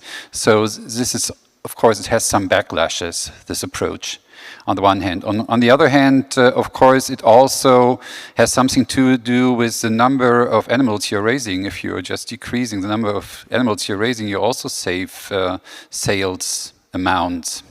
Not per unit, of course, but of course what we are looking for is not only to look for reducing antimicrobials, but we're also looking for alternative therapies, like as you have mentioned, phage therapies. Other other approaches like improving hygiene standards. And this also means that the situation right now will not be the same in the future. So it's also, we are not only looking at reducing as many or as much as possible the amounts of antibiotics themselves, but we're also looking for alternatives. And of course, for the whole system. And this is also, again, important if we're just talking again about the One Health approach. It's not only us, it's also the environment that we are talking about. So we also have to include these thoughts in future measures and in future actions that we are taking. And apart from everything that is done on the European level, we also have a national level. So when the new vet legislation came into force or was just applied since January 28, 2022, of course, in parallel, there has also been a new German legislation which came into place. And we also had some measures before this new legislation came into place. So these measures also resulted in the reduction of antibiotic use. And as you mentioned, for fluoroquinolones, cephalosporins, etc., we also had some restrictions. So we had antibiograms that had to be made in advance before applying these, before administering these pharmaceuticals. So this is something that we can do on a national basis. It's not only that we are only looking at the European level, but everybody, and I think all the member states, and our Spanish colleagues has just given this presentation. In Spain, they were doing some measures. In Germany, we're doing some measures. Of course, we have joint measures, but we also have individual national measures, and we can work on this, and we do this in the future. Thank you much. And the gentleman over there had another question. No, not question. Only one comment. Yeah, I'm totally agree with because I need to answer this question or comment. I'm totally agree with Thomas' answer, but I need to add something regarding to the reduce the use of antibiotics until to reach our target 50%. In 2030, yeah, it is correct. But we must achieve some point before we reach to this number. As Thomas said, yeah, hygienic measures in the farm is very important. Correct diagnosis from the veterinarian. If we take also the German law, Tierarzthaus Apothekerverordnung, yeah, 12 day, yeah, is important or obligatory to perform antibiogram before prescribed any antibiotics. So the animal will stay very nice. I will also need to add some point. Because we drafting now or we applying for new project with different localities in Friedel Institute to use some nutrition or feed to reduce the use of antibiotics in poultry farms. The same also, we use it for organic swine farms to use alternatives, hygienic measures or food, to reduce this number. So reduction of number without any effect on the animal health. And we are, as a veterinarian, we are for commercial, for production, we need money.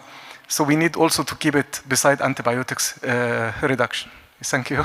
Yeah, and maybe, thank you so much. Maybe, sorry, just to add something in this direction, because it has not been mentioned yet, and I think this is something that we are also doing together. It's the veterinary big data strategy that that EMA has been elaborating together with some NCAs. We were also part of this. Our Spanish colleagues have been part of this approach. So we also think that new techniques such as big data, for instance, use of artificial intelligence are some key areas where we can also have some real success in the future, because separation of single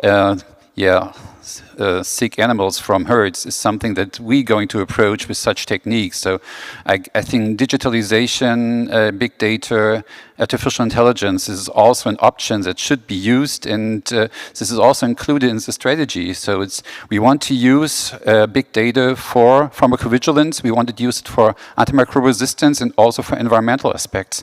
These are the areas where in our view and in the view of the EMA, big data is very useful in the future, and this is why we're working on this issue either. So it's not only a single approach, as you said, it's a multiple approach. And finally, we have, of course, the first and very important step is to keep the animals healthy. Mm-hmm. Just one short comment to this. So I also would like to emphasize that EMAW was working on other papers as well.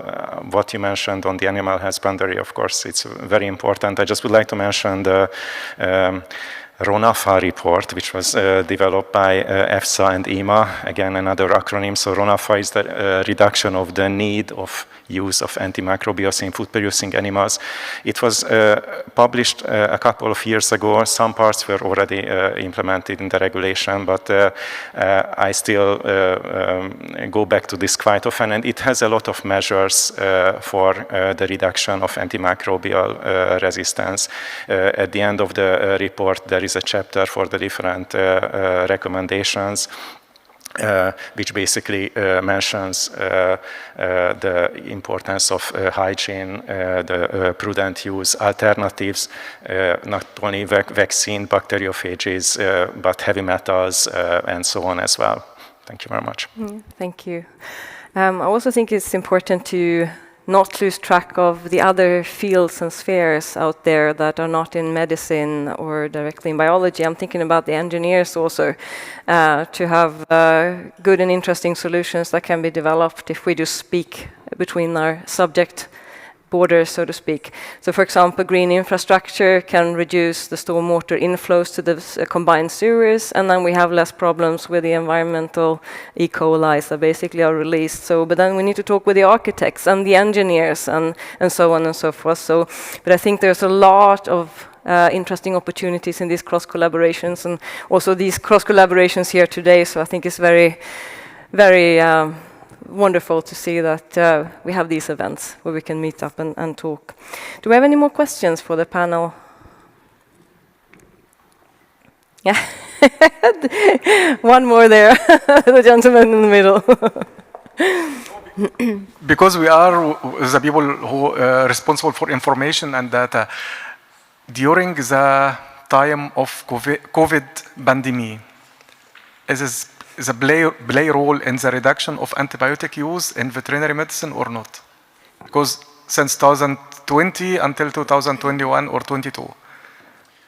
Well, I can just, I remember, of course, our data, and we had a slight increase in the meantime, in the very beginning, because we saw that some veterinarians are just putting some antibiotics on stock because we're afraid of potential shortages. So next year we had a real decrease in sales data, and so this is also what you mentioned before, that's the problem with sales data.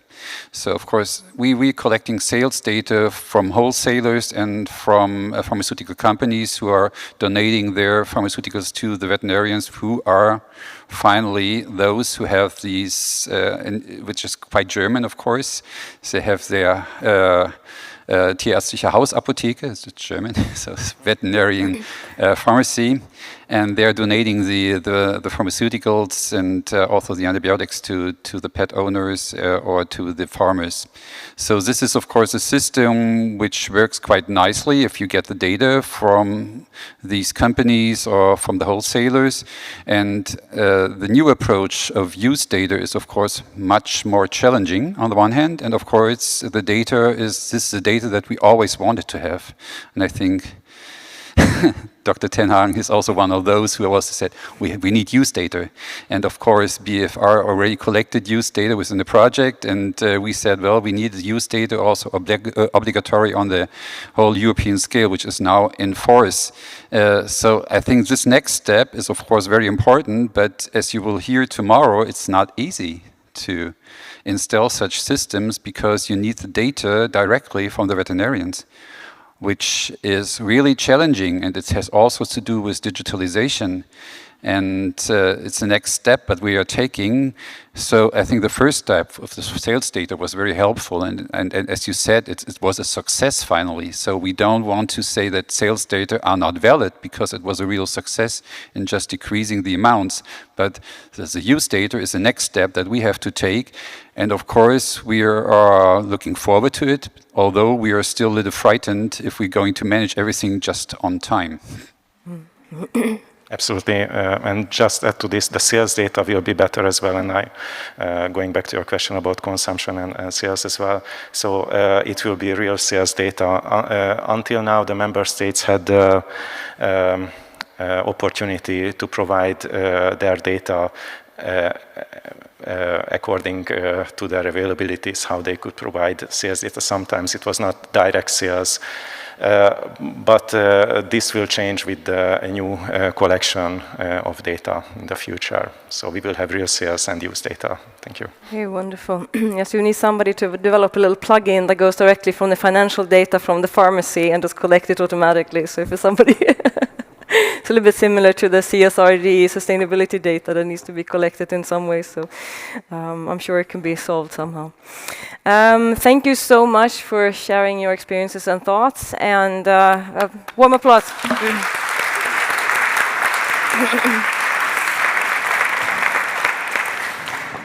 So we have reached the end of the day, and we have both defined challenges but also seen many, many opportunities. And I can't remember exactly who said that, but we need to also look at the things that have become better, and it's something I think we should bring with us from today: what can actually improve with the correct and right and enthusiastic collaborations.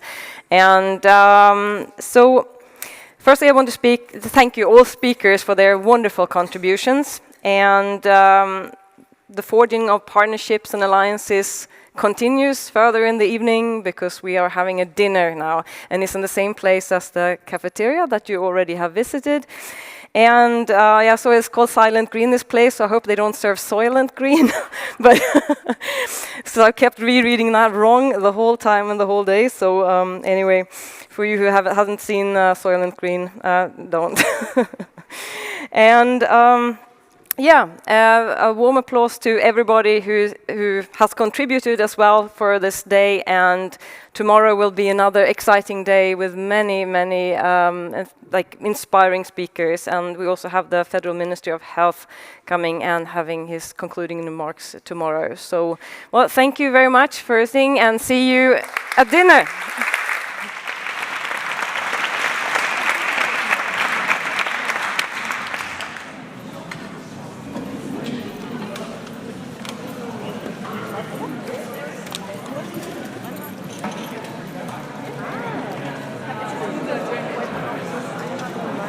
Thank you.